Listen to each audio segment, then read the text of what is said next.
Chapter 593. Yushu told Shui Rui in detail that the father and son of the Axian family had asked her to predict Yunhua's death. Rather than saying that Shui Rui's reaction was surprise, it would be better to say that he was bewildered. So he's still alive. It can't be wrong. I used Jing Chen's horoscope 3 times, and the result was the same. Princess Royal Liue passed away 20 years ago. If Yunhua is also dead, then the 6 lines will not be a hexagram at all.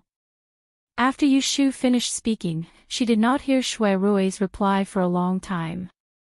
Looking at his erratic eyes, she raised her hand and waved in front of his eyes. Big brother. What are you thinking about? Shui Rui put away his thoughts of running away and said to her, I have some suspicions, but I can't confirm it yet. I won't tell you for the time being. Yushu nodded indifferently and continued her words. She said happily, this is good news for us. This is good news for us. Yunhua is my eldest senior brother. Back then, his purpose of entering the capital city was the same as mine, which was to destroy the Book of Mystic Fairy's 6 wrens. However, I don't know where he is hiding now. Otherwise, we can find him and ask him clearly. Shui Rui looked at her and asked, are you going to tell Jingchen about this? Yushu had never thought about this before. After thinking for a while, she nodded gently.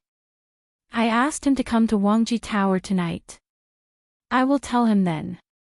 Shui Rui said slowly, Jingchen will be surprised when he hears this news.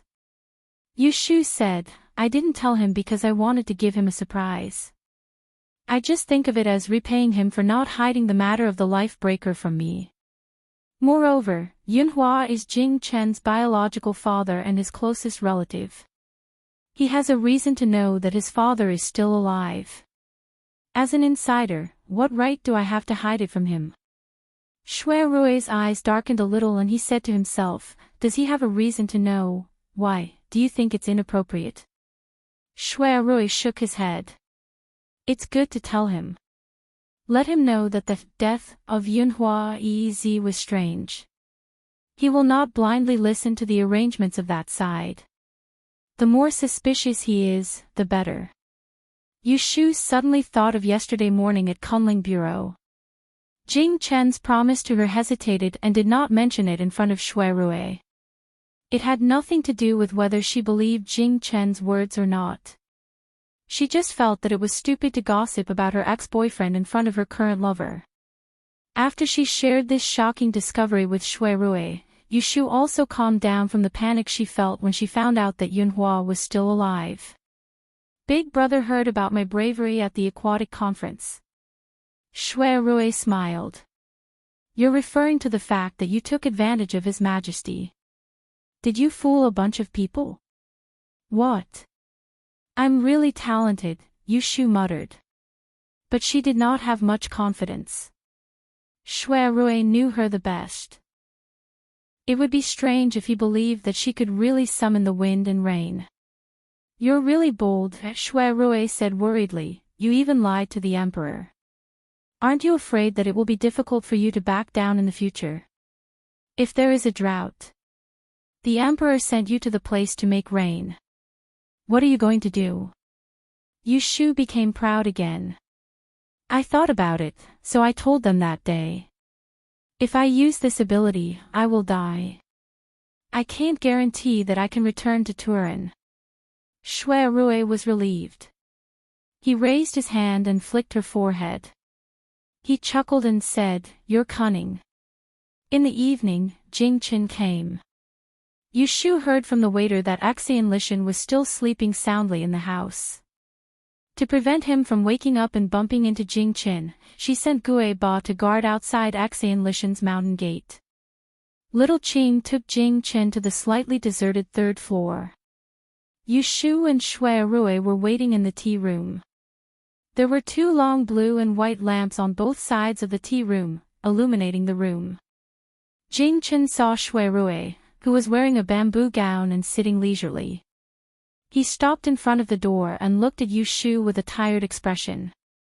Shui Rui closed the lid of the tea, stood up, and said, "Brother Jing, please come in. I want to see you today. I have something to discuss with you." Jing Chen looked at Yushu's indifferent face under the lamp. The light in his eyes dimmed, and he stepped in. The maid closed the door behind him. The three of them were in the same room. There was a strange silence in the air.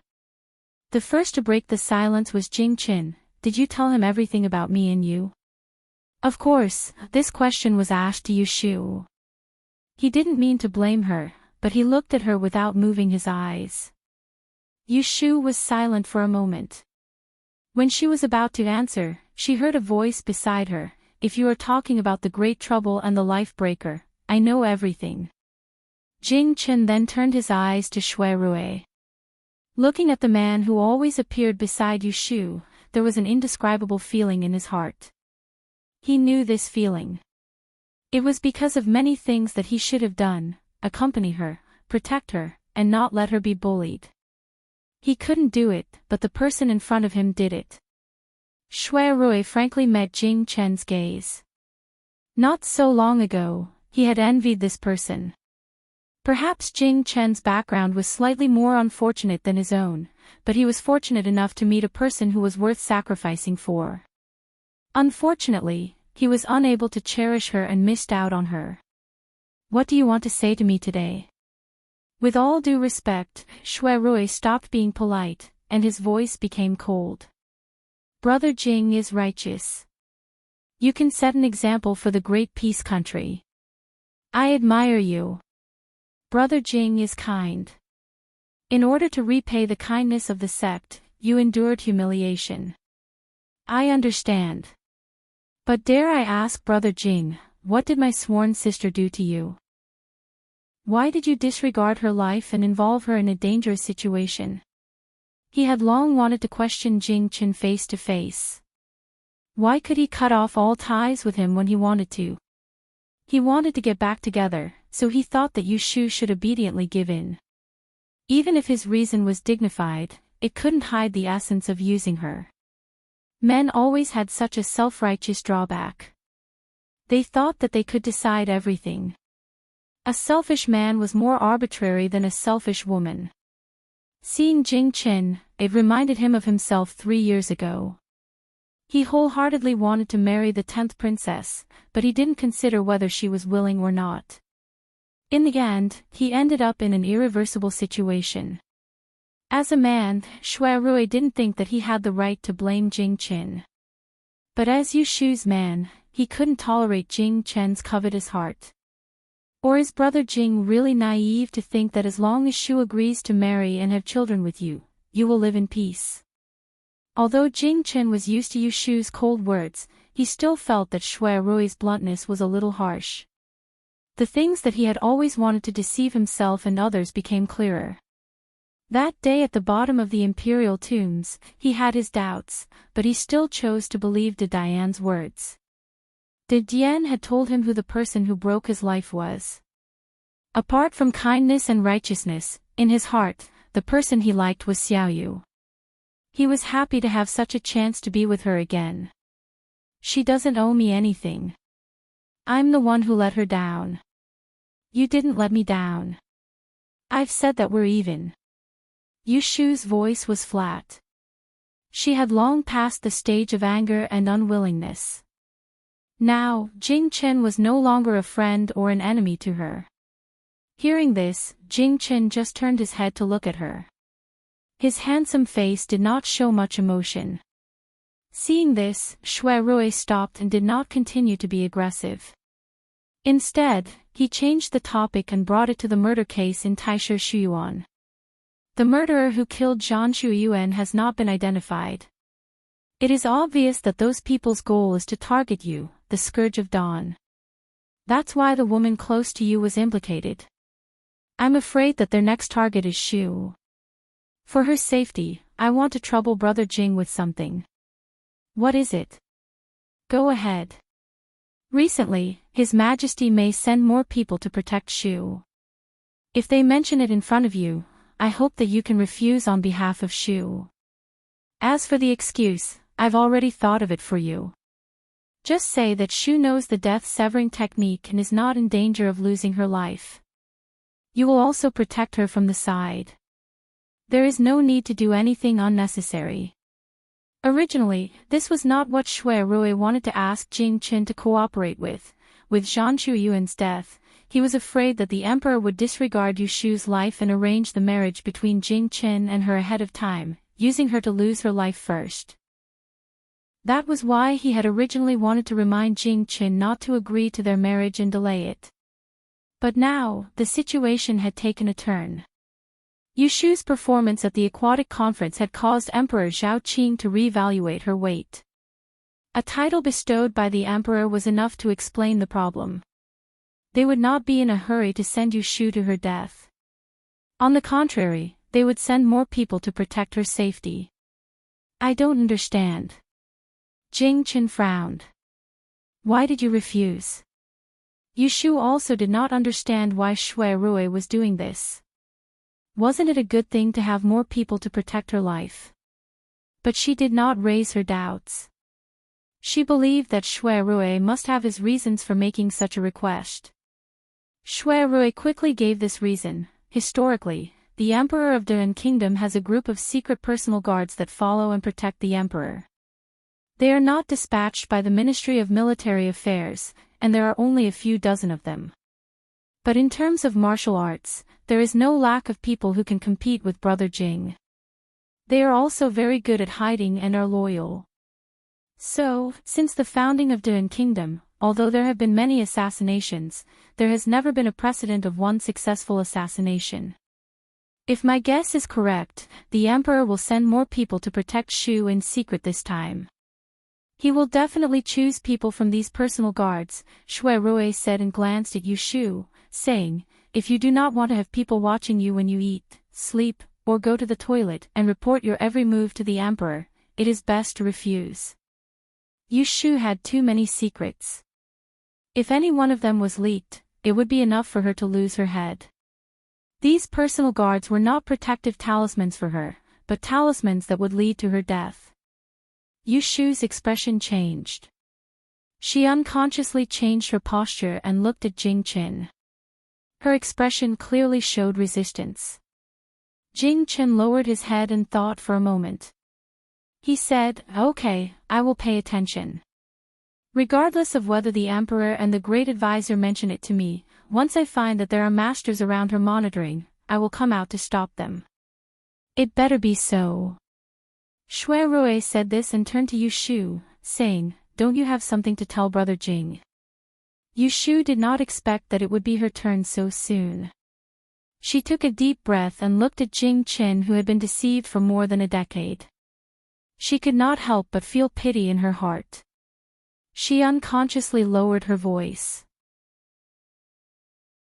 Chapter 594. Yu Shu didn't tell Jing Qin about the father and son of the Axean family in detail. She just pushed everything to the death judgment magic. I accidentally learned the birth date of Yunhua Yi's son. After using the death judgment magic, I found out that he is still alive. I have calculated it several times, and there is no mistake. Jing Qin sat there motionlessly. His face was full of fear, and his whole body seemed to be frozen. No one knew if he heard the latter part of Yu Shu's explanation. Yu Shu could imagine the impact he had felt. Ever since he was young, he had known that he was a disaster. Everyone around him had told him that his parents had been cursed by his Kadish star. He grew up in self-blame and lived alone for nearly 20 years. Suddenly one day, he was told that his father was still alive and well. It must be hard for him to accept it. Yu Shu turned her head and wanted to exchange glances with Shui Rui, but she saw that he was looking at Jing Qin with a thoughtful expression.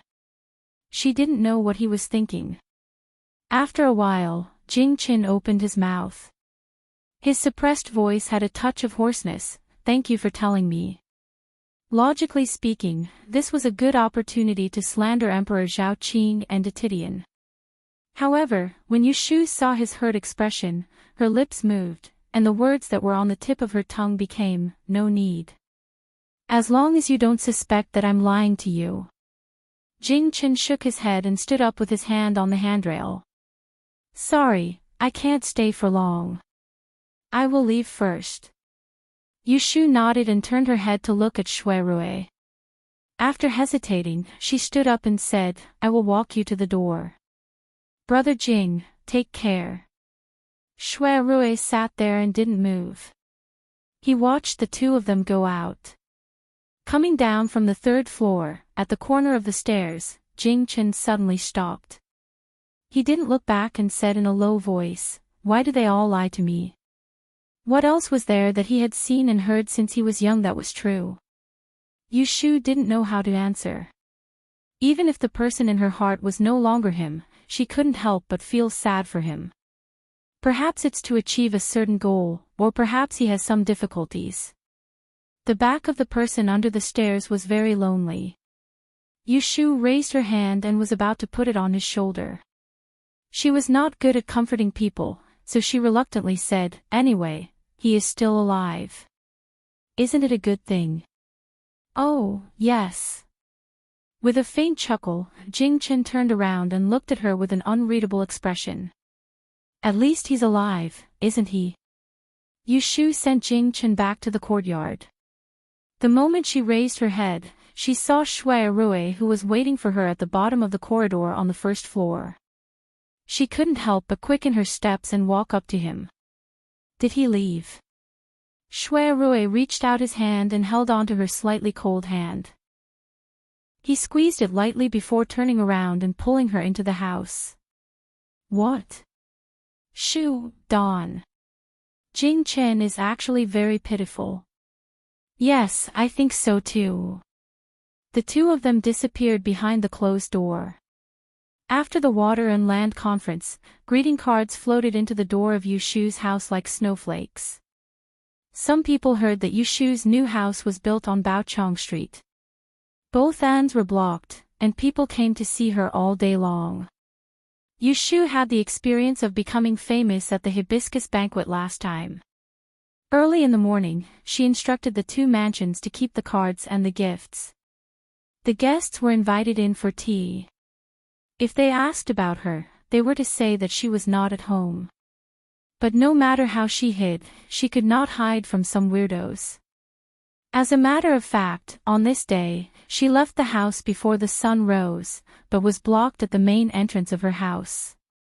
Not knowing where, two figures rushed out, and with two put-on sounds, they knelt down in front of her. If not for Lu Hong and Su Qing blocking in front of her, they would have knocked into her feet. I am Zhou Min. I have admired Mr. Yu for a long time. I am willing to take you as my master. Please accept me. In the future, I will regard my master as my second parent and be filial to you. I am Wang Sheng.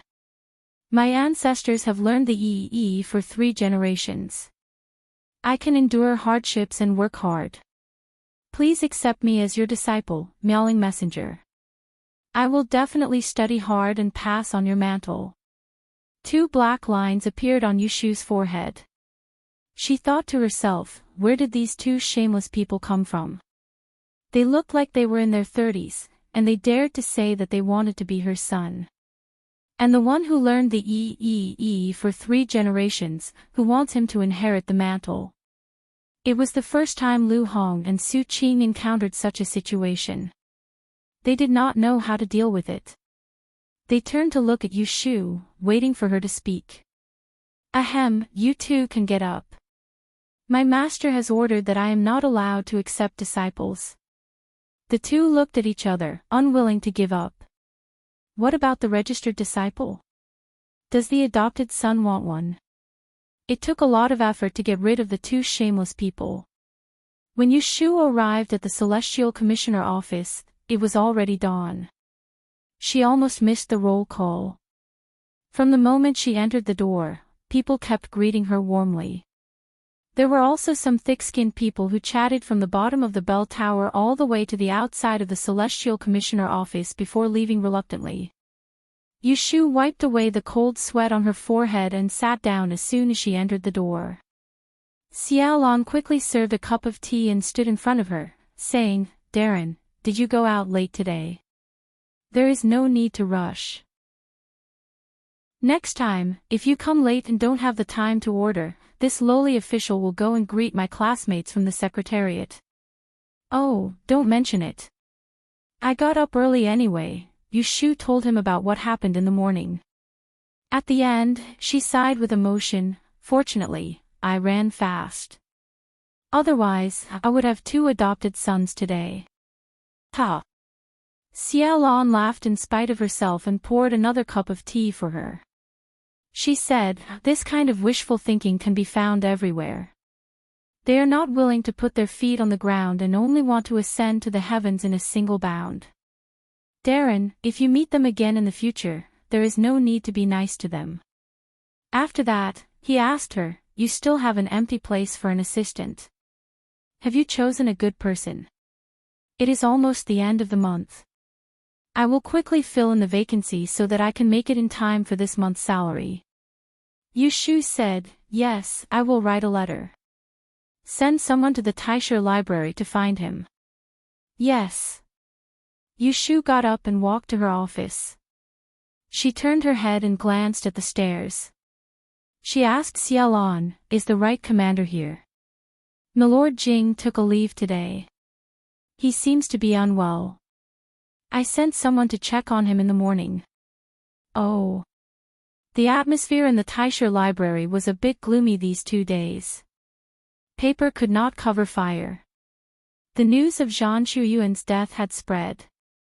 The students who came to class during the day were all talking about the aquatic and land conference that had just ended a few days ago. But in private, they were talking about the death. Not many people were in the mood to read. When the Celestial Commissioner sent someone to find Wen Xiaoan, he was sitting in a corner of the ink study. There was no class today. He was surrounded by students who had come here to slack off. Amidst the whispers, he was grinding ink and copying a book. When he received Yu Shu's handwritten letter, he saw the only line on it, as you wish. He was stunned for a while and then returned to normal. He lowered his head to carefully fold the paper and put it in his pocket. He asked the official to wait outside. Wen Xiaoan went inside to pack his things. Under the puzzled gazes of some people, he left with someone. Only his brisk footsteps betrayed his current mood. After he left, someone in the study said suspiciously, hey, that person just now seemed to be the Celestial Commissioner's man. At dusk, the sound of a bell came from outside the window. Yu Shu stretched and put down her brush. On the table in front of her was a thick stack of documents.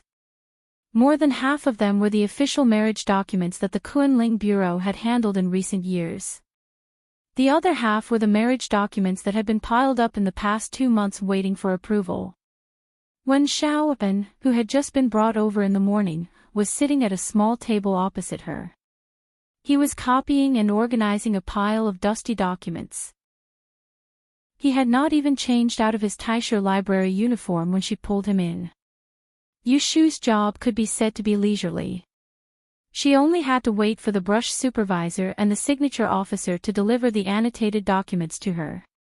She would look through them and stamp them. Yu Shu was not willing to slack off. Since she had come to the Celestial Commissioner, she had to make good use of the real power in her hands.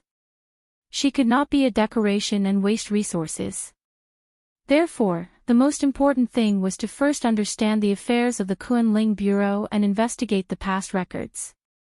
She did not want to be a figurehead without knowing it. Xiaolon and Ren Renjiao looked good on the surface, but there was no knowing what was in a person's heart. Who knew if they would play tricks on her behind her back? Yu Shu looked at the sky outside the window and said to Wen Xiaoan, don't work. Let's end it here today. Wen Xiaoan put down his brush and stood up. Darren, you can go back first. I will finish writing these down before leaving. Yu Shu naturally would not discourage his enthusiasm. She waved her hand to let him continue. She called Lu Hong in and put the 8 catty copper official seal into a box to take away. The Celestial Commissioner had guards patrolling at night. There were also people who would lock the official seal in a cabinet. However, most of the high-ranking officials who had guards would carefully carry the seal with them. Darren, take care. N. Outside the courtyard of the Kunling Bureau, a middle-aged man stood not far away. He was wearing a dark red official robe with 2 blue clouds embroidered on his shoulders.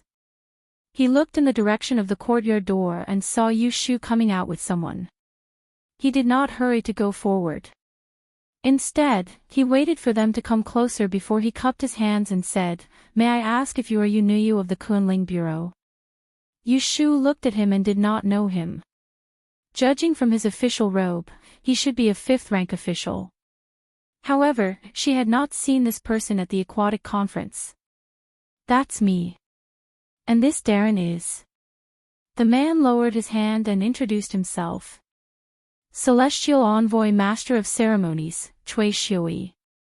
Yu Shu raised an eyebrow. "Cui Shui. Cui Xian's father. So it is Darren Cui. I have been rude. It is I who has offended you." Cui Shui forced a smile on his face. Yu Shu could see that he was uncomfortable. Thinking that he had come for the gambling debts of the Cui family's gambling house, she smiled. "May I know why Darren Cui is looking for me?" "This. I heard from my daughter yesterday that I have offended Darren Yu at the gambling house a few days ago. I have taught my daughter not to speak, so I apologize to Darren Yu." As Cui Shui spoke, he lowered his head and bowed to Yu Shu. Yu Shu moved aside and sneered inwardly. What did he mean by hearing yesterday that there was a gambling debt of tens of thousands of taels?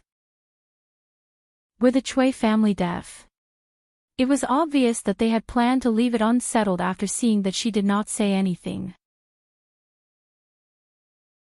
Chapter 595. At noon, the Celestial Commissioner and more than 20 officials of the 7th rank and above were waiting outside Taishi Brothel. Fangjing, dressed in a purple robe and golden leather, with a colorful ribbon on his shoulder, appeared in front of the crowd. 2 steps behind him was junior eunuch Ren, who was dressed in black. Some people were born with an admirable temperament. Even if he did not say a word or smile, just his figure alone was enough to make people admire him. Yu Shu looked at him a few times and could not help but be fascinated. She bowed to the officials. "Dispense with the formalities." "Dispense with the formalities." Zhu Muzhao looked around, the jade chain on his crown swaying, his voice bright and clear. "Today's Water and Land Conference in the palace is a tribute from the various countries of the East Continent. His Majesty has the intention of educating, that's why he has ordered our Deni master to send out all capable people to explain and impart knowledge. You, the Imperial Astronomer I Chin, should set an example and not be neglected." Everyone said in unison, "Yes, sir." Zhu Muzhao nodded and scanned the crowd again. He raised his sleeve and pointed to a person in front. "The right magistrate is from the prestigious Daoist school of Mount Longhu. Today, he will explain the principles of Yi to you." This meant that the task of explaining the principles of Yi to the foreign envoys fell on the right magistrate, Jing Qin. "Yes, sir." Jing Qin looked calm and was not surprised. It was obvious that the Great Commissioner had already made arrangements. He pointed to another person. "The left magistrate is in charge of the artifacts. You will handle the treasure exhibition." Xania was also prepared and went forward to accept the order. Finally, she turned to Ren Qiming and said, "Junior eunuch is knowledgeable and expected that the envoy will have some questions. You will be in charge of adapting to the situation." Ren Qiming put his hands together and lowered his head. "Yes, sir." After assigning these tasks, Zhu Muzhao turned around and seemed to accidentally see Yu Shu standing behind Jing Qin. He smiled at her, not as stern as before, and actually looked a little amiable. "Female diviner, it's your first time here, so it's not suitable for you to make arrangements. Let's just observe for now." Among the more than 20 officials, Yushu was the only one who had nothing to do but was singled out by the Grand Chancellor. She immediately became the center of attention. He thought to himself, it seems like the great teacher thinks very highly of this young female fortune-teller. Of course, Yushu knew why he was paying attention to her. She sneered inwardly, but on the surface, she humbly responded. I understand. Zhu Muzhao nodded his head, his expression was serious, his left hand was behind his back, the sleeves of his clothes fluttered in the wind as he led the officials forward. Although the group of people didn't line up, they followed Zhu Muzhao in an orderly manner according to their ranks. No one gossiped, and the atmosphere was so quiet that Yushu, the newcomer, couldn't help but sigh in admiration. To be able to manage such a large celestial commissioner's office in such an orderly manner, and to have all the officials obey his orders without question, he was truly a capable person. Riding on a sedan chair, there were more than 20 celestial commissioner's office officials and more than 100 officials from the capital. They walked north from Qingming Street, all the way to the foot of the Imperial Palace, right in front of the Gate of Sky Bearing. Alighting from the carriage, Yushu realized that there were not only people from the Celestial Commissioner's office at the entrance of the Imperial Palace. On the other side, there were also a few other officials and generals dressed in the same official robes. She tried to find Shui Rui's figure, but after looking around, she couldn't find him even after the eunuchs entered the palace. Wang wang, a deafening sound could be heard, and the wooden wheels slid to the ground as the city gates opened. On top of the city walls, there were nearly 100 imperial guards standing. Each of them held a spear in their hands, with a bow on their back and a feather pouch hanging on their waist. They looked coldly at the bottom of the city walls. If they discovered any strange movements, they would mercilessly shoot them to death on the spot. Yushu always felt as if there was a dagger on her back. She raised her head and took a look. Only then did she know why. She swallowed her saliva and looked at the towering city gates in front of her. The deep hole that led to the heart of the Dan dynasty made her heartbeat accelerate. She also had a heavy realization about who she would be going against in the future. Could she really resist them? Or would she end up like Yunhua in the past, dying on this land without knowing why? Yushu couldn't help but shiver. Be careful of your feet. A reminder came into her ears. Her sleeves were gently pulled by someone. Yushu's footsteps suddenly stopped. When she regained her senses, she realized that Jing Qin had unknowingly fallen behind her. When she looked down again, there was a bronze brick under her feet. It was protruding half a foot, and she almost tripped over it. Thanks. Jing Chen's hand loosened in the next moment. There was no sunlight in the middle of the passageway. In the darkness, he looked at her deeply, and expressionlessly walked past the front. No one noticed this little interlude. Yushu restrained her thoughts and paid attention to her feet. She concentrated on walking. The imperial city had 3 heavy gates. One palace surrounded the other. After passing the gate of heaven, it was the outer court. Every morning court was held in the Hall of Supreme Harmony. The officials of the 5th rank and above were familiar with the road. Further to the left was the Palace of Tranquility. It was a place for festive banquets. Further to the right was the Palace of Fengqing. It was a place for grand ceremonies. The July Aquatic Assembly was being held in the Palace of Fengqing. The palace could accommodate 1,000 people. Magnificent pillars supported the sky, and the eaves of the windows were slanted. There were 361 skylights. During the day, the sun could shine, and during the night, the stars could be seen. The emperor had issued a sudden order for the Aquatic Assembly. The Celestial Commissioner, the Ministry of Rights, and the Ministry of Internal Affairs had arranged it in great secrecy. Today, in the hall, there were red carpets and green curtains. There were more than 200 seats. On the left and right, there were soft mats, long tables, and short tables. The Celestial Commissioner and the group of Yisher were arranged to sit on the west side. On the east side, there were the princes, civil and military officials, and foreign envoys. The middle path was covered with a golden carpet. It led to the jade steps at the north end. There was a golden couch with a cloud dragon on it. It was the throne of the emperor. Yushu and the others were the first to be led into the hall. They took their seats from top to bottom. She sat behind Jing Qin, in the second row near the front. The civil and military officials on the opposite side took their seats, but there were no foreign visitors. Because Yushu was the celestial commissioner, she didn't participate in this event. She didn't know the details. Puzzled, she asked Xiaolan, who was sitting behind her. Which country's envoys are here today? She knew very little about the geography of Dehan. She only knew that there were fierce Mongolian Jin people in the north, Hui tribes at the Jade Gate Pass in the west, and Wei Nation and Joseon Dynasty in the east. She didn't know much more than that. According to what I know, there are 4 or 5 small countries. Some are from the East Continent, and some are from the West Sea. There are envoys from Dongying, Korea, Ryukyu, Annan, and Siam. Xiaolan was more knowledgeable than her. When Yushu heard that these few countries and worlds were similar to the world in the future, she had an idea of what was going to happen. If she had to ask which country's envoy she was more interested in, it had to be Japan's Neon. Japan was strong and prosperous for 300 years. It was even better than the Ming dynasty in the official history. During this period, no one dared to provoke them. She didn't know what the attitude of the small countries that invaded the Central Plains in the future would be. She was curious and looked around. She took the opportunity to remember many unfamiliar faces. The court officials and Isher sat down.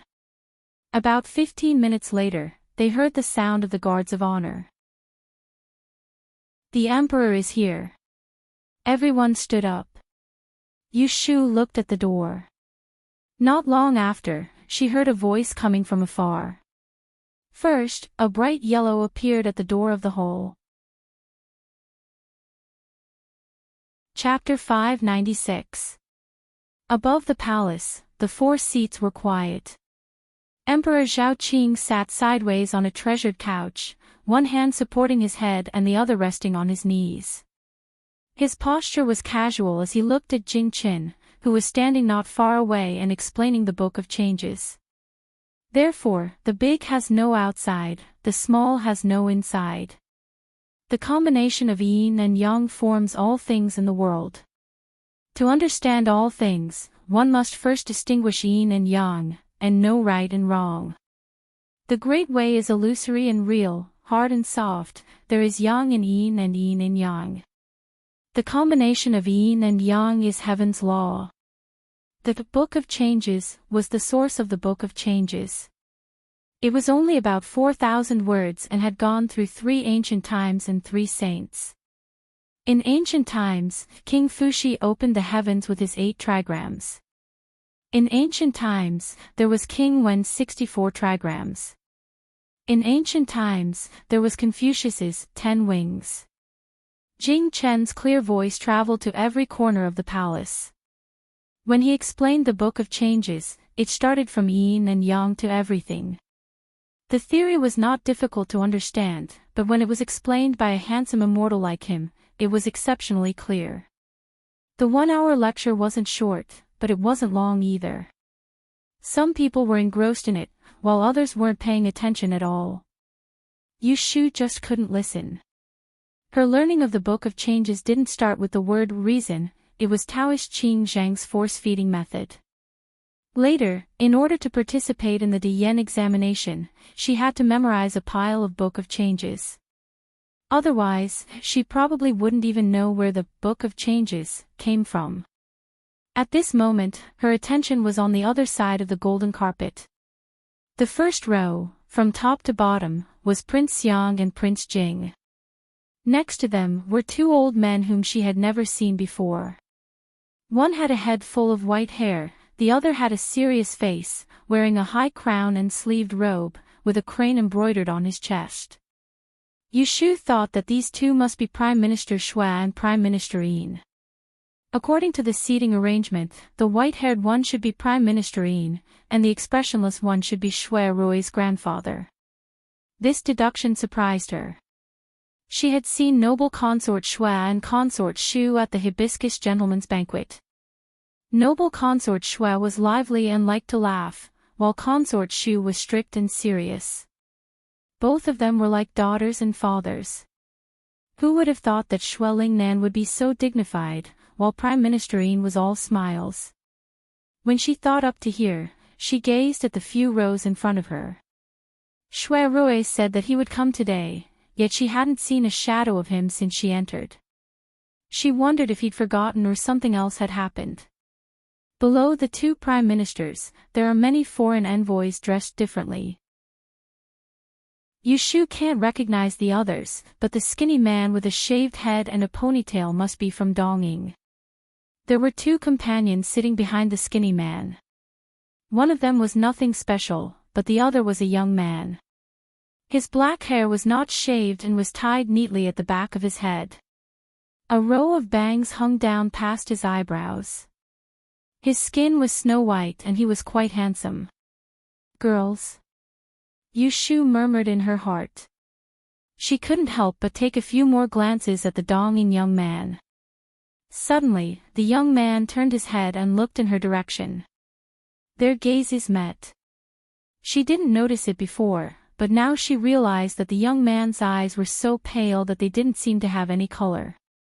They were staring at her blankly, causing a chill to run down her spine. It was very uncomfortable. She was the first to turn her gaze away. Her heart felt strange and she couldn't be bothered to listen to what Jing Qin was saying. She didn't know that after she turned her head away, the Dongying young man stared at her for a long time. The Dongying man sitting beside the young man sensed it and also glanced in Yushu's direction. He asked the young man something in a low voice. The young man shook his head and lowered it without saying a word. His hands were flat on his knees and he didn't move at all, becoming a statue. When Jing Chen returned to his seat, there was a wave of whispers below. It was obvious that the discussion was the main focus. Teacher Yi's side didn't matter. They were all Han people and they all spoke in Han. Yushu was puzzled as to why the group of foreigners opposite her could make an expression of sudden realization and enlightenment. Did they really understand or were they pretending to understand? After the commotion below for a while, Emperor Zhaoqing slowly sat up straight and placed his hands on the dragon throne. The eunuch who was waiting at the side saw this and swept the horsetail whisk in his hand across the air. He said in a loud voice, "Silence." The voices in the hall stopped abruptly. Emperor Zhaoqing scanned the people below and looked at the envoy. He smiled faintly and said, "You people said that you want to see my De school. I have to ask someone to reason with you. After listening to what I said just now, what do you think?" Yushu wasn't sitting very far and could barely make out the appearance of Emperor Zhaoqing. With one look, she finally understood why this old emperor favored Ning Wang so much. This pair of emperor and his son could not be said to have been cast from the same mold, but their appearances were 60 to 70% similar. They were both born with imposing features, square foreheads, wide noses, and the faces of nobles. In contrast, Lu Tan, who was present today, had a scholarly and weak appearance. She just didn't know if Lu Hao's fickle and heartless temperament also resembled that of the emperor. The envoys of various countries could understand the common language of Dawn. When they were asked by the emperor, they stood up one by one and answered in a strange tone. However, they still wanted to be literate, which made Yushu want to laugh. "Your Majesty stewed biscuit, it's easy to cook raw, but it's hard to cook raw. I'll wait for your help." This sentence was, replying to Your Majesty, the Sage Dynasty's study is truly profound. We have learned a lot. After listening to what that young master said just now, we have learned a lot. Not only Yushu, but those who had ears, when they heard what the other side said, their faces were slightly distorted and they were trying their best to hold back their laughter. Ha ha ha. Emperor Zhaoqing was also amused. His loud laughter was like a signal. Those seated could not help but laugh out loud. This laughter did not contain any malice, so the atmosphere was rather harmonious. When they were done laughing, the Celestial Commissioner then took out a batch of artifacts that he had prepared earlier to display. Among them were treasures that could attract wealth and ward off evil spirits. There were also tools that could keep track of time and calendar. The workmanship was exquisite and there was a mystery hidden within. The group of foreign envoys were dazzled just by looking at them. Xania was in charge of explaining the uses of each artifact in an orderly manner. Another hour passed like this, and only then did everyone return to their seats reluctantly. On the spot, there were envoys who suggested that the emperor could gift 1 or 2 rare artifacts for them to bring back to their countries. Emperor Zhaoqing generously agreed and instructed the Celestial Commissioner to handle it. If they wanted to gift, they would gift a set and not 1 or 2 poor people. Xania was secretly pleased. He thought that if this task was done well, he would be able to benefit greatly from it. At this moment, the Japanese envoy, who had been silent all this while, stared at the exquisite artifacts. He stood up from his seat, raised his hands, and bowed respectfully to the Emperor of Zhaoqing. Only then did he open his mouth to speak. "Your Majesty, I have something to say, but I don't know if I should say it." This Japanese was very fluent in speech. Emperor Zhaoqing was probably in a good mood. He waved his hand and said, "You are not guilty. You may speak." "Thank you, Your Majesty." The Japanese was done with his gesture. He raised his head and looked at the hundreds of seats opposite him. A dry smile appeared on his thin and sunken face. He said, "From your humble subject's point of view, the study of Yi in the Holy Dynasty is extensive and profound, but most of it is just theory on paper.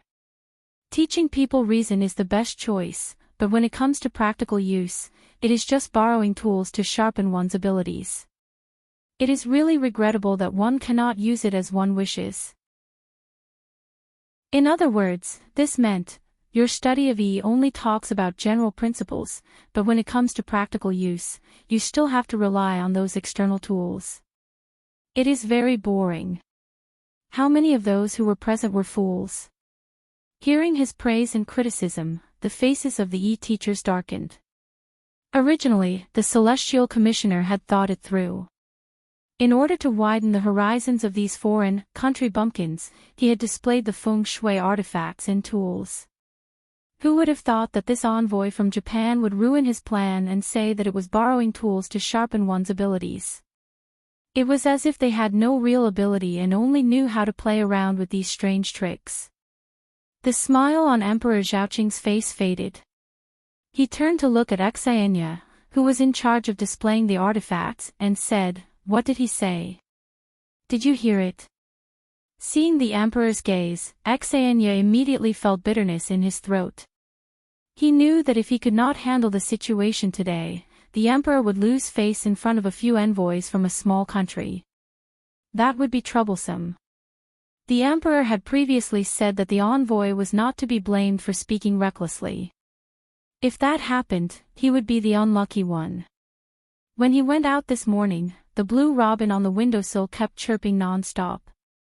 It turned out that it was not a good time to go out. Your subject heard it. It seems like this envoy has misunderstood. Xania's expression was still calm. He turned to look at the annoying skinny Japanese and cursed in his heart. However, he patiently explained, "I, the Yi teacher of Duan, study Yi. There are thousands of uses and all phenomena in the universe. How can I only be proficient in the art of artifacts? How can an outsider like you know how profound the study of Yi is? Is that so?" The Japanese looked like he was willing to learn. "Your Excellency, you said that there are thousands of uses. May I ask, can the Yi teacher of the Holy Dynasty summon the wind and summon the rain?" Xanya frowned. He thought that this Japanese was deliberately provoking him. However, with the emperor looking at him, he could only bite the bullet and answer, "No." "Can you summon gods and ghosts?" "No." "Can you bring the dead back to life?" "No." The Japanese revealed that uncomfortable smile again and said, "If you can't do any of these, how can you say that there are thousands of uses and all phenomena in the universe? Why do you have to brag? I think the teacher of the Holy Dynasty is just a so-so." This sentence was not only directed at Xanya's face. It was also directed at the faces of the hundreds of teachers present. Xanya also had a temper. This Japanese from a small country was short-sighted and narrow-minded. How dare he question the abilities of the teacher of Daen and spout nonsense here? Hence, Xanya's face darkened and he asked back. "The abilities you mentioned, unless it's a celestial art, how can a mortal do it?" Who knew that the Japanese was waiting for him to say this? He immediately raised his chin proudly and said loudly, "In our humble country, there is also a school of learning that can indeed summon the wind and summon the rain, order ghosts and gods, and bring the dead back to life." As soon as he said this, everyone was in an uproar. Was this Japanese bragging or was he speaking the truth? Yushu raised her eyebrows in surprise. She could not help but turn to look at the expression of the Emperor of Da, and Zhu Muzhao sat quietly on the main seat the entire time, closest to the Emperor of Zhaoqing. He was calm and his expression was calm. It was impossible to tell whether he was happy or angry. The Emperor of Zhaoqing did not say a word and looked down coldly. Xanya felt that it was ridiculous, but she did not take it seriously. She put on an act and bowed to the Japanese. "So there really is such art that can summon the wind and summon the rain and bring the dead back to life. I would like to ask for your guidance.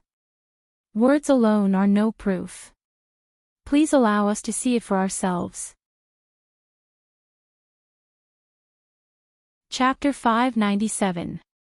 When they heard Yamada Jiro, the envoy from Japan, say the words Yin-Yang art, many people sitting at Master Yi's side were surprised.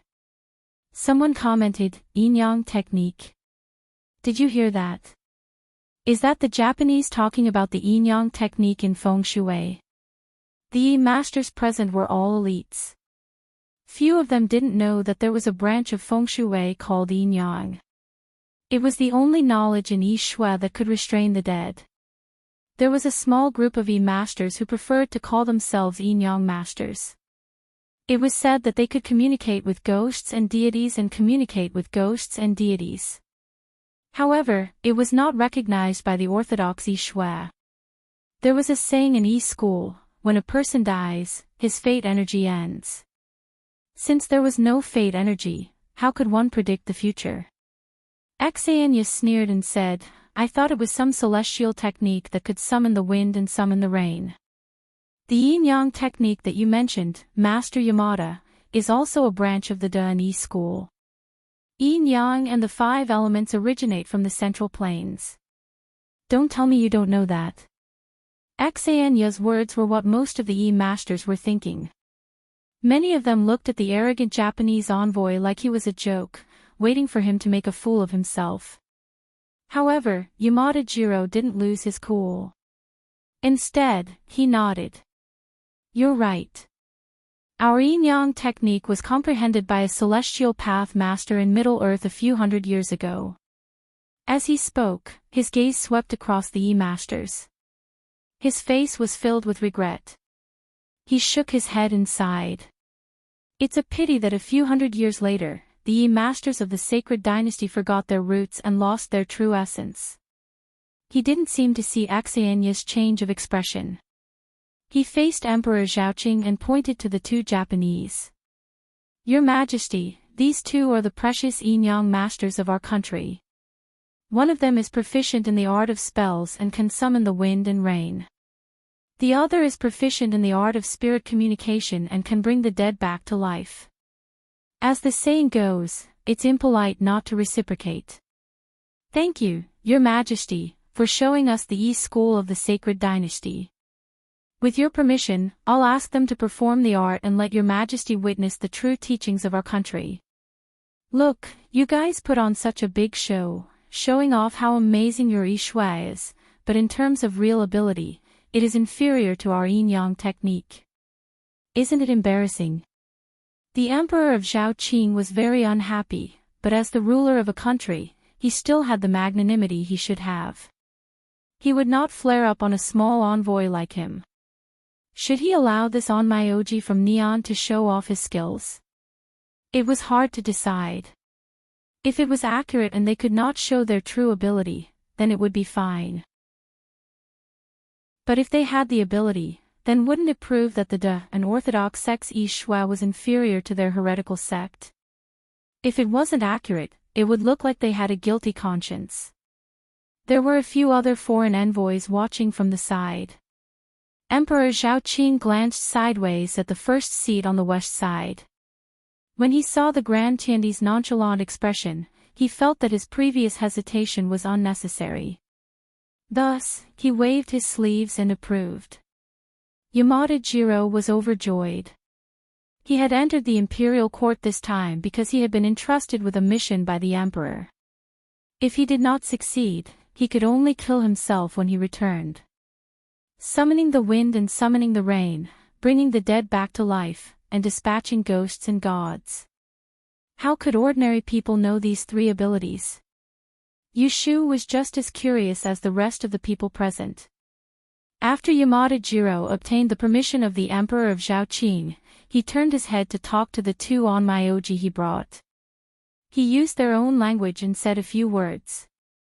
Between the two of them, the man wearing the black horned hat stood up, while the Japanese youth was still sitting in the same place. Yamada Jiro introduced the onmyoji to everyone. This onmyoji in white clothes and a black hat was called Idamaki. He was proficient in talismans and could summon the wind and summon the rain. Idamaki saluted the Emperor of Zhaoqing, said a few words, and pointed at the door of the hole. The Emperor of Zhaoqing asked, "What did he say?" Yamada Jiro quickly explained and acted as a translator. Mr. Ida said that if we want to perform the spell, we can't do it inside. We have to do it outside. Please allow it, Emperor Dawn. Every year, the Celestial Commissioner would arrange a sacrifice. Sometimes, when there was a drought in the north or a flood in the south, the Emperor of Zhaoqing would find a Taoist priest to add to the ritual, pray for good weather, and ask the heavens to rain. However, everyone knew that the wind and rain were not decided by mortals. It depended on the mood of the heavens.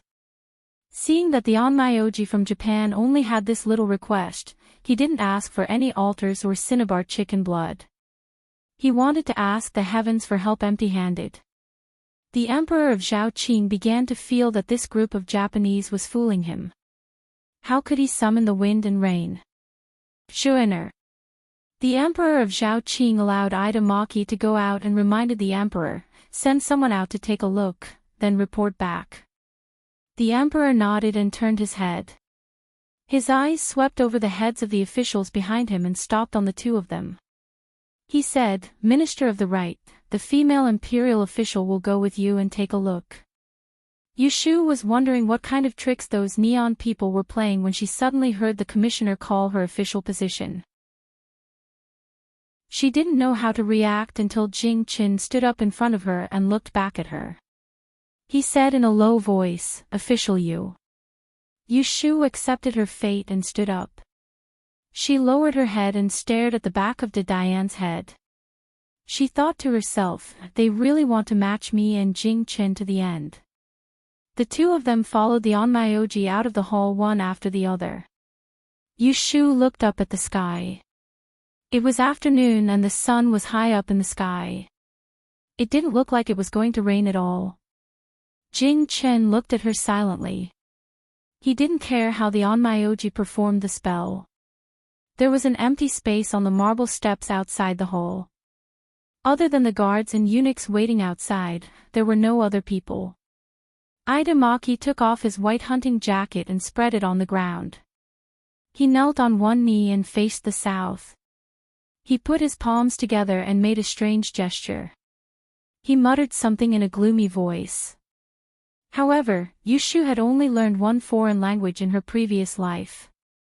She couldn't understand a word even when she strained her ears. After about a quarter of an hour, Ida Maki's voice became urgent. He lowered his head and bit the middle finger of his left hand.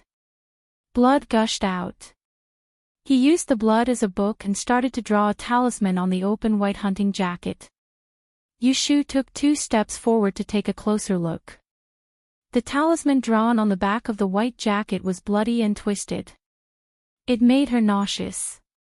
She had seen Taoist priests draw talismans before, but they used chicken blood and cinnabar. What was this talisman drawn with human blood? After Ida Maki finished drawing the talisman, he used his blood-stained middle finger to smear the area between his eyebrows. He pointed to the sky. A strange red light suddenly appeared on his fingertip and shot straight into the sky. Yushu thought she was seeing things. She looked up at the red light until it disappeared. She couldn't help but turn around and ask Jing Qin, "Did you see that?" "What?" "That beam of light came from his hand," Li Wuyo said. "Yeah. What the hell are you talking about? Do you have to be so calm about such a strange thing? Did you see it or not?" Yushu was about to ask again when she saw Jing Qin frown and raise his head. The next moment, Yushu felt a chill on her forehead. She blinked and touched it. It was wet. Chapter 598. The sun was still high up in the sky. A light rain fell without warning. Yushu was shocked at first. She stared at the so-called onmyoji from Japan. Even though she had seen him casting spells and drawing talismans with her own eyes, as well as the strange red light, she still felt that something was wrong. A mortal being able to summon the wind and rain was beyond her comprehension. Jing Chen was much calmer than her. After standing for a while and seeing that the rain had not stopped, he said to Yushu, "Let's go in." Yushu nodded absent-mindedly and followed him back into the palace to report to the emperor. The onmyoji, Ida Masanori, was kneeling in front of the hunting clothes with the blood talismans drawn on it. His hands were making symbols and he was chanting mysteriously. The rain outside was light. Through the heavy eaves, the people in the palace couldn't see anything. "How is it?" Emperor Zhao Qing asked when he saw the two of them enter. Jing Chen reported truthfully, "It's raining." Hearing this, there was an uproar. Some people didn't believe him and craned their necks to look outside. They wanted to leave the table to see if it was true. Emperor Zhao Qing knew that Jing Chen wouldn't speak without thinking. It must have rained. He was also surprised and asked for more details. Jing Chen described the onmyoji's actions outside the palace. At this moment, some of the celestial commissioners' expressions darkened. They had just said that the Japanese was arrogant, but the other party had shown his hand and brought the rain. Didn't that mean that the De'ani school was inferior to them? Jing Chen and Yushu returned to their seats. Junior eunuch Ren turned to ask the former. The latter silently picked up his wine glass, dipped a finger in the wine, and lowered his head to write on the table.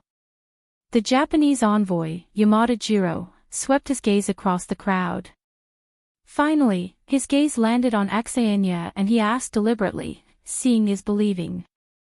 Master E School of the Sacred Dynasty, how is the onmyoji of my country compared to your E School?" Xenia forced a smile and said, "Everyone has their own strengths and weaknesses. You all learned from us in the Central Plains a few hundred years ago. It is indeed impressive to have such achievements today.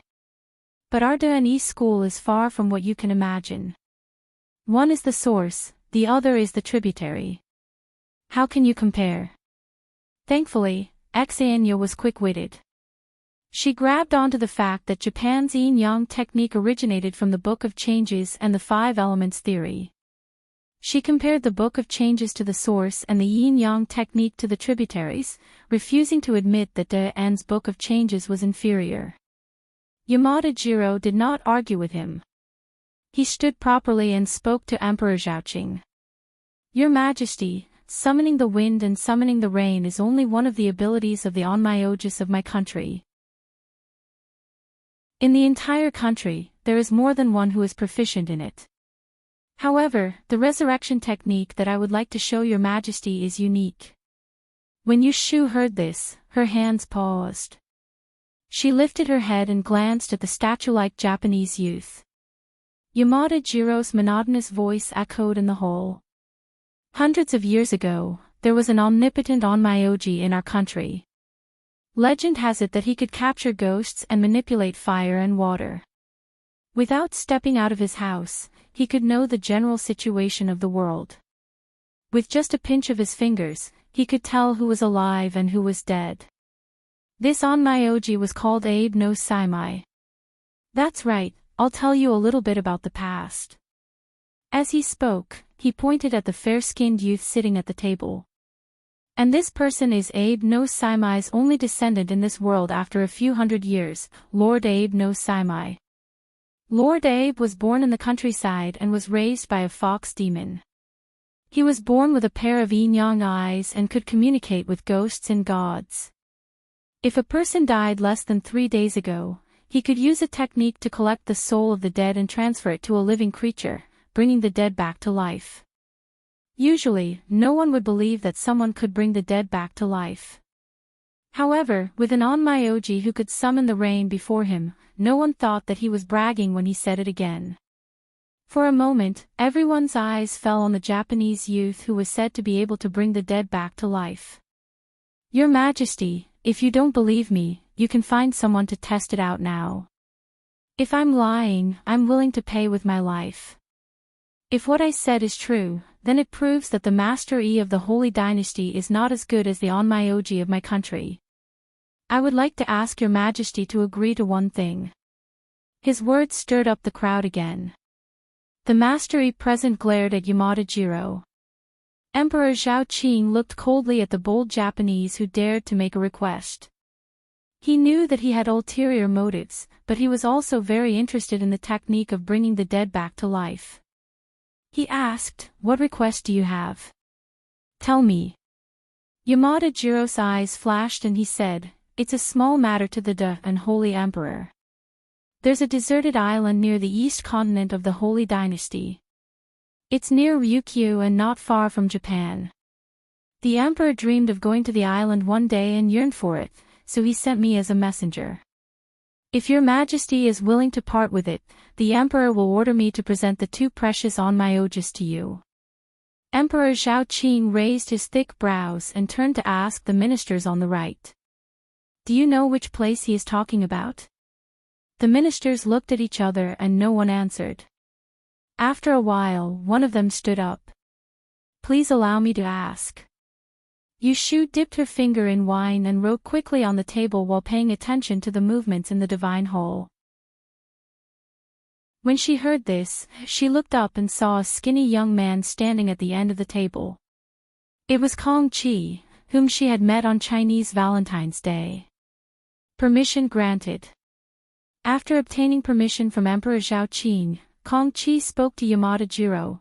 "Is the island that Ambassador Yamada mentioned called Diaoyu Island?" Yamada Jiro nodded and said, "That's what the Holy Dynasty called it." Kong Chi frowned slightly and turned to report to Emperor Zhaoqing, "Your Majesty, the island that the Japanese ambassador mentioned is a place that passed during our diplomatic mission to Ryukyu. There are indeed no people on the island, but it's rich in medicinal herbs. There are also many fishermen fishing for them. I would like to ask your Majesty to reconsider." Hearing this, Yushu was stunned. What did he say? Diaoyu Island. Yamada Jiro heard Kong Chi's words of advice and his face stiffened. He hurriedly said, "Your Majesty, the Emperor of my country has instructed that if your Majesty is willing to part with this island, we will pay an additional 30% of the tribute every year. That's more than enough to cover the medicinal herbs on the island." Emperor Zhao Qing was deep in thought. It was obvious that he was considering whether or not to make this deal with the Japanese. Two onmyoges, one could summon the wind and the rain, and the other could bring the dead back to life. He could use them to exchange for an uninhabited island. This deal seemed to be a good deal. But the prerequisite was that the ability to bring the dead back to life was real. I can agree to your request, but first, I want to see him. Emperor Zhao Qing pointed at the Japanese youth sitting behind Yamada Jiro. How does he bring the dead back to life? No matter how the expressions of the people in the hall changed, Yushu's expression sank. Her fingers suddenly stopped moving. She looked at the faintly discernible water stains on the table and then raised her head to look at the Japanese opposite her. A cold smile appeared at the corner of her mouth. Summon the wind and the rain. I'm not going to believe you.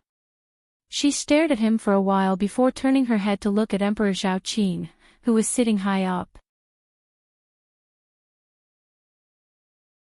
Chapter 599. Emperor Zhao Qing had agreed to the Dongying envoy's request. Yushu had thought that there would be many officials present who would object. Unexpectedly, no one spoke up except for Kong Qi, who had first asked the emperor to reconsider. She was surprised, but after thinking about it carefully, she understood that this situation had occurred. It wasn't because the civil and military officials, including Emperor Zhao Qing, were brainless.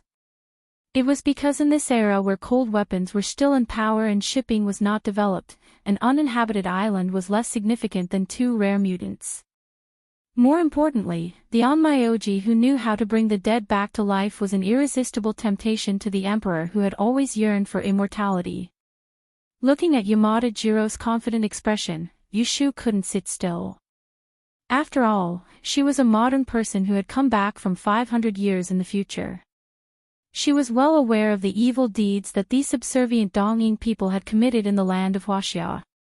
How could she let them coax Jiaoyu Island away under her eyes? No. She had to think of a way. It was impossible for her to directly stand up and persuade the emperor not to do such a stupid thing. She had only been a new official for a few days. As a fifth-rank female official, her words carried more weight. How could the emperor listen to her and take back his order? Then she could only start with the Dongying people and stop them from succeeding. Yushu looked expressionlessly at the door of the main hall. She quickly calculated in her mind.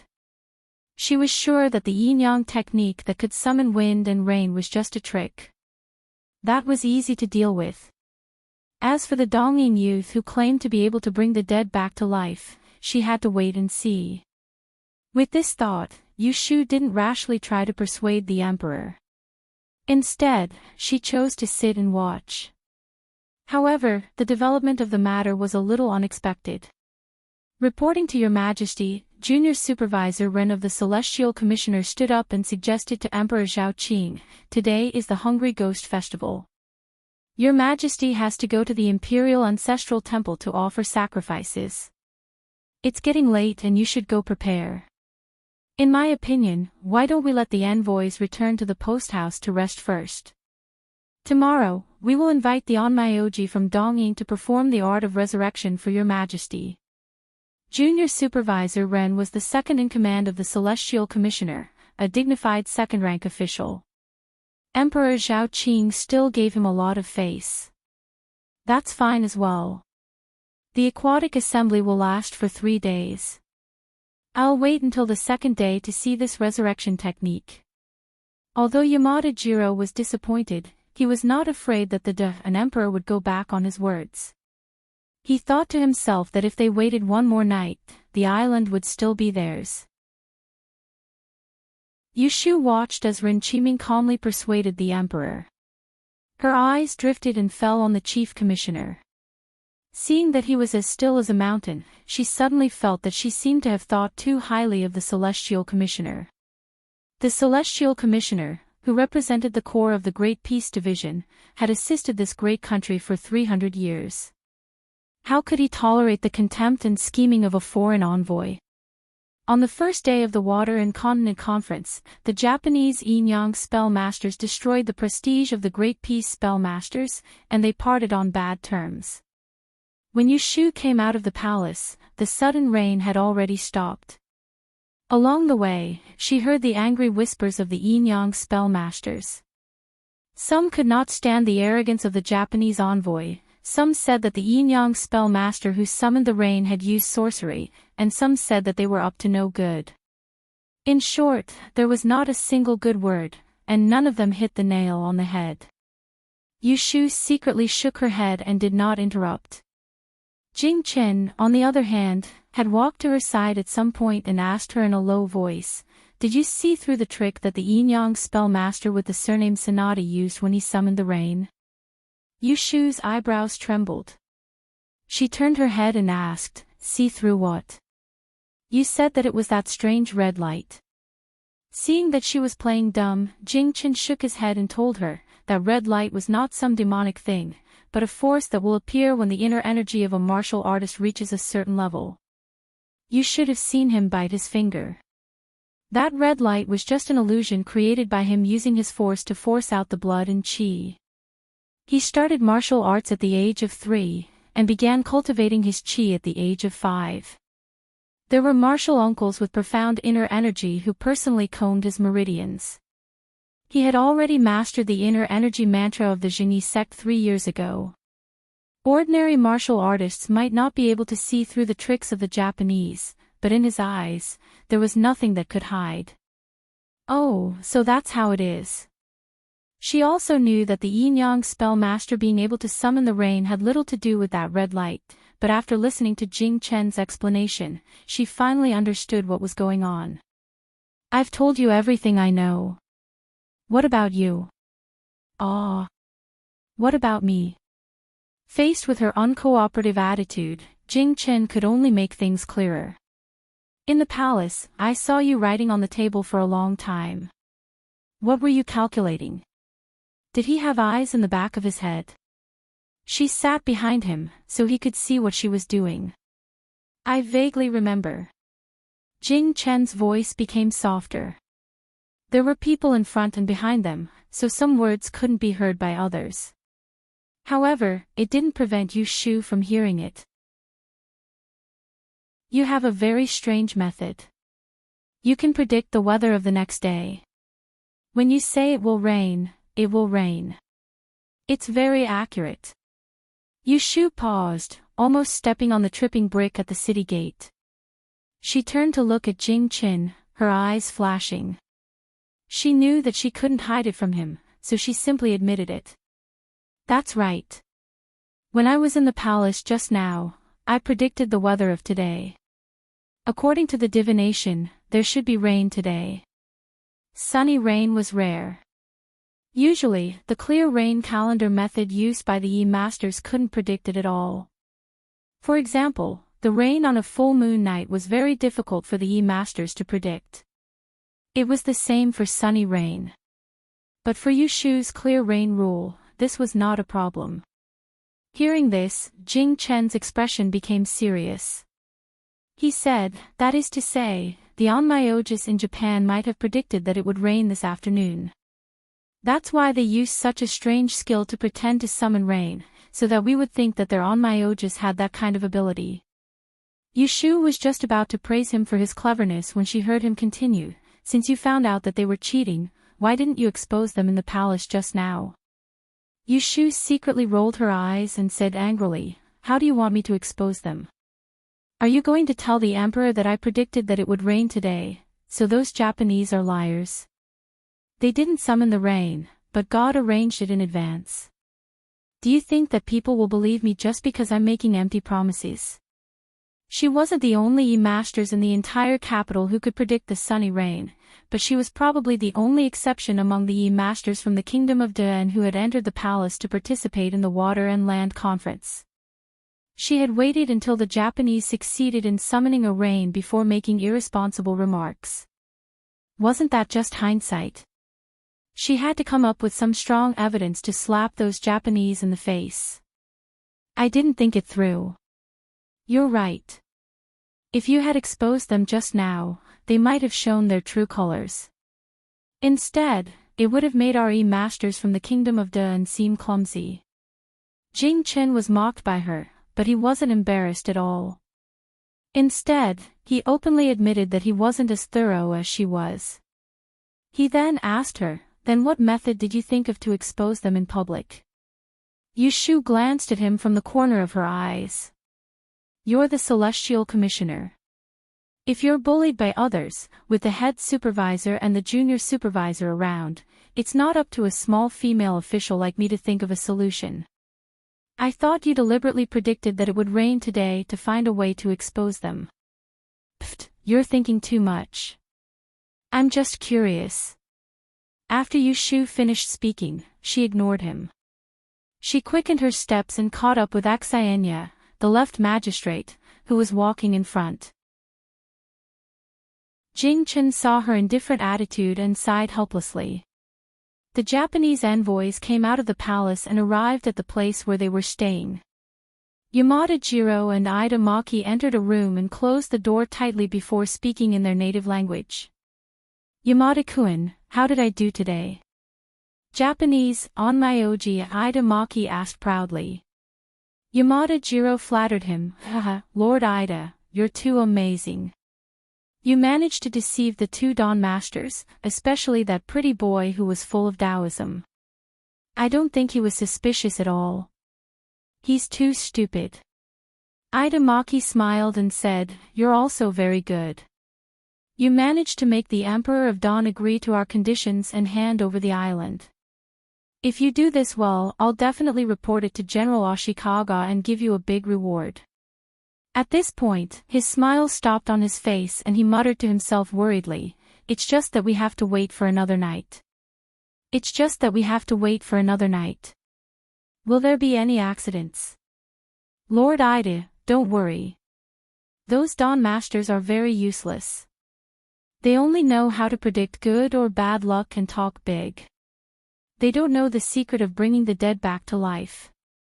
There won't be any problems." Yamada Jiro patted his chest and guaranteed. A hint of contempt flashed in Ida Maki's eyes. He shook his head and said, "I'm not worried about those Dawn people. I'm worried about that monster, Kiko. Keep an eye on her. If she ruins General Ashikaga's plan, you won't be able to atone for it even if you have 10 lives." Hearing this, Yamada Jiro hurriedly apologized and said, "Lord Ida, don't worry. Kiko's mother has been locked up by us. As long as she doesn't want to see her mother's ghost, she won't be disobedient." Ida Maki nodded in satisfaction and turned to leave. In one of the rooms on the upper floor of the post house, a fair-skinned and delicate Japanese youth was hugging his knees as he squatted at the head of the bed. He stared blankly in the direction of the nothingness in the air. His eyes, which were covered by his fringe, were dull and unfocused. Suddenly, a stream of tears flowed down. "Mom," after leaving the palace, a group of Dawn Masters dispersed first. However, a group of Dawn officials were hurriedly stopped by an assistant official sent by Ren Qiming outside the palace gate. "Lords, please wait. The junior supervisor wants you to go home first. After dinner, take a short rest, and then meet at the Celestial Commissioner's conference hall." Chapter 600. She had left the palace less than 7 o'clock, a full 2 hours before 9 o'clock. Yu Shu did not return home but went to Wangji Tower to find Shui Rui.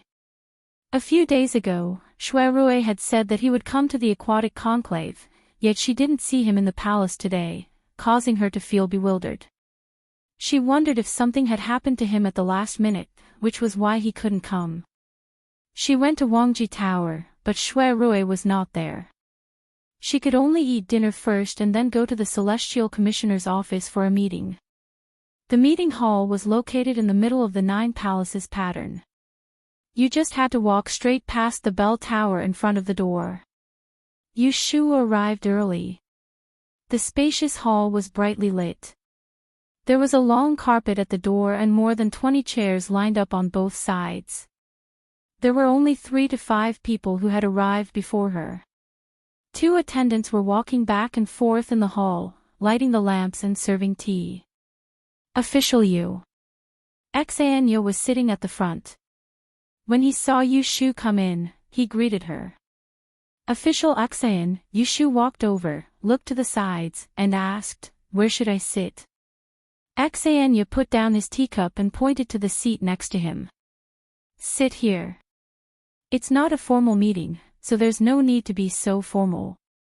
Yu Shu thought that she was only 1 rank or 2 lower than Xanya, so it was not a bad position to sit next to him, so she sat down. "The matter I asked you to do last time, did you have any results?" Xanya leaned over and asked quietly. It was not convenient to talk in the palace in the afternoon, so he did not ask about the death that Yu Shu had divined for him. Yu Shu glanced at him without batting an eyelid. She had divined Sir Xanyu's horoscope that day, but the result was that the person was not dead at all. Xanya had told her with certainty that the person had died 20 years ago, so she suspected that Xanya was deliberately testing her and had some crooked idea. "It's only been a few days. Why are you in such a hurry?" Yu Shu joked with him. "Didn't I tell you? You don't know the date of that person's death, and you don't know the cause of death. It's not easy for you to ask me to do a divination." Hearing this, Xanya did not look disappointed. Instead, she smiled and said, "I was just casually mentioning it. I'm not in a hurry to force you. Take your time and help me calculate in detail." Yu Shu nodded, thinking that she would have to wait until she ran out of Tihu incense pills before telling Xanya everything. "Say, what do you think the junior supervisor wants us to wait here for?" Yu Shu changed the topic and asked Xanya about it. After the Water and Land Conference, Emperor Zhao Qing had gone to the Imperial Ancestral Temple to offer sacrifices. The Great Tipping Point and Ren Qiming had accompanied him and had not returned to the Celestial Commissioner yet. "I think we need to discuss a countermeasure." Xanya snorted coldly and said, "Those arrogant Wei Nation people think that because they know some sorcery, they can look down on us, the Great Ni Division. They even want to confuse the Emperor. If we let them get what they want, we, the Celestial Commissioner, will have no face left." In the afternoon at Fengqing Palace, Xanya had been stepped on by the Japanese envoy, Yamada Jiro, which caused him to be glared at by Emperor Zhao Qing. He was still angry. "Is it sorcery?" Yu Shu rubbed her chin. It seemed that Xanya, like the others, did not know what was going on. "There's rain on a sunny day and blood talismans. If it's not sorcery, what is it?" Xanya snorted disdainfully on the surface, but in fact, he was shocked when he saw the rain during the day. Yu Shu chuckled and did not continue the discussion. The Axian family was a family that relied on creation and was proficient in the art of geomancy. As for their attainments in astronomy and calendar, they were probably not as good as Jing Qin, a Daoist disciple who had learned the chaotic sky divination log. It was not that Xanya, as the head of an aristocratic family, was useless. Everyone had their own specialties. As the two of them chatted for a while, more and more people arrived. When Jing Qin entered, he saw Yu Shu and Xanya sitting on the left side of the table. He did not go up to them to make things difficult for himself and just sat opposite them. After the hour, Junior Supervisor Ren appeared on time but did not see the Great Tipping Point. "Sir." He stepped in and everyone in the meeting hall stood up. "Take a seat." Ren Qiming pressed his hand against the air, pursed his lips and walked to the seat of honor. He turned and scanned the crowd. Yu Shu did not know if it was an illusion, but his gaze seemed to linger on her for a moment longer. "Today is the Water and Land Conference.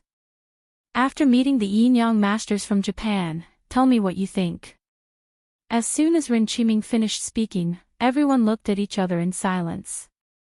No one made a sound.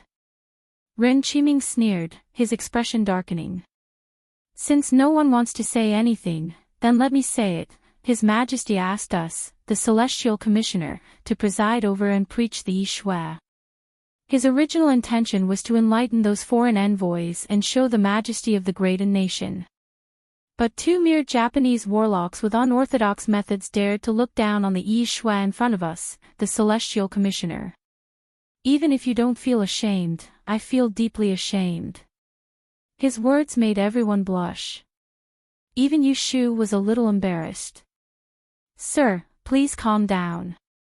Someone could not help but say, when tomorrow is the Water and Land Conference, we will definitely not tolerate those Japanese who mislead the public with their lies. Ren Qiming looked at the official who spoke, his face still cold. What countermeasures do you have? That person was instantly speechless. Cough. Chao Yen, the left commander, who was sitting in the first seat on the left, covered his mouth and coughed. Sir Ren, please calm down. I don't think it was difficult for me to understand what happened during the day. Now that I think about it, the so-called Yin-Yang master who can summon the wind and rain probably knows some strange divination of the weather and predicted that there would be a rain in the afternoon. Therefore, he borrowed the east wind. He does not really have the ability to manipulate the weather, nor is it some sorcery. As soon as he said this, the minds of many of the muddle-headed people present changed, and they all came to a sudden realization. Yu Shu sized up Chao's Wuling, who was speaking. She was not surprised that other than herself and Jing Qin, there was someone else who could think of this point. The Celestial Commissioner, the left commander, was a third-rank official. His authority was below that of Ren Qiming, but he was the head of one of the three families with the longest history among the 12 aristocratic families, the Chao family. Chao Yuling, who had been strangled to death in the Taisha library and pretended to have committed suicide by hanging on the observatory, was his granddaughter. In addition, the Chao family had another in-law that was worth mentioning.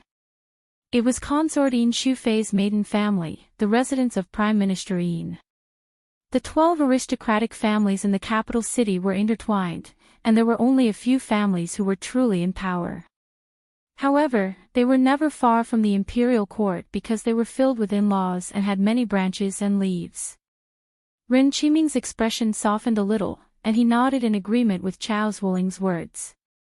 He then said to the crowd, the so-called summoning of the wind and rain, and bringing the dead back to life, is only known to the immortals in the legends. We, who learn Yi, should know that Yin and Yang and the 5 elements should be able to counter fortune and misfortune. There are things that can be controlled, and there are things that cannot be controlled. What can be controlled is controlled by us, and what cannot be controlled is controlled by the heavens. It is absurd to think that I can control the will of the heavens, but you all believe in it. You should be ashamed. Everyone felt ashamed, and they all said that they had learned a lot. Seeing this, Ren Qiming said again, today's incident happened suddenly, and no one expected the Donging envoy to launch an attack at the last minute. I was at fault for not being able to deal with it in time. I have already received 3 months of salary penalty from the Imperial Secretary, so each of you will have 1 month reduced. No one had any objections. It was just a small salary penalty, and they did not expect to live with that amount of money every month. Only Yu Shu had a strange expression on her face, and she was angry in her heart. She had only been an official for 2 days, and she did not even get a copper coin, but she was already punished for a month. Didn't that mean that she would be working for nothing for the next month? Originally, she did not like the Donging people who came to cheat her territory, so Yu Shu vented her anger on them. Back to the topic, Ren Qiming looked around again, and finally his eyes fell on Jing Qin, who was wearing a silver robe with the Big Dipper embroidered on his shoulder, and said, I heard that in Taoism, you have learned astronomy, calendar, and sorcery.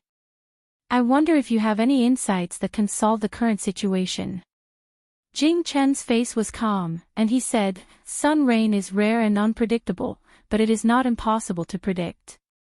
Among the Donging envoys, there must be someone who is proficient in this method. It is not difficult to solve it.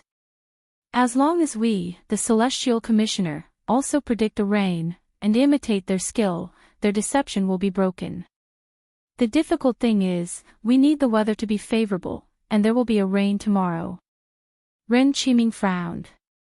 After a while, Xania, who pretended to be deaf and mute, suddenly said, Tomorrow is the 16th of July, the day of the full moon.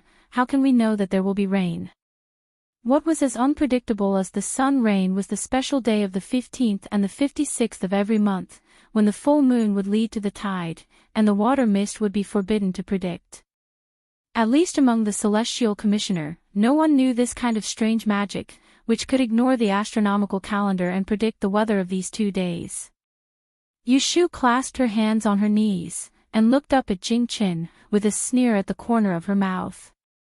What, did he want her to come out to help him again? At this time, Ren Qiming asked everyone. Chapter 601. Jing Qin suggested a way to deal with the onmyojis of Japan. Under junior supervisor Ren's suggestion, the Yi masters in the room started discussing the famous Yi masters or aristocratic families in the capital who were good at predicting the weather. Yushu thought that Jing Qin would point her out, but after a while, he did not say anything. She could not help but feel apprehensive. The Jing Qin that she knew wasn't shrewd at all. He wouldn't play the trick of loosening the reins only to grasp them better. If he really had designs on her, he would have made it clear long ago. But why did he hide the truth from her? What did he mean? It was getting late. Ren Qiming asked someone to record the names of the candidates and immediately sent someone to invite them. It's getting late. Everyone should go back first. Come back tomorrow morning to hear the news. Ren Qiming did not let these people stay and wait with him. Instead, he dismissed them. Until the end, Yushu did not hear her name from Jing Qin. Of course, she did not take the initiative to stand out. Coming out of the meeting hall, Yushu politely declined Xania and the other senior officials' invitation to have supper together. Jing Qin did not like to mingle with others, so he did not join them. They lagged behind the others, one at the front and the other at the back. There was a distance in between them, and no one took the initiative to talk to each other. Just like that, she walked out of the Imperial Astronomer's door. Yushu looked around, but she couldn't find Lu Zhong, who was driving the car. She thought that he might have left in a hurry to relieve himself, so she waited by the roadside. Yushu did not bring the 2 guards with her when she entered and left the palace. She stayed in the Celestial Commissioner's office for about 2 hours. It was dark outside and the entire street was filled with government offices. It was deserted at night. Both sides of the street were dark and the end could not be seen. Those who were more timid did not dare to walk on this street alone at night. After a while, Yushu could not help but turn to look at the figure standing a few steps away from her. Right, Commander, aren't you going back? Jing Qin put his hands behind his back and tilted his head to look at her. There was no expression on his face. Only his cold voice could be heard, "It's too late. This road is dark. I'll wait for you to get on the carriage." Yushu didn't feel touched by such obvious concern. She pursed her lips and didn't say anything. After a moment of silence, Jing Qin suddenly asked, "Will it rain tomorrow?" Yushu crossed her arms and looked up at the bright moon in the sky. She replied casually, "That's hard to say. Maybe there is, maybe there isn't. What do you think? Yes or no? Why should I tell you?" Yushu snorted softly and asked him in reply, "You suggested Junior Supervisor Ren to find someone who is good at judging Qingyu, but you didn't say it was me. Why are you keeping me guessing?" Seeing that she was looking at him again, Jing Qin didn't avoid her eyes. He looked straight at her and said, "I'm not keeping you guessing. I asked you in front of the palace gate. You made it clear that you don't want to meddle in other people's business, so I won't force you. It's my duty to think for the Celestial Commissioner. That's what I should do. I won't run away from it." Yushu felt a little awkward when she heard what he said. She had misunderstood him. He really didn't want to hurt her this time. Then why did you ask me if it's going to rain? Jing Chen said, if you predicted that it's going to rain, then when the Celestial Commissioner can't find the person who will be worried tomorrow, I'll show up and expose the scam set by the Donging envoy. If it was someone else who had such thoughts, Yushu would definitely think that the other party was greedy for the credit. However, since it was Jing Chen who said it, Yushu knew that he was just trying to protect the reputation of the great peace master. Ha, she laughed and said, aren't you afraid that I'll deliberately lie to you and make you pretend? Jing Chen still looked at her calmly. If you lie to me, then so be it. Yushu raised her eyebrows. What if I'm wrong? I believe that you can predict it accurately. If you say it's going to rain, then it will definitely rain. Jing Chen paused. Seeing her glare, there was a hint of a smile in his voice. Oh, I know. So you don't have confidence in yourself. You're worried that you won't be able to predict it accurately, so you don't dare to show up. Yushu instantly narrowed her eyes and stared at him. She felt that this annoying person in front of her was not the honest fool in her memory. Alright, he really hit the nail on the head. She did not stand out tonight not because she wanted to go against Jing Chen, but because she was worried about the accuracy of Qin Yu's law.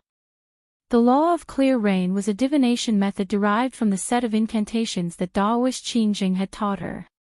Its accuracy was rather high, and it could even calculate the rare yang rain and the unpredictable 1560. However, it wasn't like it didn't have times where it didn't make a mistake. Think about it. If she predicted that it would rain tomorrow and recommended herself to Junior Supervisor Ren, it could be imagined that she would have to shoulder the important mission of restoring the reputation of the Great Peace Master at the Water and Land Conference tomorrow afternoon. But in the end, she put on a good show, but the heavens didn't give her face. Then wouldn't she become a criminal that would smear the reputation of the Celestial Commissioner? So, she didn't stand up at the first moment, but continued to observe the situation. It wouldn't be too late for her to take the risk at the last moment. However, Jing Chen had guessed half of what she was thinking. Are you trying to provoke me? Yushu's face turned cold. Do you think you can make me submit by saying this? Seeing her suddenly turn hostile, Jing Chen's eyes were dazed for a moment, and he hurriedly denied, no. Afraid that she wouldn't believe him, he reiterated, I also don't want you to take the lead, why would I provoke you? Yushu turned her head and didn't speak anymore. As for whether she believed his words, only she knew in her heart. At this moment, the sound of horse hooves came from afar. The two turned their heads at the same time and saw the shadows of two horses galloping over with people. In the blink of an eye, they arrived in front of them. Two bailiffs wearing official uniforms dismounted from the horses. Their gazes swept past the two of them and landed on Jing Chen. After identifying him, they raised their hands and showed a token, the Supreme Court is handling a case. Celestial Commissioner Right Commander Lang Jing, please come with us. Yushu and Jing Chen were stunned. The former blurted out, what happened? One of the bailiffs looked at the patch on her shoulder and shook his head. This. Lady, please forgive me. This is an important official matter, it's inconvenient to reveal it. Yushu frowned, thinking that Shui Rui hadn't been seen for a day and didn't even greet her. It was most likely related to this matter. Where is Lord Shui, the young minister of the Supreme Court? Lord Shui is handling the case. Yushu was sure now. Then let's go quickly. She waved her hand and gestured to them. Wherever you go, I'll follow and have a look. The two bailiffs looked awkward. It's okay. I'm very familiar with Lord Shui. He won't blame you. Lu Zhong hurriedly drove the carriage over from the opposite side of the street and stopped in front of Yushu. He apologized and left only because he had been waiting outside for a long time. Yushu didn't blame him. When she was about to get on the carriage, she heard Jing Chen say to the two bailiffs, "Lead the way. Lead the way. I'll take official use carriage." Chapter 602.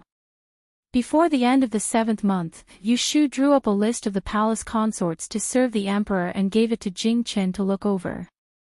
Jing Chen only skimmed through it once before stamping a large seal at the end of the booklet. Next to her seal, there were 2 thin sheets of paper wrapped in ginger wood and coated with a secret wax paste. It was called the Book of Kuan and was personally safeguarded by Jing Chen. At the end of the month, the Palace Internal Affairs Commission would send someone to retrieve it. Although she expected that Jing Chen would not have any objections to her arrangements, Yu Shu still dutifully reported to him, "I referred to the secret books of the Kunling Bureau for the past 3 years. According to their positions, I first recorded the dates of the Empress and the 3 official consorts, then the consorts and noblewomen. Based on the lunar calendar, those with conflicting birthdays are staggered. Those with impure bodies are not recorded. Because the next month is the 1st month, we need to leave the 7th and 19th to avoid the ancestral taboo." On the surface, the schedule that Yu Shu had arranged was meticulous and could be said to be standard. In reality, there was a hidden mystery. For example, Noble Consort Xue and Noble Consort Shu both had 3 days, but Noble Consort Shu had 1 day scheduled on the 15th. There was a banquet in the palace on the 15th of the 8th month. Emperor Zhao Qing would definitely get drunk. The banquet would end at the 3rd watch and there would be morning court the next day. He would not have the energy to be intimate with Noble Consort Shu. He probably wouldn't even be able to say a few words before washing up and sleeping. There was another son Guiren, who was below the position of consort, but when Ren Qiming had been in charge of the Kunling Bureau, she had gotten 2 days in a row in 3 months. Before Yu Shu had entered the palace to see Noble Consort Xue, she had felt that there was something fishy about this. After Noble Consort Xue's guidance, she had learned that this son Guiren was actually a palace maid in the Empress's pepper hole. If she continued to investigate, the Empress was middle-aged and had no children. Emperor Zhao Qing also had a preference for young beauties. This son Guiren's position was very interesting. When it came to Yu Shu, she also got 2 days for son Guiren. However, one day happened to be after Noble Consort Shu, on the 16th of the Mid-Autumn Festival. The night before, Emperor Zhao Qing had rested at concubine Shu's. The next day, he would see his lovely concubine. He would probably relax a little. The next day, he was in front of another young and beautiful concubine Zhao. Emperor Zhao Qing was already in his 40s. He was no longer as promiscuous as when he was young. If concubine Zhao got wet, there would be nothing for son Guiren to do the next day. No one could find anything wrong with this arrangement. Half was son Guiren's intention. Half was Zoff Imperial Consort Xue's intention. Know of this arrangement. Noble Consort Xue of Xue. I of and Khan of Shu Khan of Festival. Qing of the Palace of the Shu. Yu Shu Jin Khan of Khan of son of Qing of Ri. On the contrary, it caused Yu Shu to sneak up on her. It was unknown if she would regret it. Jing Chen couldn't tell what Yu Shu had done to the August Book of Earth. After listening to her report, he said to her, "This involves the private affairs of a palace maid. As a man, I can't do anything about it. As a man, it's more convenient for you. You can draw up the Great Earth Register in the future and give it to me to seal. Originally, I was the right commander." Yu Shu could tell that he wanted to be a hands-off boss. How could she not be happy? She raised the corner of her mouth and gave him a rare smile. "Okay." Jing Chen looked at her smiling face. His thoughts drifted away. When he came back to his senses, she had already left. Yu Shu did not see Xue Rui's shadow for a few days. A few days ago, she was busy arranging the list of attendants, so she did not have the time to think too much about it. Once the business was finished, she thought about him. She went to Wangji Tower to look for him but didn't find him. Instead, she heard two maids say something. The gentleman that the young lady brought a few days ago. I don't know how he found the feng shui pool you set on the balcony. He sneaked in once and we saw him. Yushu picked up Axian Lishan near the Axian mansion and got the secret of Yunhua's relics out of him. Seeing that he had nowhere to go, she arranged for him to live in Wangji Tower. She had been busy for 7 or 8 days and had no time to take care of him.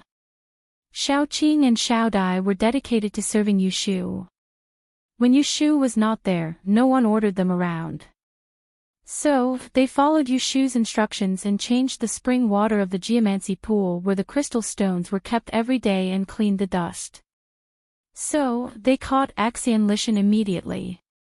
But considering that he was Yushu's guest, they kindly asked him to leave. Unexpectedly, Axian Lishan was thick-skinned. He was discovered, but he didn't feel ashamed. Instead, he wandered on the top of the 3rd floor every day. This made the two maids always be on guard against him. They couldn't sleep well at night and were miserable. After listening to their story, Yushu smiled happily. She found Axian Lishan's room, knocked on the door and went in. It was dinner time. Axian Lishan hadn't served the dishes yet. He was lying under the window with his legs crossed in a daze. A string of shiny crystal beads was hanging on his hand, shining under the light. It was the reward he got for helping Yushu make the Mujiang fan. When he saw Yushu coming in, he just twisted his neck and didn't get up. Uncle Wu, are you used to living here? The food is good, and I can avoid disasters. I'm used to living here. Axian Lishan squinted at her. What? Do you think I'm freeloading here? Do you want to kick me out? Yushu was still wearing the blue kale official robe. She lifted the corner of her robe and sat opposite him. She smiled and said, freeloading is not a big deal. Wangji Tower has a lot of money, so we don't lack these meals. I treat Uncle Wu as a guest, but you don't treat yourself as an outsider. These words were so sarcastic that Axian Lishan touched his nose. Did the two little girls tell on me? Yushu looked serious. Uncle Wu comes from the Yi Shui family. You know the rules of the Yi Shui better than me. Don't you know it's a taboo to pry into other people's secret? Axian Lishan was a great master from a family of creators. She used the 8 gates life and death tactics of Taoist Qing Zheng for the feng shui pool upstairs. Others couldn't understand it, but he might. Look at what you're saying. How could it be so serious? Axian Lishan sat up straight and said with an embarrassed expression, I was just too curious and couldn't help but want to see it for myself. Not to mention anything else, even if I saw yours, would only think about it myself and keep it to myself. I definitely wouldn't reveal your secrets. Yushu snorted. If she didn't believe in Axian Lishan's character, she wouldn't let him live here. Axian Lishan was not a villain who left home for his old friend who died 20 years ago. Do you really want to see the feng shui pool where I raised the crystal? Axian Lishan's eyes lit up when he heard that there was room for negotiation in her words. Are you willing? It's not impossible. But the technique taught by my master is unique in the world. How can I easily share it with others? Axian Lishan knew that she deliberately kept him guessing and must have a request later. But when he thought of the mysterious feng shui place upstairs, he couldn't bear it. Curiosity got the upper hand. He said, what do you want? Chapter 603. The plot was about to enter the climax of the decryption.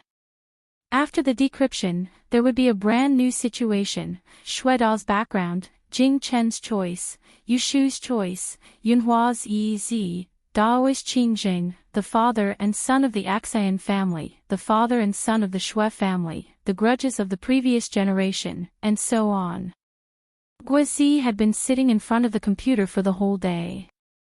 She had too many thoughts, and her brain had become hot-headed.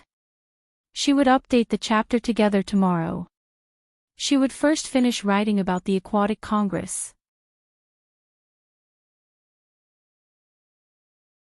Chapter 604.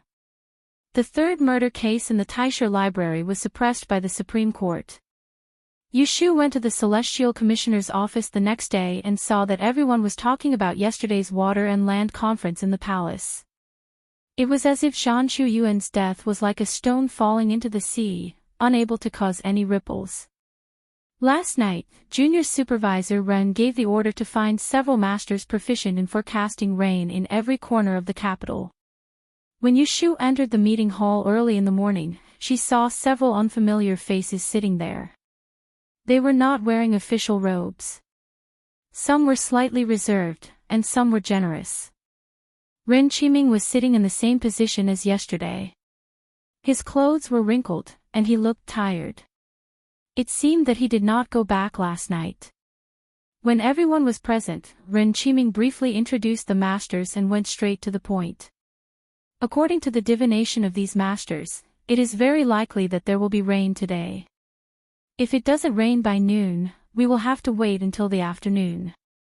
Everyone looked happy. After a few words of discussion, they heard him suppress the voices of the crowd and continue, "I have already asked for instructions from the great supervisor. Now I want to pick a candidate among you to try to pray for rain at the Water and Land Conference in the afternoon in order to expose the Onmyoji scheme. Who is willing to recommend himself?"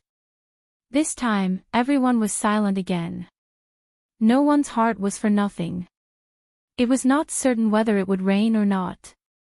The sky outside was clear and bright, and there was no sign of rain at all. At that time, if they prayed for rain, it would be a merit. If not, they would become the scapegoat. It was a small matter for them to lose face, but it represented the shame of the entire Great Peace sect. They would not be able to survive in the future. Like everyone else, Yushu pretended to be mute, but she was thinking about something else. Ren Qiming's face darkened. His gaze swept over their heads and fell on one person. He asked, "Left Judge Xan, who do you think should be responsible for this?" Xanya blinked and pretended to think for a moment. She asked, "This. Junior Supervisor, may I ask, did these masters calculate the exact time of rain today? Yesterday, when we saw the Onmyoji, it was raining on the spot. If we only know that it will rain but don't know the exact time, I'm afraid it will be self-defeating." Hearing this, everyone heaved a sigh of relief.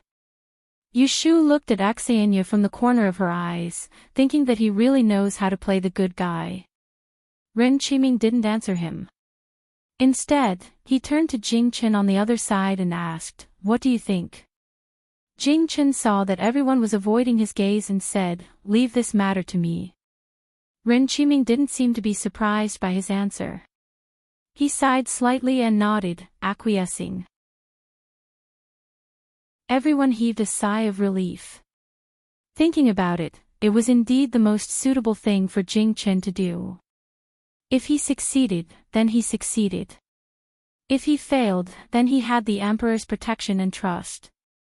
Who could blame him? After settling this matter, there was still another headache. As for the talk about resurrection, Ren Qiming frowned and said, "Although I didn't see it with my own eyes, I'm sure it's just a trick. It's nothing to be afraid of." After exposing the Onmyoji's trick last night, the officials were no longer suspicious and agreed with Ren Qiming's words. Someone asked, "Does Sir know how they are going to perform the art of resurrection in front of everyone?" Chao Zuling, who was resting with his eyes closed, opened his eyes and said, "Yesterday, after the meeting ended, someone from Swan Temple came and conveyed the Japanese envoy's request. They are asking for a condemned prisoner and a dog, but they didn't reveal the details. However, Junior Supervisor is right. Based on what he said about resurrection and supernatural beings, it can't be real. Everyone, keep your eyes open. If you see anything fishy, it's best to point it out on the spot. Don't be afraid. Hearing this, the group of people nodded in agreement. After the morning meeting, everyone went to make preparations, especially Jing Chen, who led the Yi masters who predicted Qingyu out. Before Yu Shu left, she was stopped by Ren Qiming, female imperial official. After everyone left, only Yu Shu and Ren Qiming were left in the hall. Junior supervisor, what did you call me for? I heard that someone died in Taisher Library yesterday. Did you and Daozi go to take a look? Ren Qiming asked. Yu Shu nodded hesitantly. Tell me in detail. Yu Shu wasn't sure if Ren Qiming knew about the secret of the Dawn disaster and the life breaker, so she pretended not to know and said, the person who died was a female official of the Taiching department who was dismissed. She was the young lady of the Zhan family in Jiangxi Fengshui. It seems that she was strangled to death and then drowned in a well. I don't know who she offended before she died. Drowned in a well after death. Ren Qiming said to himself and asked her, last night, the guards said that the constables of the Supreme Court came to ask Daozi for an inquiry. What's going on? Yu Shu then told him the clue of finding Jing Chen's lost academician's signature by the well. After hearing this, Ren Qiming frowned hard and said, there have been consecutive murders in Taisher Library, and most of them are related to Daozi. This matter isn't simple. You and Daozi are old acquaintances. As an official of the imperial court, you should be careful. In my opinion, you shouldn't go to the library before the murderer is caught.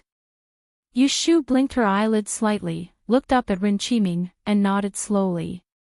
She was sure that Ren Qiming was also an insider. Otherwise, why would Ren Qiming suddenly care about her based on the grudge between them and the pain of losing his finger? You should also go and prepare. I'll take my leave. Yu Shu turned around, and her gaze sank. Shui Rui's analysis last night was correct. The reason the Emperor and the others cared about her life and death now was because Jing Chen's fate had yet to be resolved, but once the great calamity of calamities' fate was resolved, whether she lived or died wouldn't matter anymore. This couldn't work. She had to take action. She couldn't just rely on Shui Rui to find a way out for her. Walking out of the meeting hall, Yu Shu looked up at the clear sky and narrowed her eyes. First, she wanted to let them know that she wasn't just a tool in human form. In the blink of an eye, it was afternoon. The Celestial Commissioner led the Yi Masters into the palace. The Yi Masters who weren't in the palace didn't know that the Celestial Commissioner had already come up with a strategy. They only knew that they were humiliated by a foreign envoy yesterday. After a night, they saw the Donging envoy again in the palace. All of them looked at him coldly. There were a few plates of brightly colored fruits on the imperial table. It was obvious that they were foreign goods. The Emperor of Zhaoqing was playing with a yellow hard fruit in his hand. He looked down from above. Under his thick eyebrows were a pair of slightly sunken eyes. The beard on his lips covered the corners of his mouth, making it hard to tell whether he was in a good mood. He said to the envoys, originally, you should have seen the unique skill of the Yi Masters in my dynasty today. But with the Donging Onmyoji's resurrection skill, I don't want them to show off their slight skill in front of an expert. Then, he looked around the hall. I guess you are the same as me. You want to see the magic of resurrection. The imperial astronomer did not make a sound, and the civil and military officials did not stupidly flatter him. Everyone knew in their hearts that although the emperor wanted to see the trick of reviving the dead, he might not want to see the great Yi master being defeated. Yu Shu looked at the Japanese envoy opposite her, who had a braid on his head, and saw him stand up and bow. This minister will let Mr. Abe show your majesty the unique method of resurrection. When your majesty witnesses it, I hope that you will agree as promised. Our country will exchange 2 precious onmyojas for that uninhabited island. The Emperor of Zhaoqing smiled. My words carry enormous weight. He put the hard fruit in his hand back on the plate and said, "I heard that you asked the Swan Temple for death row criminals and dogs to perform the resurrection skill. I asked them to prepare it." After that, he didn't care about everyone's expression and signaled for the eunuch to pass the message. Not long after, a guard came in with a wooden box and a cage. There was a dog in the cage. Its grayish-yellow fur was specially washed. Coming to an unfamiliar environment, it whimpered uneasily and spun around in the cage. As for the wooden box, they couldn't see what was inside. But from the words of the Emperor of Zhaoqing, everyone could guess what was inside. Whispers could be heard. Fortunately, there wasn't a single imperial censor in the hall today. Otherwise, they would jump out and criticize the emperor for his ridiculous behavior. A few civil officials frowned and secretly shook their heads. But seeing that the two prime ministers, Shui and Yin, didn't move, they didn't try to persuade the emperor. This death row criminal was found from the Ministry of Justice. The assistant minister of the Ministry of Justice, Lord Li, naturally had to say something. According to Ambassador Yamada's request, this is the criminal who was hanged yesterday. I personally arranged it. No one else knows about it. Yushu looked at the middle-aged man who spoke and remembered that her new residence on Baochong Street wasn't far from this Lord Li's residence. Yamada Jiro worriedly walked forward and opened the box to check. The guards didn't stop him since the emperor didn't say anything. When the box was opened, some people subconsciously turned their heads away, not looking. Yamada Jiro was very bold. Not only did he use his eyes, but he also reached out to feel the breath and heartbeat of the condemned criminal. "Kiko, come here." He called out to Abe Kiko, who was sitting on his seat, in Japanese. Yushu saw the fair-skinned and delicate Dong-in youth leave his seat and walk forward. His small face was tense as he looked down at the box. His light-colored eyes looked a bit dull and unfocused. Yushu stared at the youth. She felt that his face was unnaturally pale.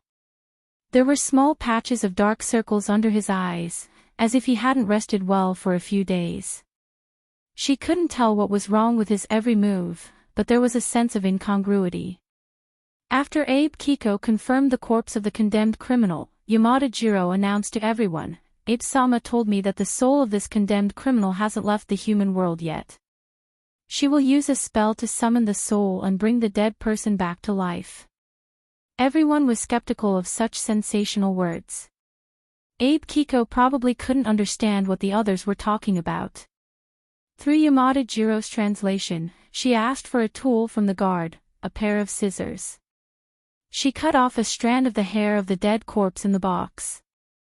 She took out a talisman that she had already drawn and wrapped it around the strand of hair. Then, she lit a white candle and placed it outside the cage of the dog. Then, she half knelt in front of the cage, held the paper bag in one hand, and softly chanted an incantation that was difficult for others to understand. The strange thing was that the dog in the cage, who was initially vigilant and uneasy, slowly calmed down. In the end, it obediently lay down with its head drooping on its front paws, as if it had fallen asleep. It didn't bark at all. Many people unconsciously became nervous when they saw this situation. Abe Kiko lit the paper bag with the hair of the condemned criminal on the candle flame, burned a handful of ashes, and gathered them in a plate. She bent down and gently blew at the dog in the cage. Phew! The next moment, the dog that had just fallen asleep stood up with a whoosh, as if its tail had been stepped on. It turned its head in horror and looked around, then lowered its head to look at its 4 dog legs. Suddenly, it let out a heart-wrenching scream, "Woof!" That panicked look was like a person who found out that he had turned into a dog, and he was scared to death. There was complete silence in the east and west seats. "What's your name?" The Donging young man's soft voice, and the Dong language she spoke was actually more standard than the envoys of the other countries. But because the person she asked was a dog, people didn't have time to be surprised. Woof, woof. Don't be afraid, answer my question. Woof, woof, woof, woof. The man and the dog were surrounded by the crowd and chatted for a while. Dozens of eyes of the celestial commissioner stared at them, and it was unknown how many people remembered to look for flaws. Reporting to the Dawn Saint Emperor. After Abe Kiko communicated with the dog, he didn't ask Yamada Jiro to translate. Instead, he bowed his head and respectfully told Emperor Zhao Qing, this sinner who came back from the dead said that his surname was Sun and his name was Heir. He used to be a servant in a rich family, and because he killed his master's favorite concubine, he was sentenced to death. Emperor Zhao Qing turned his head expressionlessly and looked at the assistant minister of the Ministry of Justice.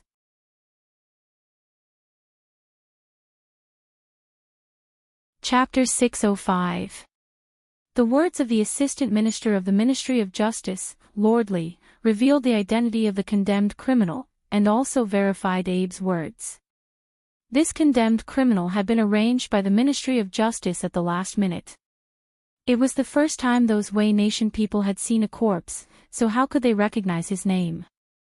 Furthermore, they could accurately state the crimes the condemned criminal had committed when he was alive. It was simply unimaginable. There was only one explanation that made sense: the condemned criminal had come back to life in that dog's body. Witnessing this with their own eyes, looking at the restless dog in the cage, the atmosphere in the main hall instantly became strange. Many people were so shocked that they couldn't speak.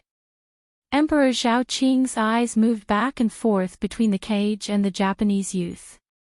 Suddenly, he asked, "You can bring a dead person back to life in a dog's body. Can you also bring him back to life in a human's body?" Abe actually only knew some simple official language. When she heard the emperor's question, she turned her head to look at Yamada Jiro with hesitation. However, Yamada Jiro didn't translate for her. Instead, he answered Emperor Zhao Qing's question, "I can, but to bring a dead person back to life in a living person's body, that living person has to die first. Moreover, casting a spell on a living person isn't as easy as casting a spell on a dog's body. This is because animals don't have complete intelligence, so it's easier for them to accept a human soul. However, a living person has a complete soul. Unless you first turn him into an idiot, then you can cast a spell in his sleep and change a dead person's body." After hearing his explanation, Emperor Zhao Qing's eyebrows rose up high. With a thought-provoking expression, he looked at the Japanese youth who could bring the dead back to life. Under her seat, Yushu's heartbeat was abnormal under her calm appearance. A dead person's soul coming back to life in a living person's body. Wasn't this kind of strange thing a true portrayal of her own experience? She didn't believe that a tuft of hair or a candle could summon a soul and bring a dead person back to life. However, when she looked at the peculiar Japanese youth, she recalled the gaze he had looked at her during the Water and Continent Conference yesterday. That uncomfortable feeling was as if someone had seen through her. Could it be that he could tell that the thing in her body wasn't the original? No, impossible. How could this be possible? Yushu quickly denies this idea and tells herself not to scare herself. There are many powerful people in Enling City. If someone can see that she is up to no good, he would have seen it long ago. Why would he wait until now? If that's the case, why can't you let the dead come back to life in your own body? Why must you occupy someone else's body? This question came from the Celestial Commissioner's side. The person who spoke was none other than Junior Supervisor Ren, who had been busy all night. Well.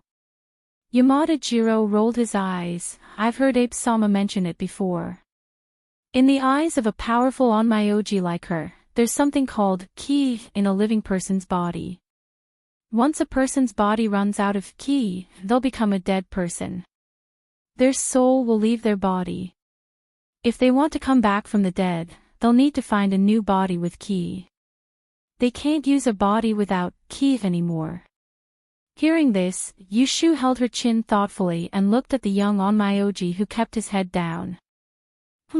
What resurrection? In my opinion, this is clearly a trick used by the people of Jianghu. It's fine to use it to deceive people, but how can you take it seriously? The white-haired Duke Jinghua snorted coldly. He was an important minister of the previous emperor and had made great contributions. When the emperor first ascended the throne, he single-handedly suppressed a few rebellious ministers. Although he didn't have any military power, Emperor Zhao Qing had always been generous to him. If it was anyone else who dared to speak so casually in front of the emperor would have glared at them long ago. However, at this moment, Emperor Zhao Qing only looked at him with a smile and didn't say anything.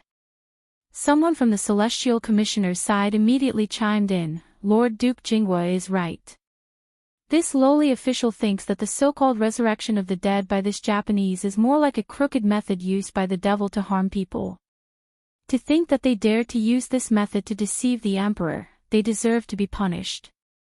Xania had suffered a loss at the hands of this Japanese yesterday. How could she let go of the opportunity to ridicule him today? Moreover, Ren Qiming had already spoken in the morning. If she could find fault with him, she would."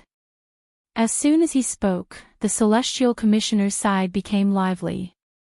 They all pointed out one thing after another, and all of their words had the same meaning: it's fake. Everyone had been prepared before entering the palace.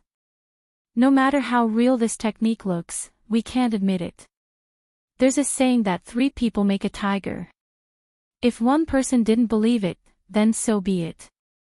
But when a whole group of people put on a disapproving look, those who were shocked at the start started to doubt the authenticity of the technique. The Celestial Commissioner's voice was unanimous. Even the group of Yi Shi behind him didn't support the Japanese. The words, "I don't believe it," were written on their faces. Even Emperor Zhao Qing's eyes weren't as fiery as before. Looking at this scene, Yu Shu really wanted to laugh. What was this called? That's right, the home advantage. Emperor De and is wise. Yamada Jiro probably didn't expect that these people would lie with their eyes open. He immediately showed an expression of being humiliated. With a red face and neck, he knelt down in front of Emperor Zhao Qing.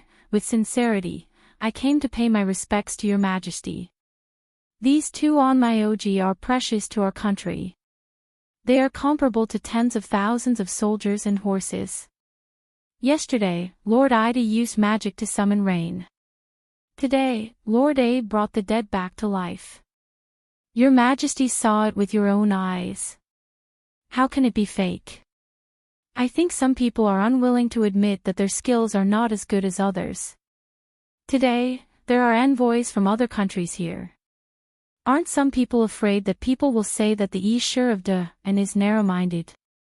In addition to Japan, there were also several small countries, such as Siam and Korea. They could understand Chinese and were indeed shocked by Abe's skill.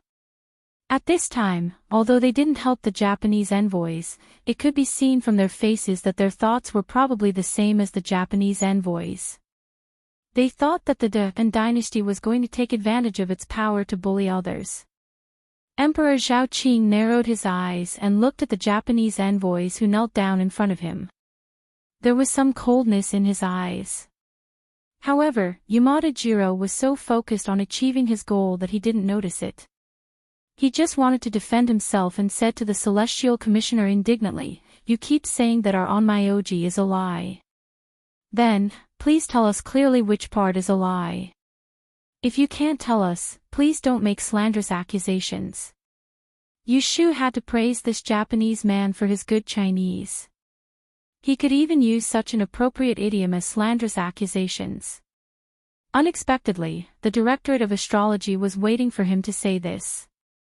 Humph. This time, it was Chao Zuoling who snorted coldly. "Yesterday, we didn't expose you because we wanted to show our leniency. Now, you think that we, the Celestial Commissioner, have no one to help you." Then, he turned his head and said to Jing Qin, "Thank you, Dozi Bai." Jing Qin nodded. He was already prepared. He stood up calmly and bowed to the throne, ignoring Yamada Jiro's clamor. He said, "Your Majesty, I have something to say." Emperor Zhao Qing was naturally amiable towards Jing Qin. "Feel free to speak your mind." Yesterday, the Onmyoji from Japan performed the Onmyoji summoning wind and rain. It was amazing. However, there are some people in the De Kingdom who can do this. Oh. Emperor Zhao Qing was interested. When did such a talent appear? Why didn't I know about it? Jing Qin explained, "Actually, it's not difficult. As long as one can accurately predict the weather of that day and make preparations in advance, anyone can summon the wind and rain. If I may be so bold, I would like to ask you to try and verify its authenticity." When Emperor Zhao Qing heard this, he was a little disappointed. He really hoped that had a master who could summon the wind and rain. When the time came, if there was a drought or water shortage, he could send someone there with a wave of his hand. Even disaster relief would not be needed. If there was such an extraordinary person, he could use an uninhabited island to return the disaster. Why not? When Yamada Jiro heard Jing Chen's words, he was stunned for a moment. Panic flashed across his face, but he still bluffed and said, "It's easy for you to say. Then please summon a rain and let us see if it's true." Jing Chen looked out of the hall and thought about the speculation of the Master in the morning. He couldn't help but turn back and look at Yu Shu, who was sitting below. However, he saw that she was holding a teacup and watching the show calmly, without any hint at all.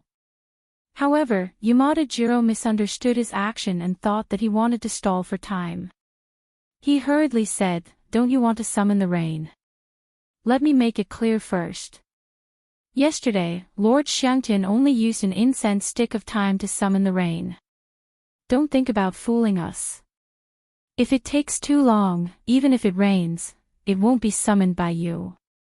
After saying this, he put on an expression of asking for justice and looked at Emperor Zhao Qing. Emperor Zhao Qing also hated this Donging envoy who was not sensible. He was probably very confident in his nephew. Without saying anything, he ordered the servant, "Go get an incense stick and light it." The people on the Celestial Commissioner's side who knew the truth more or less showed a worried look. However, there was no turning back. Jing Chen didn't want to argue. He took a step, turned around, and walked out of the hall. His back was slender and his clothes fluttered in the wind. His back was imprinted in people's eyes. He was like an immortal returning with the wind. In an instant, it inexplicably gave more confidence and hope to the hundreds of officials present. Yu Shu, on the other hand, looked at Jing Chen's back as he disappeared outside the palace gates and shook her head lightly. The Great Commissioner sitting in the chief seat turned his head and glanced at her lightly. No one noticed it. After Jing Chen went out, everyone stared at the incense stick. Probably the officials of the Celestial Commissioner had never been as united as they were today. They all hoped that God would do them a favor and not doze off at this critical moment. Buzz, buzz, buzz, a low bell rang in the distance, echoing up and down the Fengqing Palace. It was just the hour of the evening, and the summer sun was setting in the west. The incense stick burned very quickly. It didn't seem to have been burned for a long time, and only the thickness of a thumb was left. However, it was still calm outside the hall, without any sign of a storm. Until the last bit of incense ashes scattered into furnace dust, there was no rain. The Celestial Commissioner was silent. Yamada Jiro's face was filled with joy, and he didn't hide his smirk. He then knelt down in front of Emperor Zhao Qing. "Your Majesty, I wonder if the masters of the Holy Dynasty have anything else to say." Emperor Zhao Qing looked in the direction of the Celestial Commissioner expressionlessly. Only those who were familiar with the temperament of this emperor who had been on the throne for more than a decade knew that this was a sign of his anger. The Great Commissioner, who bore the brunt of the anger, stood up slowly and knelt down calmly. "Your subject has failed in his duty." His kneeling was a big deal. The celestial commissioner and the officials all stood up and knelt down with him. Your subject has sinned. Yamada Jiro didn't know that he had angered the emperor. He was just proud that he had the upper hand. He asked Emperor Zhao Qing, Your Majesty, please honor our agreement. My country will exchange the island with 2 onmyoges.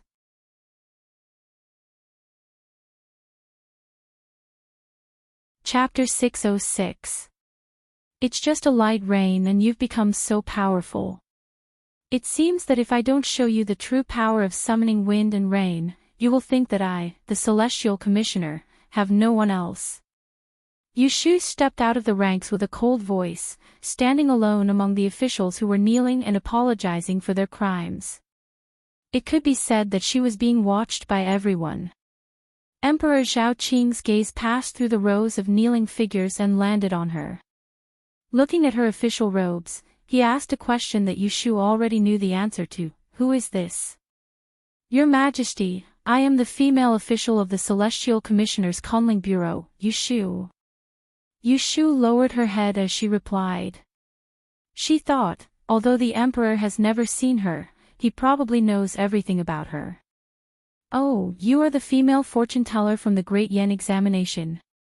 That's me. There was a small commotion below. Xue Lingnan, who was sitting on the throne, raised his eyes and swept his gaze across the seats opposite him. From what you said just now, could it be that you also know the art of summoning wind and rain?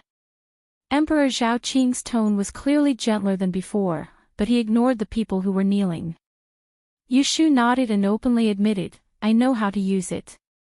Emperor Zhao Qing's eyes lit up. Yamada Jiro, who was rebuked, was startled. He had no idea where this woman in official robes came from. He hurriedly interrupted, Didn't the Celestial Commissioner say that my country's summoning wind and rain is a lie? Yushu glanced at him, Of course it is a lie, but what I do is authentic. How can we compare? Yamada Jiro said, I think you are boasting shamelessly. Didn't the official who went out just now say that he can predict the rain? Then why didn't it rain? I know that there is a saying in your dawn, black cat, white cat. A good cat that can catch mice is a good cat. Your dawn master of disguise can't even summon rain, how can he be compared to our onmyoji? Faced with the opponent's argument, Yushu did not feel embarrassed at all.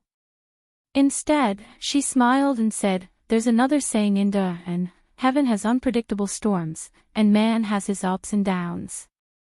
Based on your knowledge, you probably don't understand the profoundness of this sentence. Let me tell you in simple terms. The right Commander Darren's luck is not good today. He made a mistake in his divination. But it doesn't matter. He can't predict the wind and rain, but I can bring it for him. Then, I would like to invite you to try your skills. If you can summon rain, then I will be convinced, Yamada Jiro said angrily, but in his heart, he was cursing these Dan people for being shameless. He didn't believe that these useless and pampered Great Peace Division masters had the ability to summon wind and rain. Emperor Zhaoqing could not bear to watch them bicker and coughed once before asking Yushu, Is what you said true? Yushu's expression turned serious. She bowed and asked, Please give it a try. With Jing Chen's failure as an example, Emperor Zhaoqing did not dare to place too much hope on her. He was hesitating whether to let her give it a try or simply take advantage of the situation and use the uninhabited island to exchange for the 2 strange onmyoges from Wei country so that he would not embarrass himself later. At this time, the Titian spoke. This subject requests your majesty to allow official you to give it a try. This sentence made the decision for Emperor Zhaoqing. Alright, I will allow you to give it a try. Yushu lowered her head and smiled. She cupped her hands respectfully again. This subject needs one thing to summon wind and rain. Otherwise, it will not be successful. Your majesty, please grant it. Emperor Zhaoqing was puzzled. What do you want? I need the order of the true dragon. Yushu raised her head to look at the emperor and said in a powerful voice, even if this subject has the ability to summon wind and rain, how can a mere mortal willfully control the will of the heavens? It is difficult to control the will of the heavens. Without the order of the true dragon from the Emperor of Graydon, this subject would not dare to ask the will of the heavens for rain and good fortune. Her words were righteous and dignified. In the ears of others, it might sound like flattery, but in the ears of the Emperor of Zhaoqing, it seemed to be very useful. Sure enough, everyone secretly glanced at the Emperor's cloudy expression and thought that this new female official was young but had a way with words. The order of the true dragon. How do you want me to give it to you? Your Majesty, please write a flag with a brush and give it to this subject. Emperor Zhaoqing half believed and half agreed. He immediately ordered people to prepare and grinded ink and a brush. According to Yushu's request, he wrote a bright yellow flag for her. Yushu held the flag and did not wait for Yamada Jiro to say anything. She pointed at the incense burner and said, "Light the incense." The young eunuch who was on standby immediately lit a fire and lit the incense. Under the strange gazes of the crowd, Yushu walked out of the main hall with her head held high and went to summon the rain. When her figure disappeared from the door, Emperor Zhaoqing glanced at the people kneeling in front of the Celestial Commissioner and spoke, but only one person stood up. "Take a seat, Your Majesty." Zhu Muzhao stood up as if nothing had happened. He rolled up his sleeves and sat down again. The others knelt obediently and complained in their hearts. They sincerely hoped that Yushu was not boasting and quickly summoned the rain so that they could be relieved. Yamada Jiro and Abe Bakue also returned to their seats. The box and cage were carried away. Emperor Zhaoqing was worried and sent a few more officials to keep an eye on them and report back at any time. When Yushu stepped out of the palace, she saw Jing Chen standing on the balcony not far away. He was alone and bathed in the dusk. His figure looked a little desolate. "Isn't the right commander going in?" Jing Chen turned to look at her. "I heard what you said in the hall just now." Should he thank her for helping him find a perfect excuse to avoid it? There are unpredictable storms in the sky, and people have their blessings and misfortunes. It could be assumed that she was his blessing, and he was her curse. "What did you hear?" Yushu walked forward and stood on the 12 jade steps. She looked at the towering bell tower in the distance. A lone bird flew diagonally. "I thought you wouldn't meddle in other people's business." He asked her yesterday and she clearly didn't want to care. Now she suddenly stood up. Was it because she wanted to draw a line between them and not be associated with him? Jing Chen's eyes darkened. Yushu saw it and didn't explain. She rejected Jing Chen's proposal yesterday and showed that she was unwilling to participate. On the one hand, she didn't want to be used by him and the Celestial Commissioner. On the other hand, she considered the possibility of going into battle herself. However, after receiving the tragic news of Zhang Shuiyuan's death, she made up her mind. This was an opportunity. She might as well take a gamble. As long as God gave her face, her reputation would definitely be like the sun at high noon. If God didn't open his eyes, she would bear the lid of a dead person's pot and fail the task. No one could blame her. At most, she would just make a fool of herself. For a person as thick-skinned as her, compared to losing her life, it was nothing to be afraid of being humiliated. When she woke up in Yang City, the previous world had become her homeland. There was only one thought in her mind, and that was to survive. Along the way, there were many ups and downs, and how many hardships. To be able to reach this point, her life and death were no longer in the hands of others. "What are your chances?" Jing Chen asked. Yushu heard the footsteps behind her and knew that Emperor Zhaoqing had sent someone. Her eyes flashed and she said, "I have the true dragon token. I can go up to the heavens. What do you think of my chances?" Finishing, she took a step forward and took a deep breath. She raised the triangular flag in her hand and pointed it to the sky.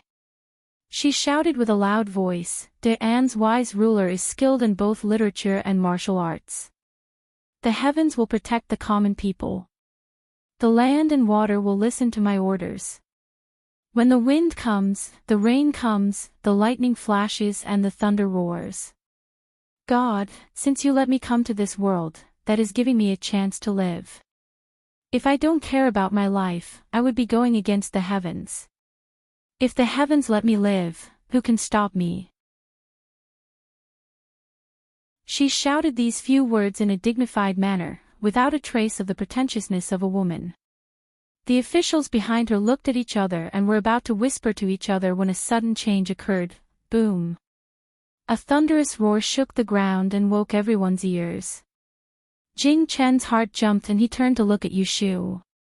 He saw that her eyes were like torches as she stared at the sky. There was an unknown emotion burning in her eyes that made people panic. When the wind comes, the rain comes, the lightning flashes and the thunder roars. The true dragon flag in Yushu's hand whistled through the air. It appeared to be completely random, but each wave was full of vigor. The flag with Emperor Zhao Qing's handwriting in her hand transformed into streaks of broken, bright yellow shadows. In the palace, the officials also heard the thunderous roar. Everyone was shocked. Emperor Zhao Qing's figure moved and almost rose from his throne. It's thunder!" Someone cried out in a low voice. Immediately after, there was an endless hum of whispers. Emperor Zhao Qing did not stop them. Instead, with a strange expression, he turned his head to look at the only celestial commissioner present, Zhu Muzhao. The commissioner met the emperor's slightly excited and inquiring gaze and gently shook his head. Yesterday, he had divined that today's Water and Land Conference would not have a hasty conclusion. There would be the appearance of the Ziwei's strange star and the help of heaven. He didn't know where Yushu got the confidence to stand out at such a critical moment and dare to use the emperor's name to order the heaven. Whether it was because she was proficient in divining celestial phenomena or because of other reasons remained to be investigated. On the other hand, Yamada Jiro's expression was not so optimistic. He stared fixedly at the door of the palace with an expression of disbelief. At this moment, a bolt of lightning split open the sky with a crackling sound. The sky outside the palace darkened at a speed visible to the naked eye. The people near the door of the palace quickly felt a gust of cold wind blow in. Woo, woo, the incense in the stove burned halfway. Outside, lightning and thunder roared, and the east wind howled. Yushu's loud and clear voice traveled clearly into the palace and encouraged people to become restless. Everyone's faces were filled with excitement. Yesterday, when the Wei people called for rain, there was no such commotion. Crackle. Boom. Another string of lightning and thunder roared. A figure suddenly appeared at the door of the palace.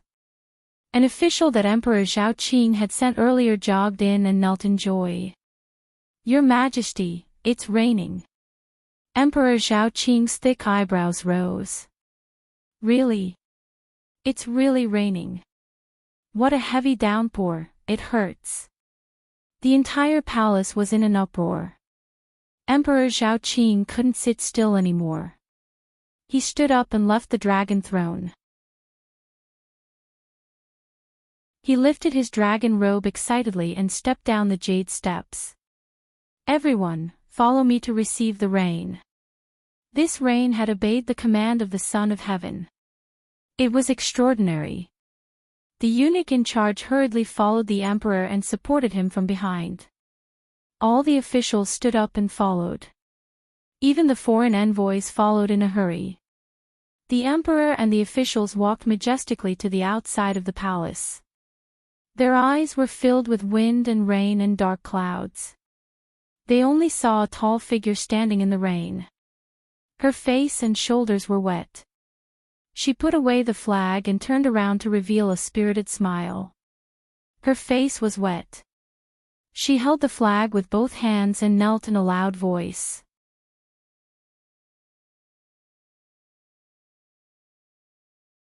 Chapter 607. There was a storm outside the palace, but the main hall was a scene of joy and harmony, ignoring the words of the Donging people. Yushu's heavy rain could be said to have taken advantage of the right time, the right place, and the right people. The right time was the face of God, the right place was the rare occasion of the Land and Water Conference, and the right people was the desire of Emperor Zhaoqing. With the true dragon command in hand, she could summon the wind and rain. First, she solved the dilemma of the Celestial Commissioner and saved the reputation of the Deni Master. Second, she suppressed the limelight of the Donging on Myoji's resurrection. Third, she made the Emperor so happy that he actually led the officials out to welcome the rain. Yushu's wise ruler entered Emperor Zhaoqing's heart. Since ancient times, what did emperors want in life? They only wanted peace and prosperity for future generations, and a wise ruler was not a self-proclaimed title. There was no stronger proof than the will of heaven. Today's Land and Water Conference, foreign countries paying tribute, the female celestial commissioner holding the emperor's command to summon the rain, and the blessing from heaven would definitely be recorded in the Dan historical records. Back in the hall, everyone returned to their positions. Emperor Zhaoqing's face was flushed with excitement. He pointed at Yushu and said to the officials, "This woman is an extraordinary person." Everyone praised her. Yushu knew that she had shown off her abilities, and it was impossible for her to be humble. However, there was an important point that still needed to be reviewed. Your Majesty is too kind with your praise. Your humble servant's ability to summon the wind and rain can only be used by a wise ruler. This is the will of heaven. She had done everything she could. As long as she could make the emperor happy, she would be able to reap both fame and fortune. Yushu started the conversation, and naturally a group of officials followed up. Who didn't know how to sing praises and please the emperor? Even the foreign envoys expressed their allegiance again and again. Ha ha ha. Emperor Zhaoqing laughed heartily. In such a situation, among the Celestial Commissioner's side, someone looked at Yushu with a deeper meaning. Yushu didn't notice it at all. When Emperor Zhaoqing was happy enough, she turned the spearhead and pointed it at the Donging people whose faces were stiff and unsociable. Your Majesty, I have something to ask the Japanese envoy. Only then did Emperor Zhaoqing remember the annoying Wei Nation man. His smile faded a little and he raised his hand to give her permission. Yushu pointed at the half-extinguished incense stick in the incense burner and asked Yamada Jiro, "Yamada-sama, how does my rain compare to the Onmyoji's rain yesterday?" Many people laughed in a low voice. Wasn't it obvious? Yesterday's drizzle, compared to the lightning and thunder outside, was almost the same as the sky accidentally sneezing. There was a saying that people would die if they compared themselves to each other, and goods would be thrown if they compared themselves to each other. Yamada Jiro was infuriated. These Dan people were very cunning. They clearly had such a powerful person, but they hid it so well that he was completely unprepared. "This sir is very capable," he replied reluctantly. He glanced at Abe Kuei, who was sitting beside him in a daze, and suddenly had an idea. "I wonder if you can summon the wind and rain. Do you also know how to bring the dead back to life?" Oh right, they also knew how to bring the dead back to life. These Dan people definitely didn't know how to do that. Unexpectedly, Yushu laughed. Before she could speak, someone behind her said loudly, "Yamada-sama, you of our Celestial Commissioner, although she can't bring the dead back to life, she can determine the life and death of people. Does your Onmyoji know how to do that?" The person who spoke was Exayanya, who had always disliked her. Determine the life and death of people? Yamada Jiro looked confused. Obviously, he didn't know the realm of the Dan people. Yushu kindly told him, "I can't bring the dead back to life, but I can tell when a living person will die." Yamada-sama, do you need me to tell your fortune? Let's see how long you can live. Although she asked the last sentence with a smile, the way she stared at the other party didn't show that it was the case. Yamada Jiro nodded and shook his head. He could only try to be brave and said, even if you can predict the time of death, it can't be compared to bringing the dead back to life. Our Onmyoji are still better. Someone hissed, obviously dissatisfied. Someone said, your resurrection requires taking the life of a person. It's not the right way. If you don't take the life of a person, you'll be reborn as a dog. That's better than death. Seeing that Emperor Zhao Qing was in a good mood, Kong Qi, who didn't agree to the exchange of the Diaoyu Islands yesterday, stood up and said, Your Majesty, in my opinion, the two Onmyoji from Japan are not good. Firstly, there are people with extraordinary talents and secondly, bringing the dead back to life is a sinister act. If news of it spreads among the people, it will cause them to panic. Let's drop the previous proposal of exchanging the islands. Everyone agreed. Yu Shu heaved a sigh of relief. She thought that this scholar wasn't useless. Emperor Zhao Qing wasn't stupid. Although bringing the dead back to life was magical, there was only one way to live. If he kept them, people would criticize him sooner or later. So he hesitated for a moment and said to Yamada Jiro, Ardahan has many capable people. They don't lose to your Onmyoji. I don't want them. What he meant was, I have a better one. I don't want you, this inferior one. Yamada Jiro was so angry that his mouth was almost crooked. His plan was ruined. How was he going to explain when he returned? Your Majesty, a monarch doesn't go back on his words. In a moment of desperation, he couldn't care too much. He knelt down and said, Your Majesty promised yesterday that after seeing the resurrection technique, you will give the small island to the small country. Are you going back on your words now? Emperor Zhao Qing's face suddenly turned cold. Yu Shu's eyes flashed. Just as she was about to speak, she heard a clear voice from outside the hole. Your Majesty naturally doesn't go back on his words. But your resurrection must be real. Everyone in the hall turned their heads. Yu Shu turned around and saw a person wearing a dark green robe and a square hat. He strode in. It was second young Master Zhu. Zhu Muzhao looked at his only son who arrived in time. A smile appeared on his calm face. This subject has offended you. Your Majesty, please punish me. Zhu Qingjue went forward and knelt. As he lowered his head, he stared at Yu Shu strangely. Emperor Zhao Qing raised his eyebrows. He glanced at Didier. He didn't blame Zhu Qingjue for barging in. He raised his hand and signaled him to stand up to speak. Zhu Erlang, why aren't you on duty at the Imperial Hospital at this time? Why did you come to Fengqing Palace? From Emperor Zhao Qing's tone, it was obvious that they were close. Zhu Qingjue stood up and stood beside Yu Shu. He said, This subject has something to report. Permission granted. Zhu Qingjue immediately took out two items from his sleeve pocket. One was a white candle, and the other was a paper bag. These two items were used by the Onmyoji from Donging. They were used to resurrect the dead.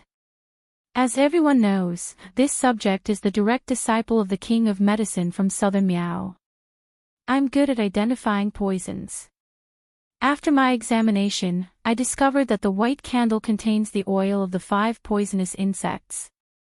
The ash of the talisman paper is mixed with the demonic fragrance grass. When roasted with fire, the smoke will cause hallucinations. The former can make people faint while the latter can make people mad. It's also effective on dogs and other animals. It turned out that after the box containing the dead prisoner and the cage used to lock the dogs were carried away, the candle and the ash of the talisman paper were taken away and sent to Zhu Qingjue.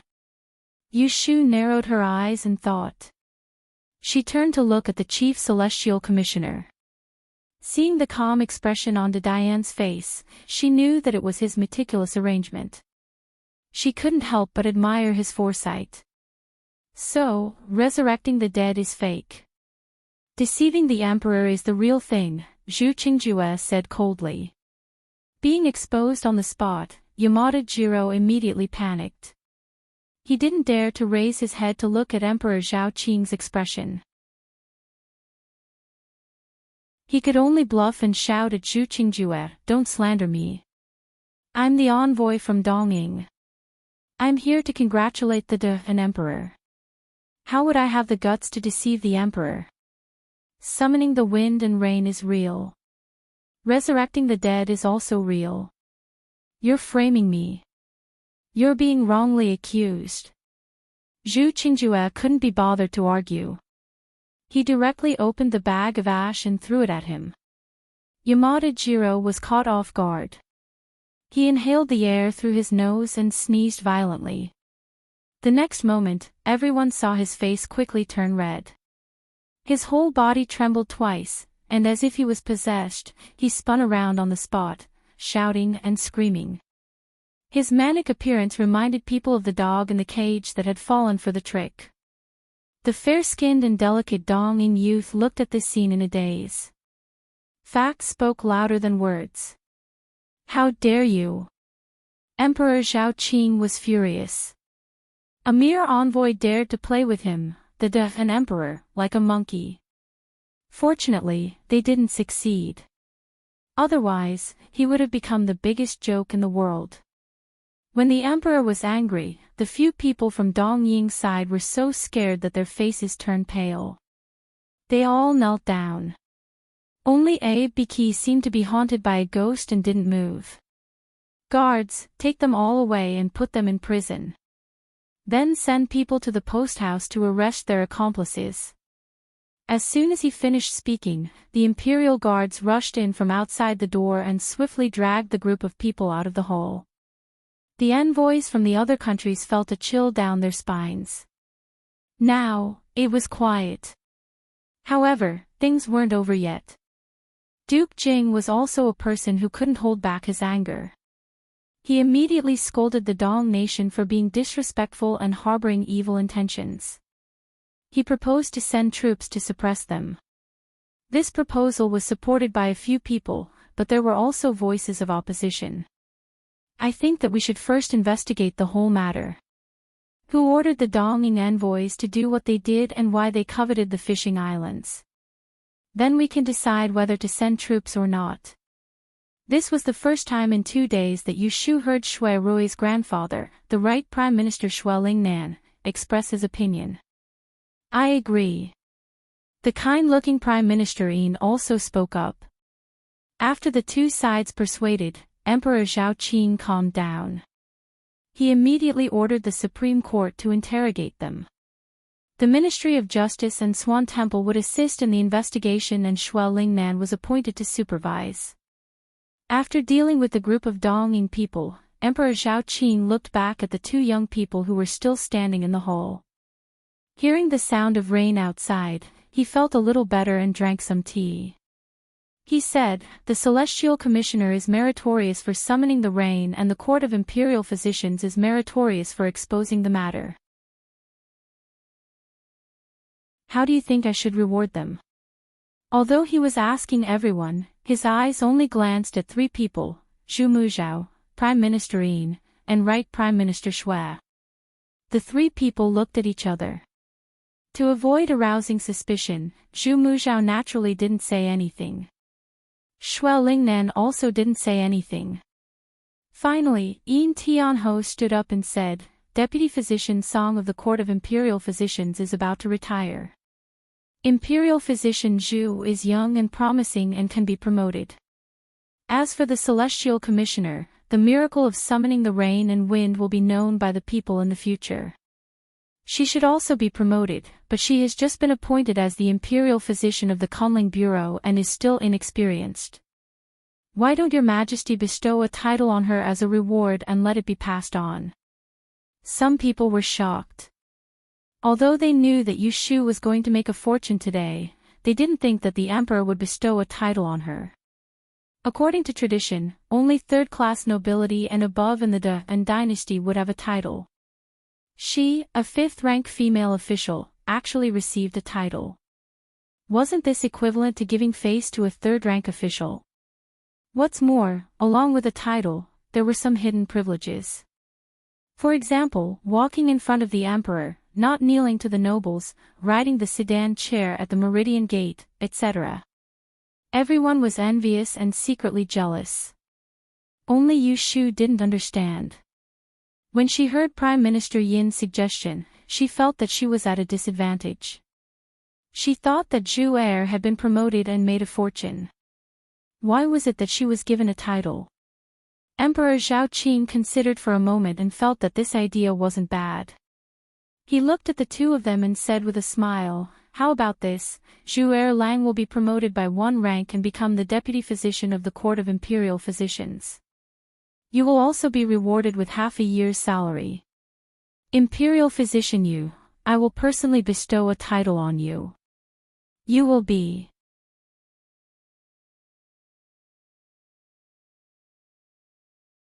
Chapter 608. The rain did not lessen. Emperor Zhao Qing named a few officials to accompany him and brought the envoys to the rear hall for the banquet. He left the others to wait for the rain to stop before leaving the palace.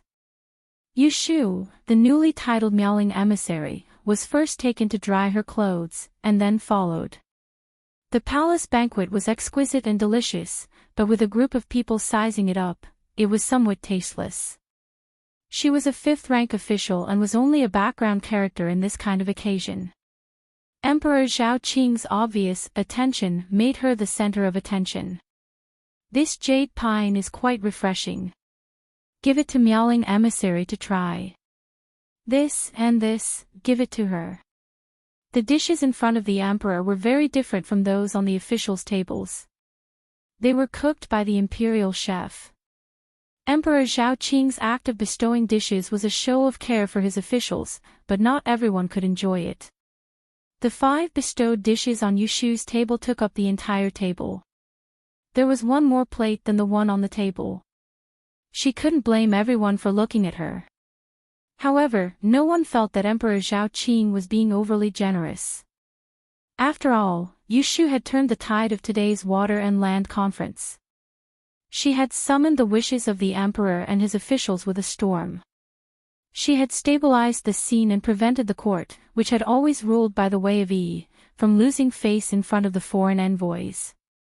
Otherwise, no one knew how to deal with the result. Even if Zhu Qingjue found out that there was something wrong with the resurrection spell, that was a matter for another time.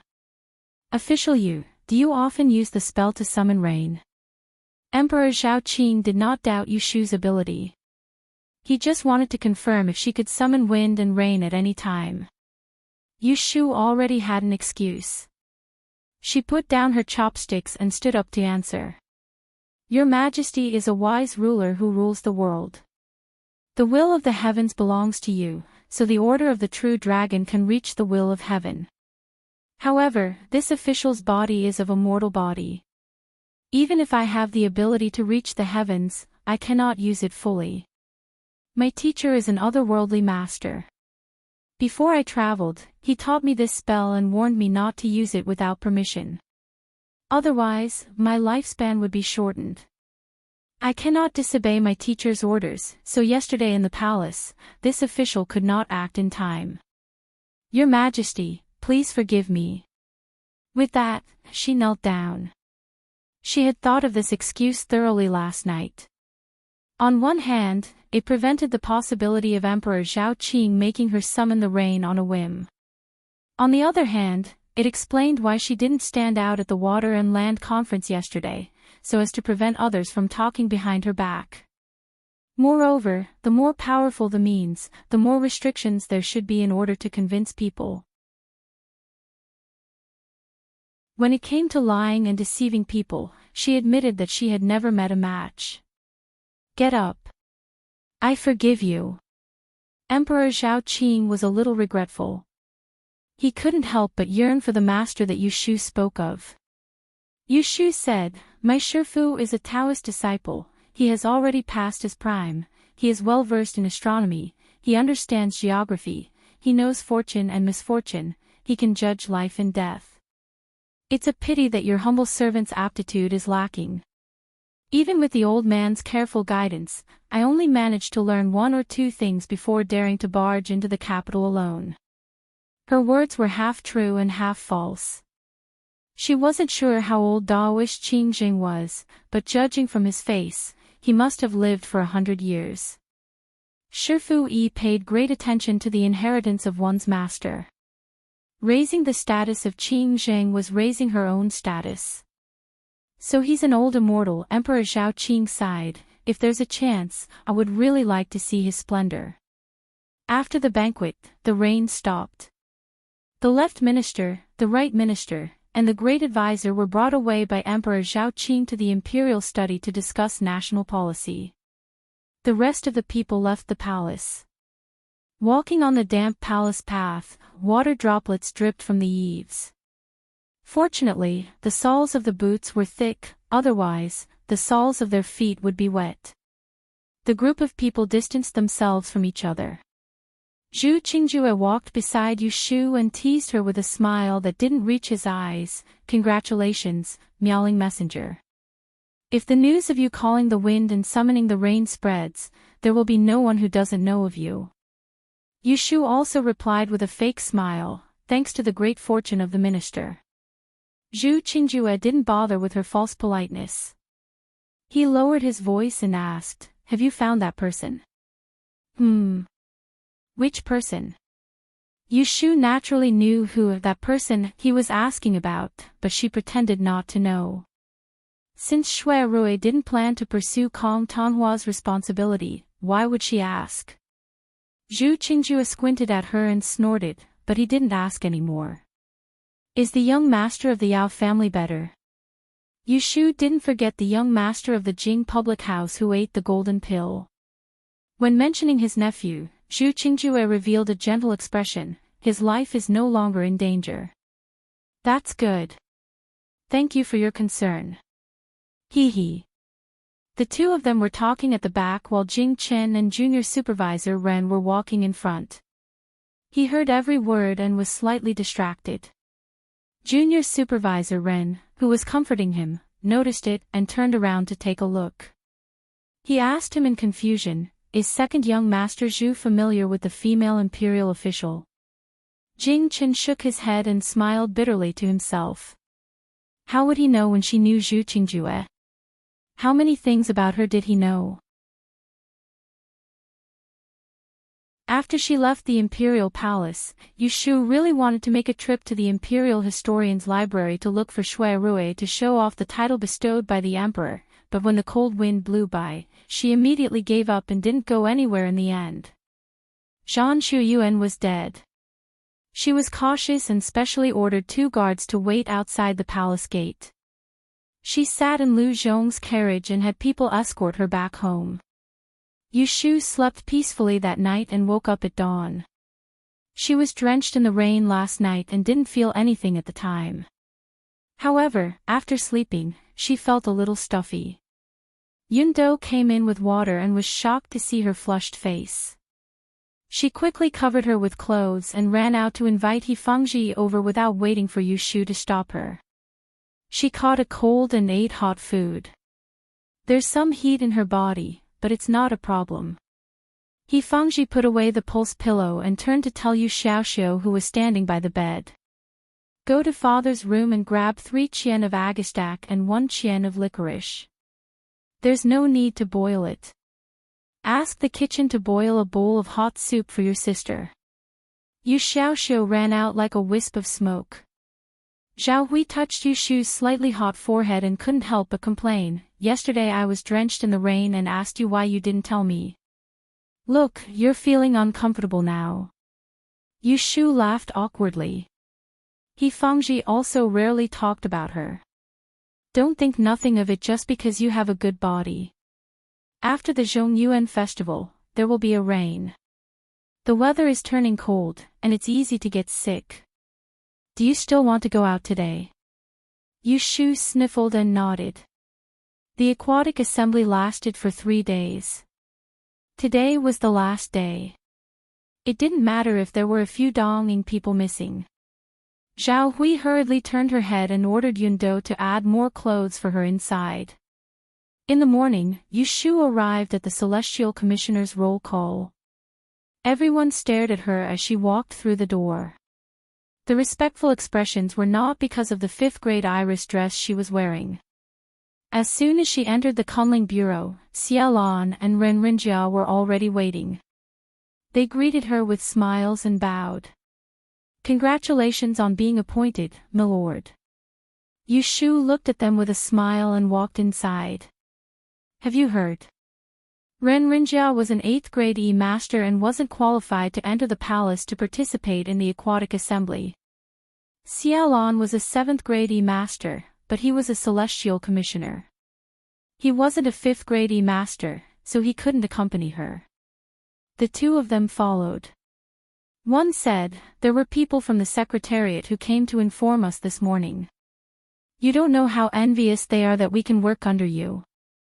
The other said, "The gentlemen at the bottom of the clock tower have been talking about it all morning. It's a pity that this lowly official doesn't have the fortune to personally see Milord holding the true dragon command and summoning the wind and rain." Yu Shu had flattered the emperor yesterday, and today, she was flattered by her subordinates. She laughed. When she raised her head and saw Jing Chen standing by the window on the 2nd floor, her smile faded a little. After sending the two away, she went upstairs.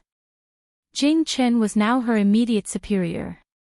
No matter what their relationship was, she wouldn't be careless with the etiquette she should have in front of others. "Right, Commander." Jing Chen was still standing by the window. Half of his body was shrouded in light and shadow. He looked at her with an unclear expression and bowed. He stopped her, saying, "You have a title bestowed by the Emperor. When you see me in the future, you don't need to bow." The so-called great etiquette included kowtowing and bowing. Yu Shu was 2 ranks lower than Jing Chen. When they met, she should bow and call him lowly official or lowly official to show respect. Yu Shu hadn't thought that the title the Emperor had casually bestowed would have such benefits. She was so happy that she straightened her back. "If Milord doesn't have any other orders, I'll go and prepare." "Wait, I have something to say to you." Jing Chen stopped her and pointed to a chair at the side. "Sit." Yu Shu thought for a moment and walked over to sit. "Zhan Shuiyuan is dead. What are your plans?" Jing Chen asked straightforwardly. Kunling Bureau was located in the Celestial Commissioner. The spies couldn't follow them in. It was safer to talk behind closed doors than outside. "I should be the one asking you this." Yu Shu looked at him coldly. "What did you say to me in the beginning?" "In the end, Zhan Shuiyuan still died. I'm afraid the next one will be me. You can't find the murderer and are anxious." After a short silence, Jing Chen said something shocking. "I found out that the Book of Xian Nu Lu Ren is hidden in the Celestial Commissioner." Hearing the Book of Xian Nu Lu Ren, Yu Shu's heartbeat couldn't help but speed up. "What do you mean?" Jing Chen stared at her, his expression cold. "I suspect that the Emperor and the Great Tiandi are deliberately hiding something from me. Maybe my identity as the Great End's disaster has other secrets." Hearing his suspicions, Yu Shu didn't know if she should be happy or not. Early on in the courtyard of Huixing Street, she had deliberately led Jing Chen to suspect that side. She waited for him to be suspicious, but it was only after Zhan Shuiyuan died. "Didn't you believe it deeply before? Why are you suspicious now?" Yu Shu sneered. Jing Chen lowered his eyes and thought, even the teacher who raised him would lie to him, let alone other people. "So, you plan to find the Book of Xian Nu Lu Ren and see for yourself what's written on it?" Yu Shu asked him. Jing Chen nodded. He rolled up his eyes again and said in a low voice, "Before I see that book, even the Emperor can't force me to do anything to you and me." Yu Shu understood the meaning of his words. He was assuring her that even if the emperor was anxious and wanted to act on her first, he wouldn't listen to righteousness and the emperor's orders. She suddenly didn't know how to respond. Should she say thank you? Yushu stood up and left her seat. She looked at him deeply and said, "Tomorrow night, come to Wangjilu."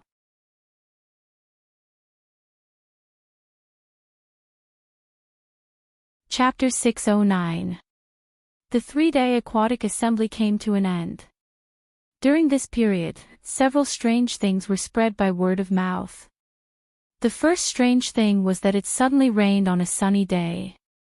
The second strange thing was that the dead came back to life. The third strange thing was that mortals could summon wind and rain and summon thunder and lightning.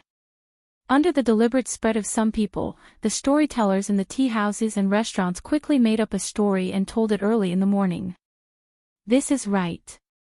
The Donging villains are cunning and deceitful, but they are no match for the thunderous means of a woman in Dun. The true dragon commands the wind and rain, and the little king of medicine is good at distinguishing. The emperor is a wise monarch, and the meowing messenger can reach the heavens. For the whole morning, the tea house was packed with people, listening to the story from the imperial palace with great interest. Sometimes there were cries of surprise, sometimes there were clapping and cheering. Quite a few people were not satisfied after hearing it once, so they tipped the storyteller to tell the story again. The people of Anling City had a new topic to talk about after their meals. The story of the aquatic assembly became the favorite of the customers in the tea houses and restaurants within a few days. It spread all over the streets and alleys. This is a story for another time. Yushu made a contribution in the aquatic assembly, but she also caught a cold. When she left the palace yesterday, Ren Qiming heard her cough, so he gave her special permission to rest the next day. Who knew that she would be all right after waking up? She got a free day. Yushu went to Wangji Tower early in the morning. As expected, Shui Rue, who was busy investigating the case, did not come these 2 days. Thinking that she could see him at night, she did not plan to go to LoveLore Library to look for him. Instead, she had another important thing to do. A month and a half ago, Xan Laowu entrusted Yunhua's relic, Zhugetong, to her and asked her to put it in the Fengshui pool for 49 days. Counting the days, the 18th of July was today. Xan Laowu promised her that when the time came and she returned to Zhugetong, he would tell her the use of this treasure. Yushu was sure that Yunhua was the eldest disciple of Taoist Qingjing. Because she also had a black ring made of the same material as Zhugetong on her hand.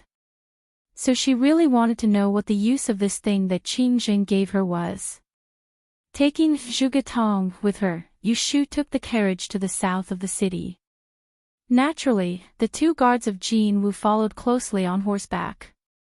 Who would have thought that when he arrived at the fan shop, he would see that the shop door had been smashed to pieces. There wasn't even a lock on the door. With a push, the door creaked open. "Milord, be careful." Lu Hong walked past Yushu and dutifully stopped her from entering. "This subordinate will go in and take a look." Yushu remembered that she was not safe at the moment. The foot that was about to step out retracted. "All right, go inside and take a look. Is there anyone else?" Lu Hong entered the shop in a flash. Yushu stood at the door and saw that the shop was in a mess.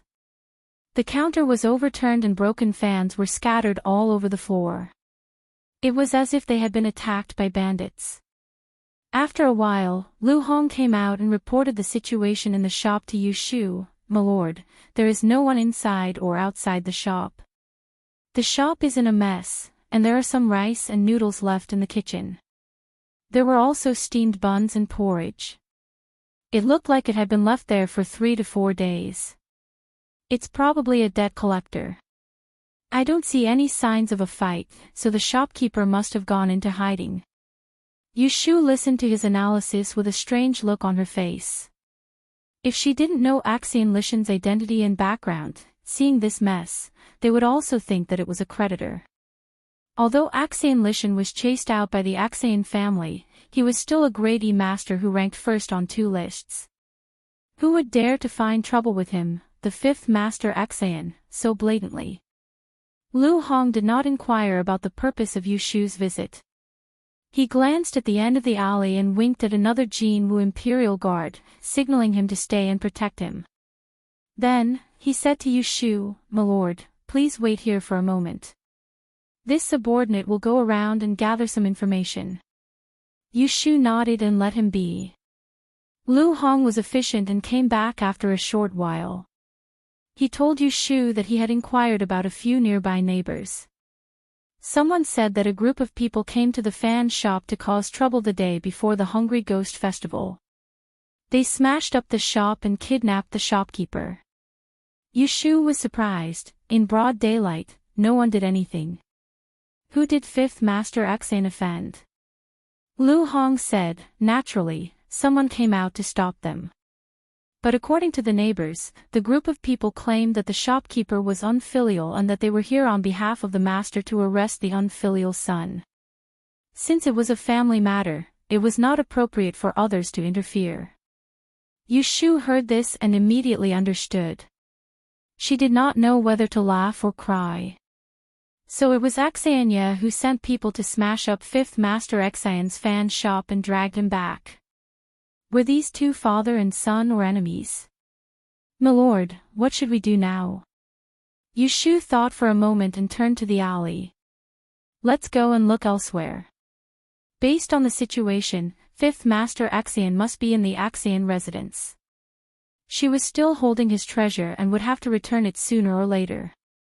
Since there was no time like the present, it was better to go and find out. In the Axian residence, Axianya returned from the Celestial Commissioner's roll call. After changing into a set of casual clothes, she went straight to the backyard where the person was locked up. He had captured that unfilial son 3 days ago. With the delay of the Land and Water Conference, he finally had the time to interrogate him today. Axianya made up his mind to use both carrot and stick to force that unfilial son to hand over the item. There were 2 guards at the entrance of the small courtyard. When they saw Axianya, they took out their keys and opened the courtyard door. "How is it today? Is he still noisy?" Axianya asked as she walked in. Replying to Master, 5th Master's throat is probably hoarse from all the shouting. "He is very quiet today. He did not make any noise." Axianya was a little suspicious. He knew his son best. When had he ever been caught by him? He did not know what was good for him. The worst time was when he made a scene for 7 days and 7 nights. How could he be so obedient after just a few days? Just as he was wondering, he walked to the door and waited for the guard to open the door. Before Axianya pushed the door open, he quickly adjusted his facial expression and made a sad look. However, a moment later, his face turned green. "How dare you look at people? Where is he?" "Ah, this. Master, please forgive me. I just sent food to 5th Master this morning." He was clearly still here then. The sunlight shone into the room with the windows and doors closed. There was not a single person in sight. In a corner of the Axian manor, a gray figure climbed over the wall along a ladder. He threw the cotton mat he had been holding onto the ground and hung himself by the edge of the roof. His 2 legs flopped in the air a few times, then he blinked his eyes and let go of his hand. Ouch, ouch. Landing in a deserted back alley, Axian Lishan held his waist and climbed up from the ground. Looking around, he limped towards the west, muttering to himself, "I've learned so many skills, but only opening doors and breaking locks is the most useful. Do you think I can't reach the lock just because it's outside? As long as there's a crack in the door, I can break it open." Walking out of the alley, there was a main street in front of him. Axian Lishan stopped at the intersection. He tidied his clothes and thought about where he could hide for a few days. At this time, a carriage ran past in front of him. The moment it passed, Lichin saw a figure at the window. He was stunned for a moment and shouted without saying anything, "Wait, wait. I said the one with the surname Yu in front." Yushu was the first to hear the shout from behind. She felt the voice was a little familiar, so she asked Lu Zhong to stop the carriage and looked out. She saw a sloppy man waving his hand some distance behind. He ran over with a limp. When the person ran to the front and stopped, Yushu couldn't help but laugh when she saw the person's ragged appearance. "Hey, fifth uncle, which prison did you escape from?" Lichin ignored her teasing and got into the carriage. He sat down panting and waved his hand to Yushu weakly. Go, go. Go quickly, don't stay here." Yushu's eyes rolled. She asked Lu Zhong to turn around and go back to Wangji Tower. She poured a cup of tea and handed it to him. When he was out of breath, she said, "I went to the south of the city to find you in the morning and saw that your shop was smashed. I didn't know where to find you, so I was going to ask about it." Lichin waved his hand and said, "Fortunately, you didn't go, otherwise, we would have missed it." Yushu curiously asked him, "Were you caught by the left judge? How did you end up like this?" I'm embarrassed to tell outsiders about my family's matters." Lichin touched his nose. "Lord Axian locked up my unfilial son. I won't run away. I'm waiting for him to torture me." Ah. The son called his father Lord, and the father called his son a prisoner. Was there such a big grudge? "Forget it, I won't tell you. You don't need to ask about it. It's not a good thing." Lichin perfunctorily said to her and then reached out to her. "Where's my treasure? Did you bring it?" He remembered the date clearly. Yushu took off the perfume pouch on her waist and held the Yulinglong with the black bead in her palm. She didn't hurry to give it to him. Instead, she smiled and asked, "Fifth uncle, do you still remember that you promised me that I will help you take care of it for 49 days? You will tell me the use of this relic of Yunhua Ez." Of course, Lichin remembered and didn't plan to deny it. Looking at the jade bead in her palm, he was slightly lost in thought. He said, "It's not convenient to tell on the way. Let's go back to your place first." Yushu thought about the two guards who were with her and had good hearing. She couldn't trust them, so she nodded and agreed. When they returned to Wangji Lu, it was already noon. Lichin's stomach was growling along the way, but he didn't blush at all. Yushu felt embarrassed for him and let him in from the backyard. She asked Xiao Qing and Xiao Dai, who came down to welcome them, to clean up a guest room. First, she asked someone to send water and food in. She looked at Lichin and Gong Qincher's figure and asked someone to borrow a set of clean clothes for him. After Lichin changed and washed, the food was also prepared. With his dripping hair, Lichin sat at the dining table with a chicken leg in one hand and a duck neck in the other. It couldn't be said that he wolfed down the food, but he ate like a beggar on the street at the entrance of the market. "Why didn't the left judge give you a meal after he caught you?"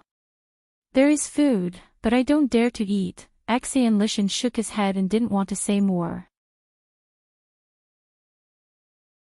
Yushu tactfully changed the topic. She took out the Zhuge pupil and asked him, "Let's talk while eating. Tell me, what is the use of this Zhuge pupil?" Lichin raised his head to look at her. He swallowed the meat in his mouth and smacked it twice. A strange smile floated on his face. "Have you heard that the emperor has a rare treasure of heaven and earth? I've heard my eldest brother talk about it." Yushu remembered that at the hibiscus gentleman's banquet, she saw the Chui family's spirit speech technique and wondered why the emperor allowed the existence of such a strange technique that could guess the emperor's heart. Shui Rui told her that the emperor has a treasure that he always wears. No one can predict the son of heaven's fortune or misfortune. Axian Lishan pointed at the exquisite ball in her hand, leaned close to her ear and said in a low voice, "The pearl in this Zhuge eye, and the strange treasure worn by His Majesty, were cut from the same thing." Hearing this, Yushu's brain buzzed and she subconsciously asked, "What thing?"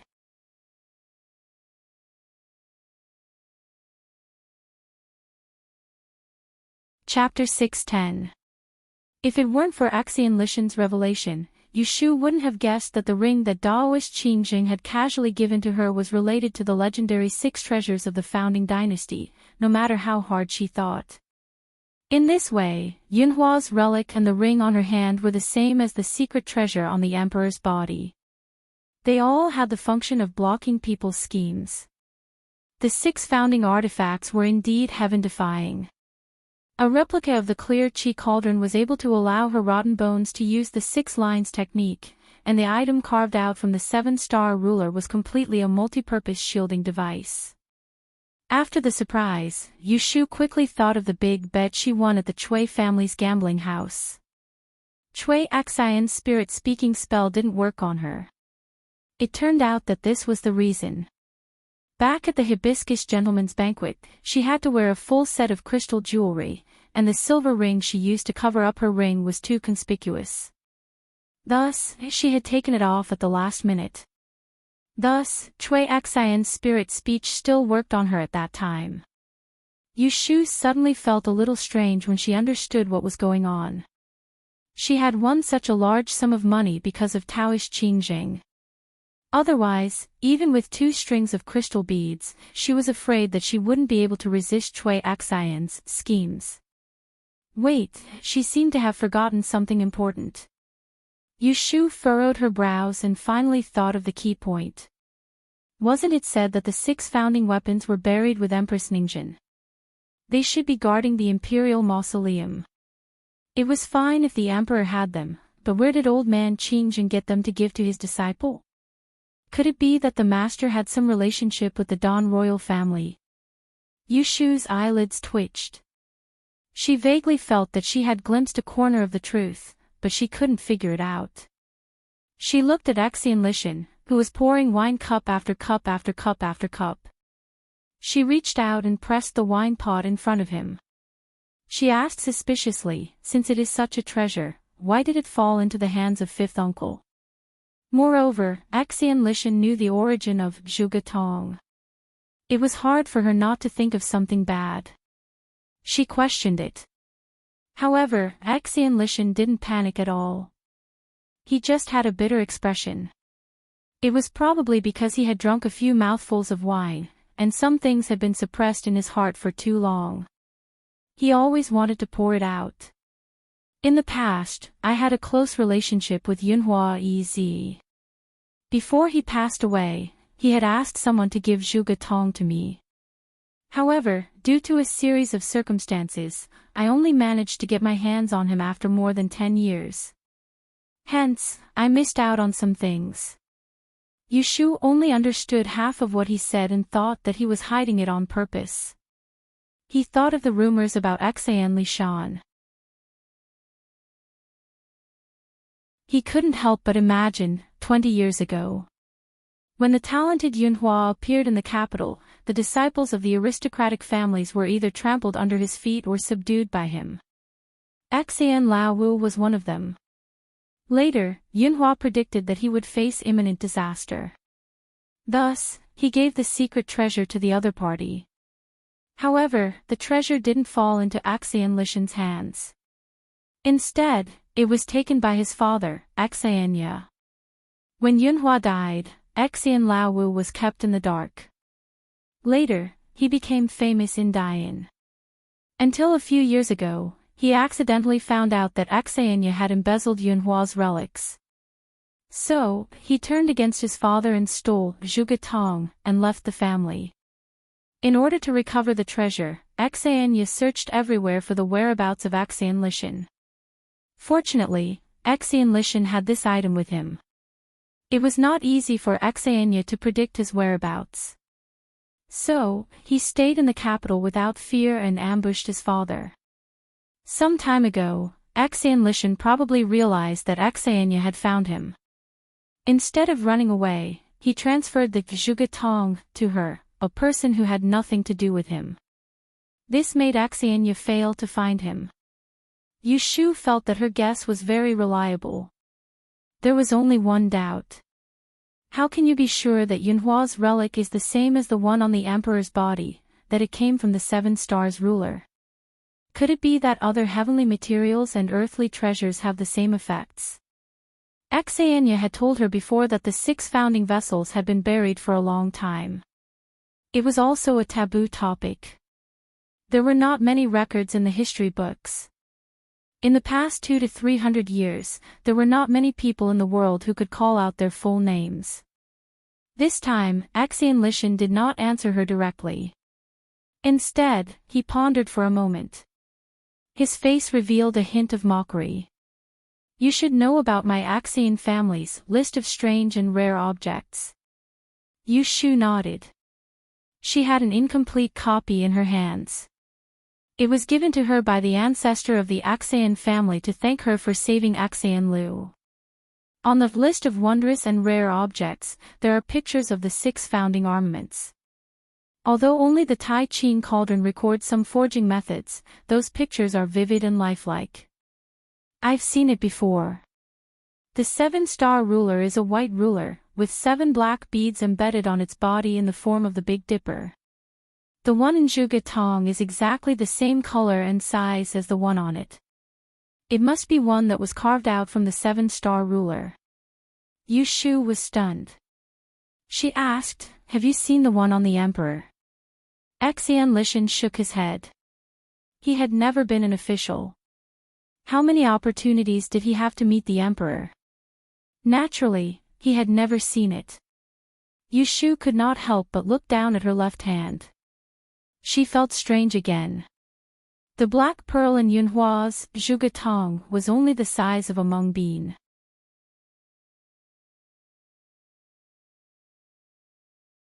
The ring she hid on her hand was at least the size of 2 mung beans. It was probably made by Qingzheng by melting 2 of the pearls from the 7 stars ruler. Should she be happy that her master was more generous to her than to eldest brother? She just did not know how many the emperor had. Yushu calmed her fluctuating emotions. She raised her head and stared at Axian Laowu. "Uncle Wu, why did you tell me these shameful secrets?" Just because she helped him keep Yunhua's relics. Stop fooling around. She did not forget how Axian Lishan, the profiteer, had extorted her. Hee hee. Axian Lishan laughed inexplicably. He took the wine pot under her hand. He raised his head and drank a few mouthfuls. He burped and wiped his mouth. He narrowed his eyes and looked in the direction of the void. He said vaguely, "I did not intend to explain it to you in the beginning.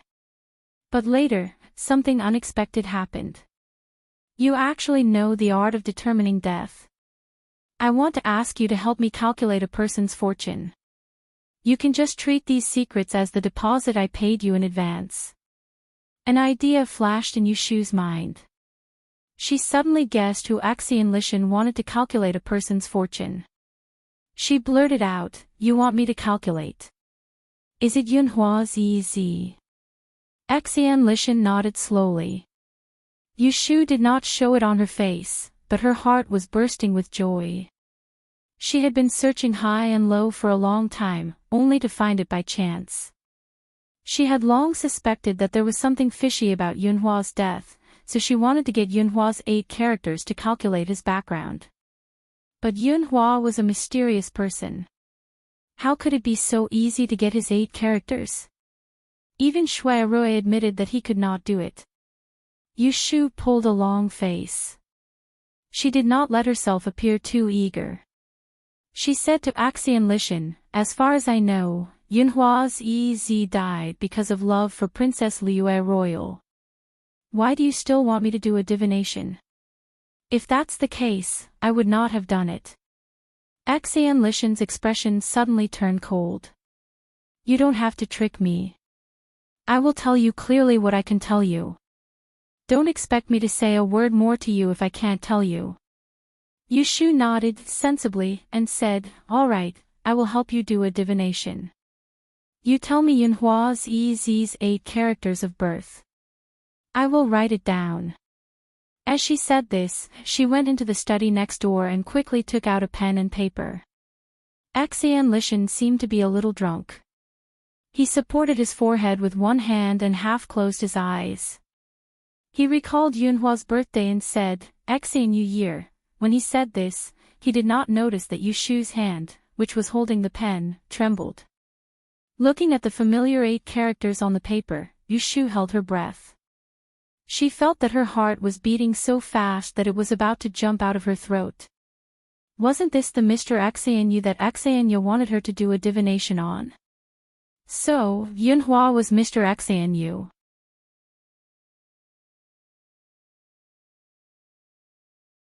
The person that Xian Yu wanted her to do a divination was also Yunhua. Why, Yunhua, was he still alive?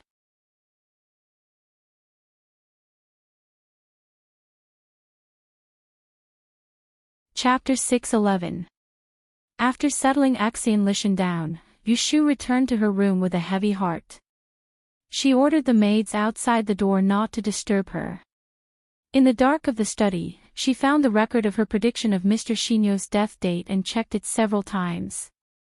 How could there be such a coincidence in this world? The Xian father and son asked her to predict the person's birth date and 8 characters were exactly the same. Everyone knew that Yunhua's son had died for his wife after Princess Liue died of illness. Yushu had gotten a lot of information from Xian Lishan. Back then, he had told outsiders that Liue had passed away in less than half a month after giving birth to Jingqin. Yunhua followed closely behind and died in the 4th month of the 13th year of Baotai. Xian Yu told her that Mr. Shinyo's death date was between February and May. It was also after April that he heard the news of his death. The father and son statements coincided with each other. It was obvious that Yunhua Yi's son was Mr. Xian Yu. Looking at her prediction, Mr. Shinyo met with 2 disasters in the 13th year of Baotai. The first was a fire in February, but he survived and didn't lose his life. The second was a bereavement at the beginning of May. He lost a relative. This relative was undoubtedly his wife, Princess Liue. In the eyes of the world, Yunhua was a legend who had died many years ago. The date of his death was also a special day. It was the 5th of May, the Dragon Boat Festival. However, Yushu did not find any disaster on this day. There was no sign that he was about to die. Obviously, Yunhua faked his death. However, everyone thought that he was really dead, regardless of whether they thought that he had been killed or that he had committed suicide for love. She tried hard to guess what happened 20 years ago. She guessed that Yunhua disappeared after the fire. So Xian Yu said that the last time she saw him was in February. She guessed that after Yunhua disappeared, the royal family could not find him, so after Princess Liue died, they made up the story that he died for love. They let him die. So was Yunhua still alive? Yushu was not sure. Only when she used the law of time of calamity to predict the disasters for him in the past 20 years could she confirm whether he was dead or alive. 20 years. This isn't something that can be calculated in a day or two. It will take at least half a month. Yushu rubbed her forehead anxiously. Suddenly, her fingers paused and she opened her eyes with a happy expression. Right, I can use the 6 lines. The art of 6 lines could not determine life and death, but the art of 6 lines had a section on good or bad luck. It could use the birth date of a child to determine whether the parents were healthy or not. Yao Yan only needed to get the date of birth of his parents. The 8 characters of Jing Chen's birth. Long after he regained his memories. She had already asked about it. Now that she knew Yunhua's horoscope, she only needed to do a divination. Regardless of what happened to Jing Chen's parents, Princess Liue was already dead. If it was not a hexagram, it would prove that both his parents were dead. If it was a hexagram, it would prove that Yunhua was still alive. Yu Shu did as she said. She hurriedly took out the small blue stove and the tihu incense from the secret compartment of the bookcase. In the afternoon, after reporting to Guo Huaiyan the progress of the investigation of the new murder case in Taishu Shuyuan, Shui Rui walked out of the Supreme Court alone. The sun above their heads made people dizzy. The patrolling guards were already sweating. Shui Rui slowly waved the Mujiang fan in his hand, but he did not feel hot. At this time, his mind was not thinking about the case, but the off-topic words that Guo Huaiyan had said to him just now. Just in time for this murder case. You were not able to come for the 2 days of the aquatic conference. Did you hear that the Celestial Commissioner's female officer Yu was appointed as the meowing messenger by His Majesty? The day before yesterday, it really shocked this old man. I didn't expect that in my lifetime, I would be able to see with my own eyes the magic of a mortal who can summon wind and rain. Your sworn sister's ability is really amazing. Shui Rui had not heard the news that Yu Shu was given a title. He had been investigating the case in Taishu Shuyuan for the past 2 days and did not go home. He did not know that Yu Shu had quietly made such a name for herself. Even he was taken aback by this. After the surprise, he fell into deep thought. Shui Rui dared to say that other than Yu Shu herself, he was the one who knew her best. Whether she could summon wind and rain or not, how could he not know? Presumably, it was the same as the death sentence strange art. It was a battle that she had used opportunistically. And the trigger that forced her to be eager to show off was probably the tragic death of Zhang Chuyuan. Alas! Shui Rui sighed softly, closed the fan, and touched his forehead. He knew that she would not behave herself and wait for him to come up with a plan. But after not seeing her for a few days, she had already made such a big move. She was really swift and decisive, which made him feel both relieved and worried. Shui Rui returned to Wangji Tower. Hearing that there was a guest in the backyard, he did not disturb them. He changed into casual clothes downstairs and went to the second floor. As soon as he entered the door, he saw Yu Shu sitting in the living room, holding a teacup in a daze. He could not help but stop and look at her. Probably because she had thought too much, she had clearly lost weight in the past 2 days. The apricot-colored silk dress fitted her waist and shoulders, making her look even more delicate from head to toe. That plain face that did not have much femininity always had an inexhaustible spirit. Even if she was in a daze, it would not dissipate.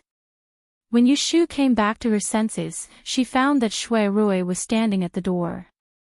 She did not know how long he had been standing there looking at her. His eyes were so focused that she immediately felt embarrassed.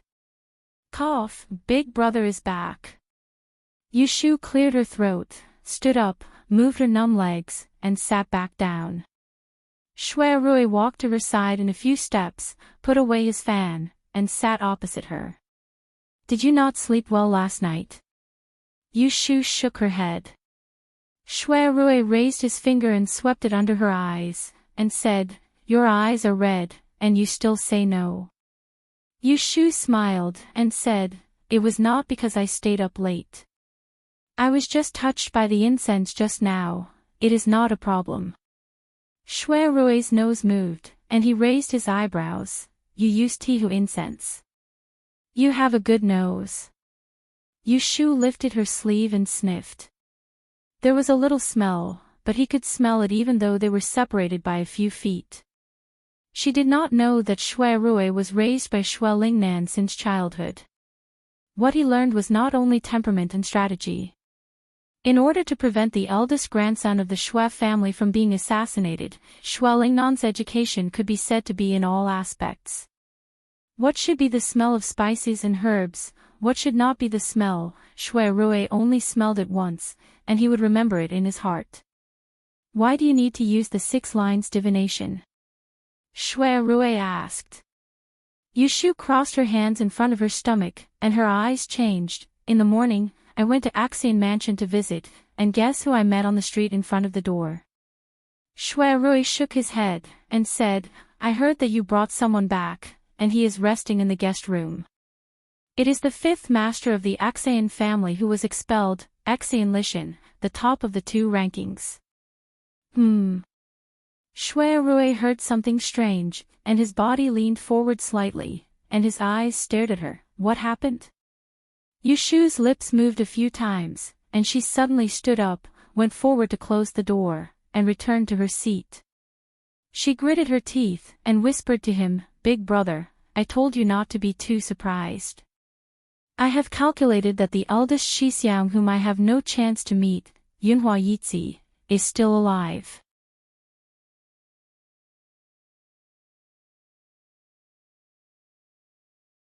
Chapter 6:12. Yushu told Shui Rui in detail that the father and son of the Axian family had asked her to predict Yunhua's death. Rather than saying that Shui Rui's reaction was surprise, it would be better to say that he was bewildered. So he's still alive. It can't be wrong. I used Jing Chen's horoscope 3 times, and the result was the same. Princess Royal Liue passed away 20 years ago. If Yunhua is also dead, then the 6 lines will not be a hexagram at all. After Yushu finished speaking, she did not see Shui Rui reply for a long time. Looking at his erratic eyes, she raised her hand and waved it in front of his eyes. Big brother. What are you thinking about? Shui Rui put away his thoughts of running away and said to her, I have some suspicions, but I can't confirm it yet. I won't tell you for the time being. Yushu nodded indifferently, and continued her previous words with some joy. This is good news for us. This is good news for us. Yunhua is my eldest senior brother. Back then, his purpose of entering the capital city was the same as mine, which was to destroy the Book of Mystic Fairy's 6 rens. However, I don't know where he is hiding now. Otherwise, we can find him and ask him clearly. Shui Rui looked at her and asked, Are you going to tell Jing Chen about this? Yushu had never thought about this before. After thinking for a while, she nodded gently. I asked him to come to Wangji Tower tonight. I will tell him then. Shui Rui said slowly, Jing Chen will be surprised when he hears this news. Yushu said, I didn't tell him because I wanted to give him a surprise. I just think of it as repaying him for not hiding the matter of the life breaker from me. Moreover, Yunhua is Jing Chen's biological father and his closest relative. He has a reason to know that his father is still alive. As an insider, what right do I have to hide it from him? Shui Rui's eyes darkened a few times, and he said to himself, Does he have a reason to know? Why, do you think it's inappropriate? Shui Rui shook his head and said, It's a good idea to tell him. Let him know that there is something fishy about Yunhua Yizi's death back then, so he won't blindly listen to the arrangements of that side. The more suspicious he is, the better. Yushu suddenly thought of yesterday morning at the Kunling Bureau. Jing Chen hesitated for a while before deciding not to mention it in front of Shui Rui. It had nothing to do with whether she believed in Jing Chen's promise or not. She just felt that it was stupid to gossip about her ex-boyfriend in front of her current lover. After she shared this shocking discovery with Shui Rui, Yushu also calmed down from the panic she felt when she found out that Yunhua was still alive. She was in the mood to talk about other things. Big brother, you've heard of my bravery in the aquatic conclave. Shui Rui smiled. You're referring to the fact that you took advantage of His Majesty's tiger skin. Did you fool a bunch of people? What do you mean by bluffing? I'm truly talented, Yushu mumbled. But she did not have much confidence. Shui Rui knew her the best. It would be strange if he believed that she could really summon the wind and summon the rain. You're really bold, Shui Rui said worriedly. You've even lied to His Majesty. Aren't you afraid that you'll have a hard time getting off in the future? If there's a drought. What will you do when the emperor sends you to the place to make rain? Yu Shu became proud again. I've thought about it, so I told them that day. If I use this ability of mine, I'll die. I can't guarantee that I'll be able to return to Turin. Shui Rui was relieved. He raised his hand and flicked her forehead. He chuckled softly and said, "You're so cunning." In the evening, Jing Qin came. Yu Shu heard from the waiter that Axian Lishan was still sleeping soundly in the room. To prevent him from waking up and bumping into Jing Qin, she sent Gue Ba to guard outside Axian Lishan's mountain gate. Little Qing took Jing Qin to the slightly deserted third floor. Yu Shu and Shui Rui were waiting in the tea room. There were 2 blue and white porcelain lamps on both sides of the tea room, illuminating the room. Jing Qin saw Shui Rui, who was wearing a bamboo gown and sitting leisurely. He stopped in front of the door and looked at Yu Shu with a tired expression. Shui Rui closed the lid of the tea and stood up. He said, "Brother Jing, please come in. It's me who wants to see you today. I have something to discuss with you." Jing Qin looked at Yu Shu's indifferent face under the lamp. The light in his eyes dimmed and he stepped in. The maidservant closed the door behind him. The 3 of them were in the same room. There was a strange silence in the air. The first to break the silence was Jing Qin. "Have you told him everything about me and you?" Of course, this question was asked to Yu Shu. He didn't mean to blame her, but he looked at her without moving his eyes. Yu Shu was silent for a moment. When she was about to answer, she heard a voice beside her. "If you're talking about the Great Trouble and the Life Breaker, I know everything." Jing Qin then turned his eyes to Shui Rui. Looking at the man who always appeared beside Yu Shu, there was an indescribable feeling in his heart. He knew this feeling. It was because there were many things that he should have done: accompany her, protect her, and not let her be bullied. He couldn't do it, but the person in front of him did it. Shui Rui frankly met Jing Qin's gaze. Not so long ago, he had envied this person. Perhaps Jing Qin's background was slightly more unfortunate than his own, but he was fortunate enough to meet a person who was worth sacrificing for. Unfortunately, he was unable to cherish her and missed out on her. "What do you want to say to me today?" With all due respect, Shui Rui stopped being polite, and his voice became cold. "Brother Jing is righteous. You can set an example for the great peace country. I admire you. Brother Jing is kind.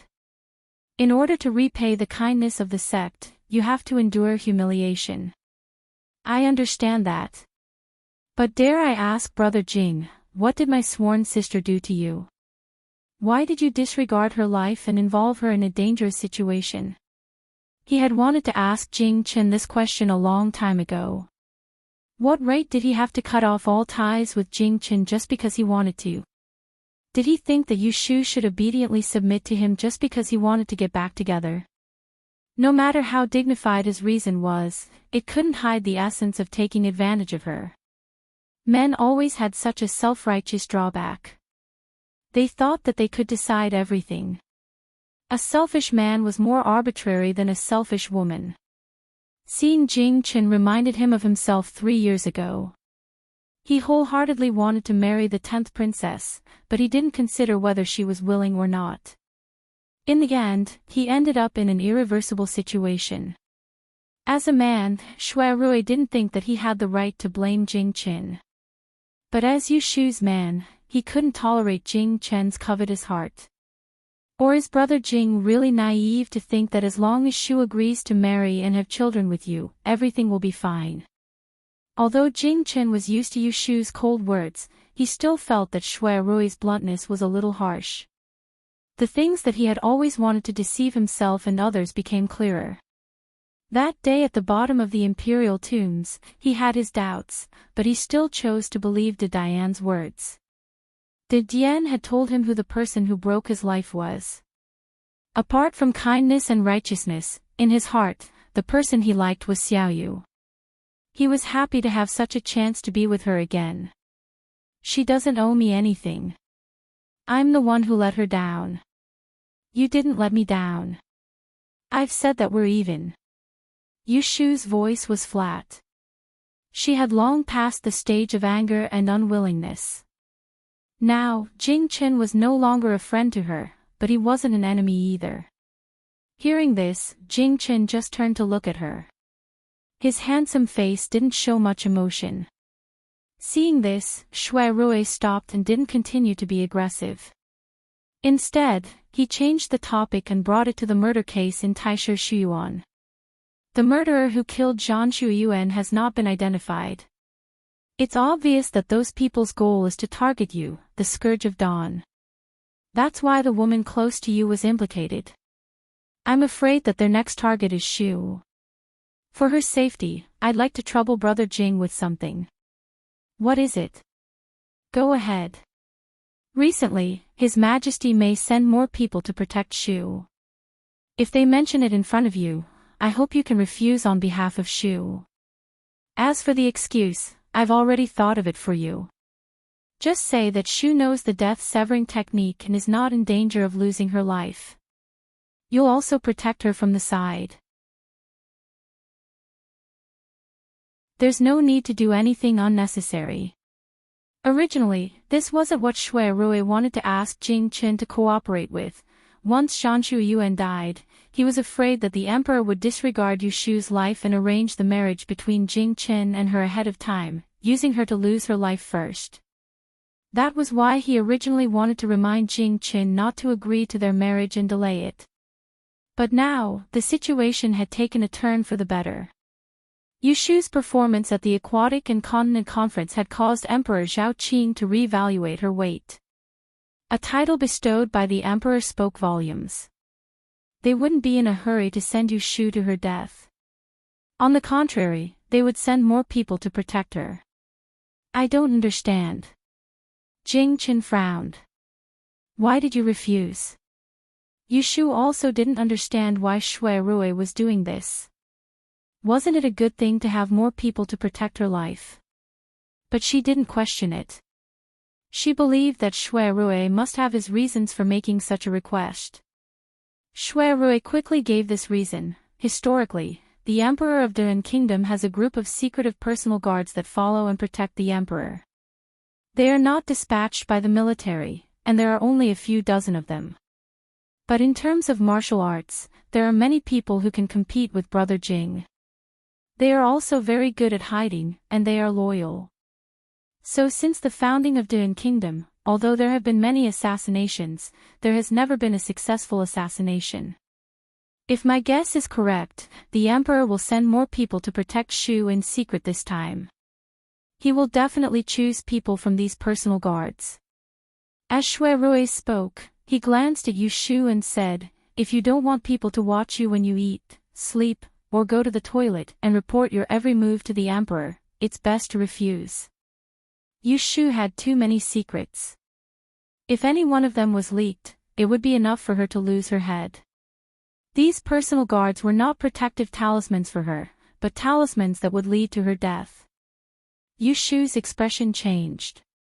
She unconsciously changed her posture and looked at Jing Chen.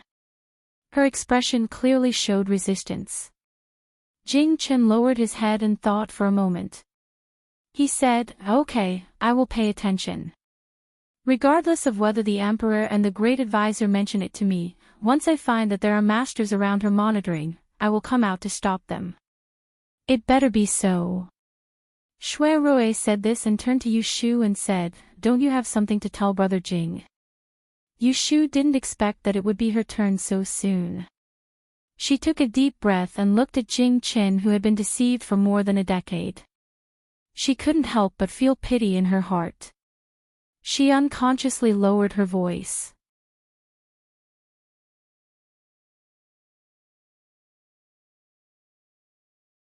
Chapter 613. Yushu didn't tell Jing Chen about the father and son of the Axian family in detail.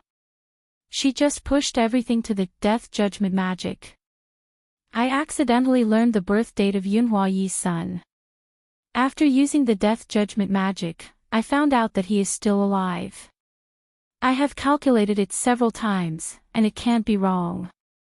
Jing Chen sat there motionlessly. His face was full of fear, and his whole body seemed to be frozen. She didn't know if he heard the latter part of Yu Shu's explanation. Yu Shu could imagine the impact he had felt. Ever since he was young, he had known that he was a disaster. Everyone around him had told him that his parents had been cursed by his Kadish star. He grew up in self-blame and lived alone for nearly 20 years. Suddenly one day, he was told that his father was still alive and well. It must be hard for him to accept it. Yu Shu turned her head and wanted to exchange glances with Shui Rui, but she saw that he was looking at Jing Chen with a thoughtful expression. She didn't know what he was thinking. After a while, Jing Chen opened his mouth. His suppressed voice had a touch of hoarseness. "Thank you for telling me." Normally, this was a good opportunity to slander Emperor Zhao Qing and Titian. But when Yu Shu saw his expression, her lips moved, and the words that came to her mouth became, "No need. It's good that you don't suspect that I lied to you." Jing Chen shook his head and stood up with his hand on the armrest. "Forgive me for not staying for long. I will leave first." Yu Shu nodded and turned to look at Shui Rui. After hesitating, she stood up and said, "I will walk you to the door.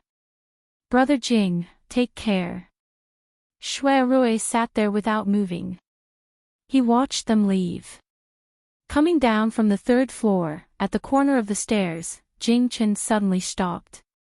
He didn't look back and said in a low voice, "Why do they all lie to me?" What he had seen and heard since he was young was true. Yu Shu didn't know how to answer. Even if the person in her heart was no longer him, she couldn't help but feel sad for him.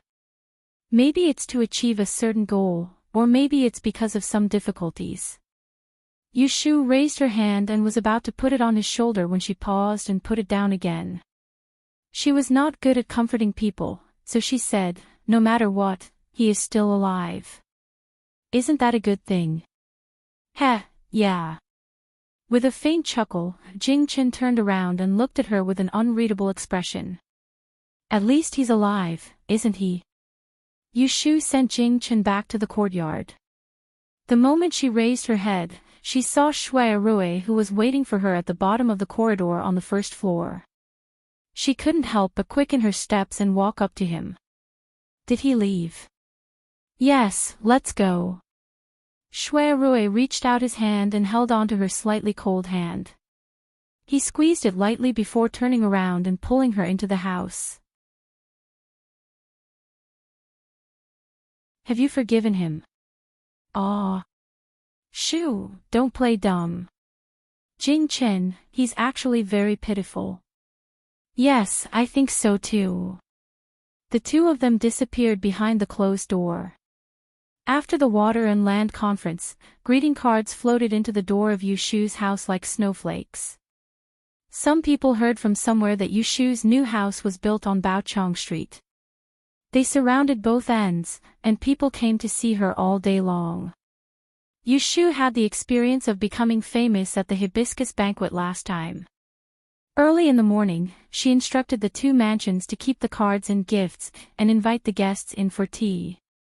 If they asked about her, they said she was not at home. But no matter how she hid, she couldn't hide from some weirdos. As a matter of fact, on this day, she left the house before the sun rose, but was blocked at the main entrance of her house. Not knowing where, 2 figures rushed out, and with 2 putong sounds, they knelt down in front of her. If not for Lu Hong and Su Qing blocking in front of her, they would have knocked into her feet. "I'm Zhou Min. I've admired Mr. Yu for a long time. I'm willing to take you as my master. Please accept me. In the future, I'll treat my master as my second parent and be filial to you. I'm Wang Sheng. My ancestors have learned the Yi for 3 generations. I can endure hardships and work hard. Please, Miaoling Messenger, accept me as your disciple. I'll definitely study hard and pass on your mantle." 2 black lines appeared on Yushu's forehead.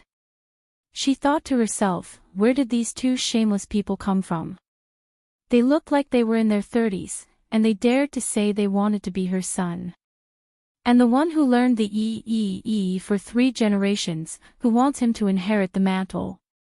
It was the first time Lu Hong and Su Qing encountered such a situation. They didn't know how to deal with it, so they turned to look at Yushu and waited for her to speak. Ahem, both of you, please get up. My master has ordered that I'm not allowed to accept disciples. The 2 looked at each other, unwilling to give up. What about the registered disciple? Does the adopted son want one? It took a lot of effort to get rid of the 2 shameless people. When Yushu arrived at the Celestial Commissioner office, it was already dawn. She almost missed the roll call. From the moment she entered the door, people kept greeting her warmly. There were also some thick-skinned people who chatted with her from the bottom of the bell tower all the way to the outside of the Celestial Commissioner office before leaving reluctantly. Yushu wiped away the cold sweat on her forehead and sat down as soon as she entered the door. Xiaolon quickly served a cup of tea and stood in front of her, saying, Darren, did you go out late today? There is no need to rush. Next time, if you come late and don't have the time to order, this lowly official will go and greet my classmates from the secretariat. Oh, don't mention it. I got up early anyway, Yushu told him about what happened when she went out in the morning. At the end, she sighed with emotion, fortunately, I ran fast. Otherwise, I would have 2 adopted sons today. Ha! Xiaolon laughed in spite of herself and poured another cup of tea for her. She said, this kind of wishful thinking can be found everywhere. They are not willing to put their feet on the ground and only want to ascend to the heavens in a single bound. Darren, if you meet them again in the future, there is no need to be nice to them. After that, he asked her, you still have an empty place for an assistant. Have you chosen a good person? It's almost the end of the month. I'll fill it up quickly so that I can make it in time for this month's salary. Yushu said, yes, I'll write a letter. Send someone to LoveLore Library to find him. Yes. Yushu got up and walked to her office. She turned her head and glanced at the stairs. She asked Xiaolon, is the right commander here? Milord Jing took a leave today. He seems to be unwell. I sent someone to check on him in the morning. Oh. The atmosphere in LoveLore Library was a bit gloomy these 2 days. Paper could not wrap up fire. The news of Zhang Chuyuan's death had spread. The students who came to class during the day were all talking about the aquatic and land conference that had just ended a few days ago. But in private, they were talking about the death. Not many people were in the mood to read. When the Celestial Commissioner sent someone to find Wen Xiaoan, he was sitting in a corner of the ink study. There was no class today. He was surrounded by students who had come here to slack off. Amidst the whispers, he was grinding ink and copying a book. When he received Yushu's handwritten letter, he saw the only line on it, as you wish. He was stunned for a moment before he recovered. He lowered his head and carefully folded the paper, putting it in his pocket. He asked the official to wait outside. Wen Xiaoan went inside to pack his things. Under the puzzled gazes of some people, he left with someone else. Only his brisk footsteps betrayed his current mood. After he left, someone in the study said suspiciously, hey, that person just now seemed to be the Celestial Commissioner's man, right? At dusk, the sound of a bell came from outside the window. Yushu stretched and put down her brush. On the table in front of her was a thick stack of documents. More than half of them were the official marriage documents that the Kunling Bureau had handled in recent years. The other half were the marriage documents that had been piled up in the past 2 months waiting for approval. Wen Xiaoan, who had just been brought over in the morning, was sitting at a small table opposite her. He was copying and organizing a pile of dusty documents. He hadn't even changed out of his LoveLore Library uniform when she pulled him in. Yushu's job could be said to be leisurely. She only had to wait for the brush supervisor and signature officer to deliver the approved documents to her. She would look through them and stamp them. Yushu didn't want to be lazy. Since she had come to the Celestial Commissioner, she had to make good use of the real power in her hands. She couldn't be a decoration and waste resources. Therefore, the most important thing was to first understand the big and small affairs of the Kunling Bureau and investigate the past records.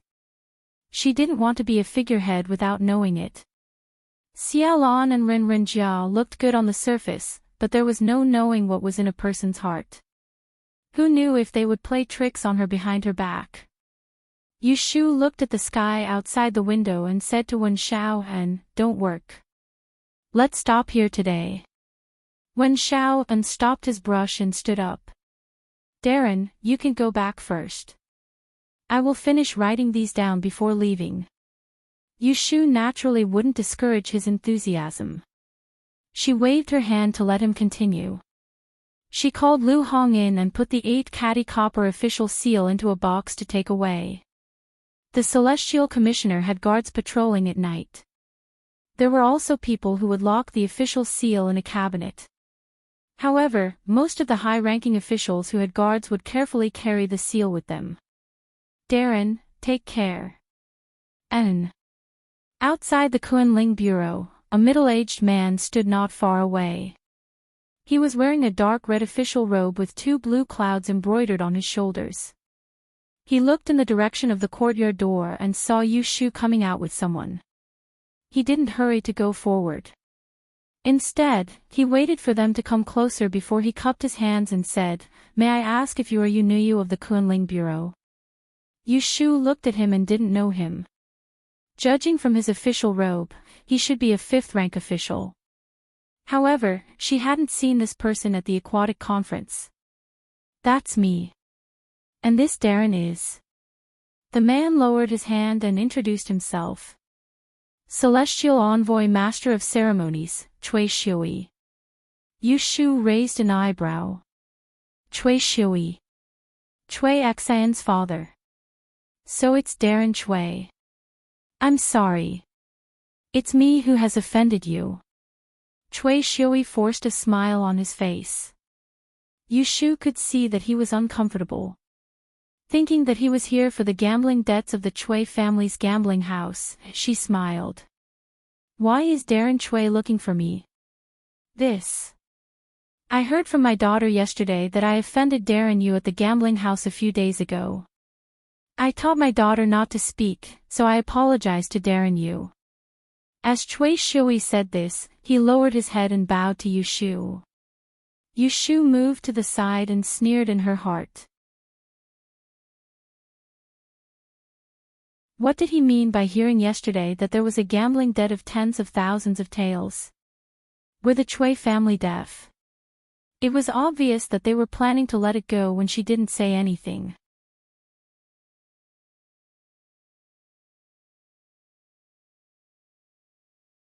Chapter 6:14. It wasn't much different from the analysis that Shui Rui had given her earlier. Cui Shui didn't look for her today for the sake of denying it, and he'd instead come to apologize and plead for leniency. 60,000 taels of silver was not a small sum. The first branch of the Cui family had to rely on the second branch, so they could not take out this sum of money to make up for it. That day at the gambling house, Cui Xian had impulsively stopped Yushu and Jiang Mia from leaving. It was not because she wanted to renege on the bet, but because she knew her second uncle's character. Even if this debt was placed on the head of the first branch, the public would not forgive it. Aristocratic families wanted face, but it was Cui Shui who held the position of Celestial Commissioner, not Cui Min. The first branch would lose face, but the second branch would have to compensate. Official Yu, please don't misunderstand. The Cui family will definitely repay this debt. It's just that the amount is too large, so we won't be able to collect it in a short time. Could Official Yu please wait for a few more days and allow my family to take a breather? Cui Shui looked like an honest person and did not complain in front of Yu Shu. He almost bluntly told her that the money was not enough and she had to pay it back slowly. After listening to Shui Rui's advice, Yu Shu did not intend to make things difficult for him. While Cui Shui was feeling uneasy, her expression softened and she said, "It's said that the aristocratic families of the 12 prefectures are rich and powerful, but I think every family has its own difficulties. Never mind, Official Cui and I are both officials in the prison. Since you have spoken, I will not make things difficult for you. When you have enough money, you can pay it back." She paused and then said, "Although your daughter gave me an IOU for 60,000 taels of silver, I took some away from the gambling house that day. Official Cui just needs to pay me 40,000 taels at that time." Since she wanted to do a favor, she could not be too stingy. "What, you're asking her why she did not simply forget this gambling debt? What a joke, that little girl Cui Axian dared to plot against her at the Hibiscus Gentleman's Banquet. If she did not take this opportunity to teach her a lesson, she would think that you, was someone who could be easily offended."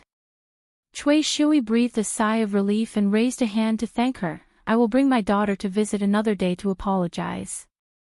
When they returned to Wangji Tower for dinner that night, Yu Shu told Shui Rui about this matter. The latter smiled and said, "Cui Shui is indeed sensible. Otherwise, such an honest person would not be able to squeeze into the Celestial Commissioner's office." Yu Shu felt that there was a hidden meaning in his words, so she looked a little puzzled. Therefore, Shui Rui told her, "You still don't understand the ways of the world and the officialdom. If you hadn't been bestowed the title by His Majesty, how could he have found you so quickly?" Up until now, Yu Shu did not feel that the title that Emperor Zhao Qing had bestowed upon her was anything special. It was not enough for her to eat or drink. Seeing the confusion on her face, Shui Rui shook his head and laughed. He pulled one of her hands to his knee, patted it, and said to her in a light and slow voice, "His Majesty has been on the throne for 13 years. Although there are no great achievements, the country is peaceful. However, the princes have all grown up, and the appointment of the crown prince will not be delayed for a few days. Our Duan is not like the previous dynasties, we do not like to pass on the throne during a funeral. Therefore, once the crown prince is appointed, it will take at most 8 to 10 years for the new emperor to succeed the throne. If the dragon's body is unwell, it will only take 3 to 5 years. His Majesty, as the ruler of a country, has the country under his control. He does not lack anything, but he lacks 1 or 2 deeds that can be recorded in the history books. Now that you used the true dragon command to summon rain at the Water and Land Conference, you have confirmed His Majesty's reputation as a wise ruler. How could His Majesty not be pleased? Therefore, not only did he bestow you with a title, he will also vigorously spread this matter to the people. It will not be long before everyone in the world knows that His Majesty is a wise ruler and can summon rain." At this point, his eyes looked at her faintly, and his tone became more serious. "And you, the meowling messenger, have become the best proof of a wise ruler. As long as His Majesty is on the throne, no one can touch you. To put it bluntly, this title bestowed by the emperor is equivalent to a golden ticket to be exempted from death." Yu Shu's eyes widened. After listening to Shui Rui's explanation, only then did she understand the trick of flattering him that day. In order to make Emperor Zhaoqing value her life, she had unintentionally exchanged a death exemption card for herself. Therefore, in Anling City, as long as one understands this, no one will want to offend you. Shui Rui looked at her as if she had just come to a realization, and could not help but laugh. He knew that when she was bluffing, she did not think so far ahead at all. This was called a lucky hit. Ha, ha. Shui Rui unhurriedly poured a bucket of cold water on her. Don't get happy too early. The murderer that caused the deaths of Chao Yuling and Zhan Shuyuan wouldn't care if the emperor cherished your little life or not. Yu Shu just grinned, but closed her mouth again. When she thought of the 2 lives in Taisha Shuyuan, her joy was diluted by half. How about I start to strengthen my body and practice martial arts tomorrow? If I really meet a bad person, I will have the power to fight back. Yu Shu seriously suggested. Jing Chen's martial arts are first class, but he was also killed on the way to the capital. Do you think you can be better than him if you start to practice martial arts now? Shui Rui laughed at her whimsical idea. Forget it, it is better to do some fortune-telling to be safe. Seeing her hesitation, Shui Rui did not continue to attack her. His expression relaxed, he rubbed her soft fingers and whispered. I am here, what are you afraid of? No matter how cunning and vicious the murderer behind the scenes was, he would find them sooner or later and give her peace of mind. 3 days after the Land and Water Conference, the Japanese who were thrown into the prison for interrogation finally found out the truth under the joint interrogation of the Supreme Court, the Ministry of Justice, and the Swan Temple. Not only was the trick of Nbakue's resurrection fake, but the rain that Ida Maki summoned was also a trick. As for why the Japanese wanted to trick the Diaoyu Island from the hands of the Duan dynasty, there was also an answer. Guo Huaiyan stood in front of Emperor Zhao Qing and reported respectfully, the Diaoyu Island is close to Ryukyu country, and there are flat beaches along the island that are convenient for ships to dock. The Japanese General Ashikaga is ambitious and built a large ship with water cannons, intending to attack Ryukyu. According to the records of the Swan Temple, Ryukyu used to belong to the Japanese in the previous dynasty, so they came up with a trick and disguised themselves as two yin-yang masters to borrow land from the Duan dynasty. The left and right ministers were listening quietly at the side.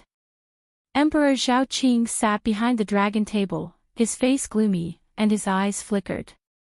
But to rule a small place, a mere warrior dares to have such ambition. Does he really think that I am old and muddle-headed? Shuo Lingnan and Yin Tianho lowered their heads. Hearing the emperor's words, they did not know if he was talking about the Japanese general or someone else. Come, summon the Duke of Xianjing, Yao Ying, the Defender General of the State Feng Yuan, the Assistant Minister of the Ministry of War, and the others to the Hall of Announcing Government for discussion.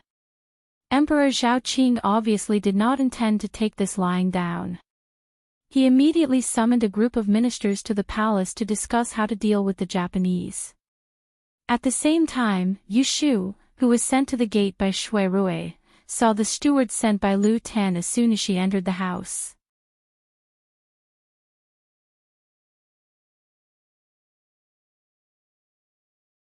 Chapter 615. After Zhang Shuyuan's death, the Dao-carrying tower of the Taisha Library was sealed. Every day, there were officials from the Supreme Court standing guard outside, and no one was allowed to approach. Zhang Shuyuan's body was taken back by a servant of the Zhang family in the capital. The Zhang family's ancestral home was in Jiangxi, and it would take at least a month for them to come to Anling after receiving the bad news. According to the coroner's autopsy, Zhang Shuyuan died in the early morning of the 15th of July. The murder weapon was a rope, and near the well where her body was thrown, Jing Chen's scholar's lot had fallen. Shui Rui personally took the statements of several students who were familiar with her and confirmed that the night before she was killed, Zhang Shuyuan did not return to the Zhang family's guest house in the capital, but stayed alone in the women's dormitory. In addition, the gatekeeper of the library had seen Zhang Shuyuan enter the top floor with the scholar's lot. The guards in charge of patrolling the courtyard unanimously said that in the early morning of the day of the crime, they did not see any suspicious people near the Dao-carrying tower. Other than that, there were no other reliable clues. As for the two biggest suspects, the servant who discovered the corpse and the gatekeeper who hid it, there were people who could prove that they were not there. The gatekeeper was already in his 50s and didn't look like someone who could carry a heavy load. The servant who swept the floor was a skinny and dry young man. Thus, this became another unsolved case. Shui Rui came to the Taisha Library again that morning with only one constable. He entered the library and slowly went from the first floor to the third floor. There were rows of bookshelves and cabinets on each floor.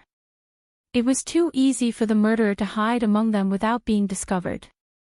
According to his speculation, Zhan Shuiyuan had sneaked in before dawn.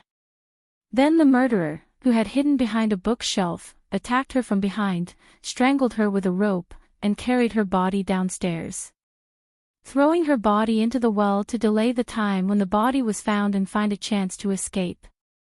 There were many suspicious points in this. For example, there was a lock outside the library, and the key was with the gatekeeper.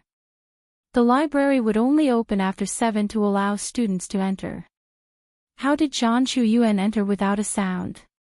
For example, where did Zhan Shuiyuan get the academician's signature from Jing Qin? Did she sneak into Tibet to find something? These questions could only be answered by the dead Zhan Shuiyuan. However, Shui Rui knew. It was the same as how Chao Yiling was killed.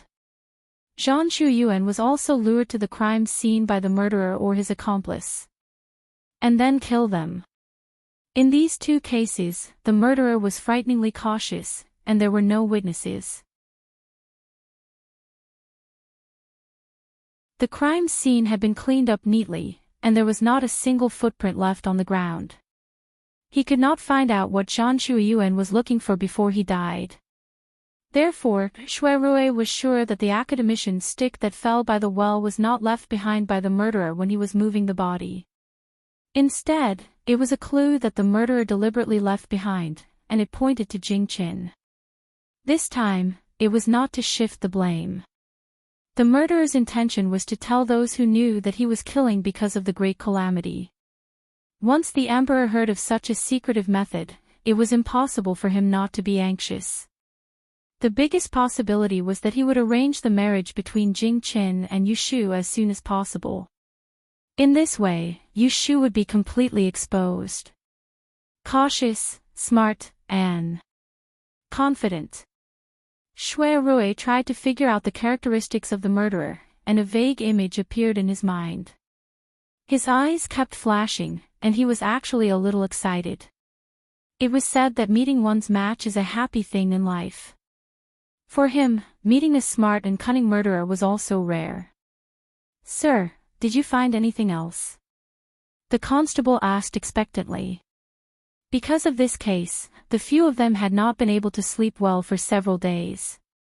Shui Rui stood by the window on the 3rd floor and looked down. He just happened to see the well. He turned his head and said to his subordinate, "This place has been checked inside and out. There is no other suspicious place. Tomorrow, remove the ban. There is no need to send people to guard it." "This, yes." Shui Rui turned back and swept his eyes across the mountains of books in front of him. His eyes turned black, and he thought to himself, "You hide well, wait for me to catch you." Yu Shu went to the newly built Jing Wangfu and saw Lu Tan there. She originally thought that Lu Tan found an excuse to rope in her, the meowing messenger. Who knew that he really wanted her to look at the mansion? From the beginning to the end, it was all about geomancy, and there was no other topic. Yu Shu did not come in vain. Jing Wangfu's geomancy was definitely good. The Ministry of Works provided manpower, and the Celestial Commissioner sent 2 grade E masters who were proficient in geomancy to participate in the design of the mansion's geomancy. It was a standard mansion, not bad at all. During this trip, she looked at the big and small courtyards. With Lu Tan's explanation, it was effortless for her to secretly learn a thing or two. Of course, Lu Tan only took her to see the layout of the outer courtyard. He wouldn't let her enter the inner courtyard. "Lianfang, what do you think of the construction of Ben Wang's Jing Wangfu?" "Wang Yi asked me to come here, but I am embarrassed. In terms of arithmetic, there are not many in Anling City who can compare to me. But in terms of geomancy, I am not even good enough to carry the shoes of the masters." Yu Shu shook her head self-deprecatingly. Ever since that incident on Chinese Valentine's Day, she didn't pretend to be so distant and polite in front of Lu Tan. After all, he was her best friend's future husband. As long as Lu Tan didn't try to recruit her as a younger brother, there was no harm in being polite. Lu Tan smiled slightly, but your ability to call the wind and summon the rain, no one in the world can do that. You can't say it like that, there's still my Shifu. Your Shifu is probably an immortal, how can he be compared to mortals? Yushu didn't have the patience to flatter anyone and said, Wang Yi has been recuperating on Mount Longhu, how many old immortals have you seen? I've often heard people say that the old spiritual masters of that sect, some have lived for hundreds of years. Lu Tan shook his head, how can there be hundreds of years? The oldest elder of the sect only passed his 99th birthday last year. Yushu really wanted to ask him about what happened on Mount Longhu, but she was afraid that Lu Tan would sense something, so she changed the topic. The two chatted for a while, and a servant came over to whisper something. Lu Tan's expression changed, and he turned to Yushu and said apologetically, I originally wanted to invite cousin to have lunch with you and taste the live fish sent from the south this morning, but there is an urgent matter, so Ben Wang has to go out. Yushu tactfully said, Wang Yi, if you have something to do, you can go. I'll go back now. Zhuo Degu is investigating a case, so he probably won't have time to eat and drink with us. She took her leave. Lu Tan wanted to personally see her off, but Yushu refused and was sent out by the steward. As soon as she left, Lu Tan frowned and turned to ask the servant, tell me what happened just now again. The servant lowered his head and said, someone saw the 11th prince in a Chu compound on Qinyuan Street last night. Lu Tan's expression was uncertain. In the case of the headless imperial envoy, Louis had lost to Ning Wang's craftiness and had been driven out of the capital by Emperor Zhao Qing in a fit of anger. It had only been a few days, and he had come back in defiance of the imperial edict. As for Ning Wang, he was probably still, obediently, facing the wall in Ning Wang Fu. Master. Send someone to invite Sir Situ over from the compound. Yes. Then send someone to Qinyuan Street to keep watch and confirm. You're tuning into the LoveLore Library YouTube channel. We're so grateful for your support and don't forget to subscribe to join us on this incredible journey through captivating stories. Your generosity through donations truly makes a world of difference, as it's the primary source of revenue that allows me to expand and enhance this channel for you. Thank you from the bottom of my heart for being a part of this adventure.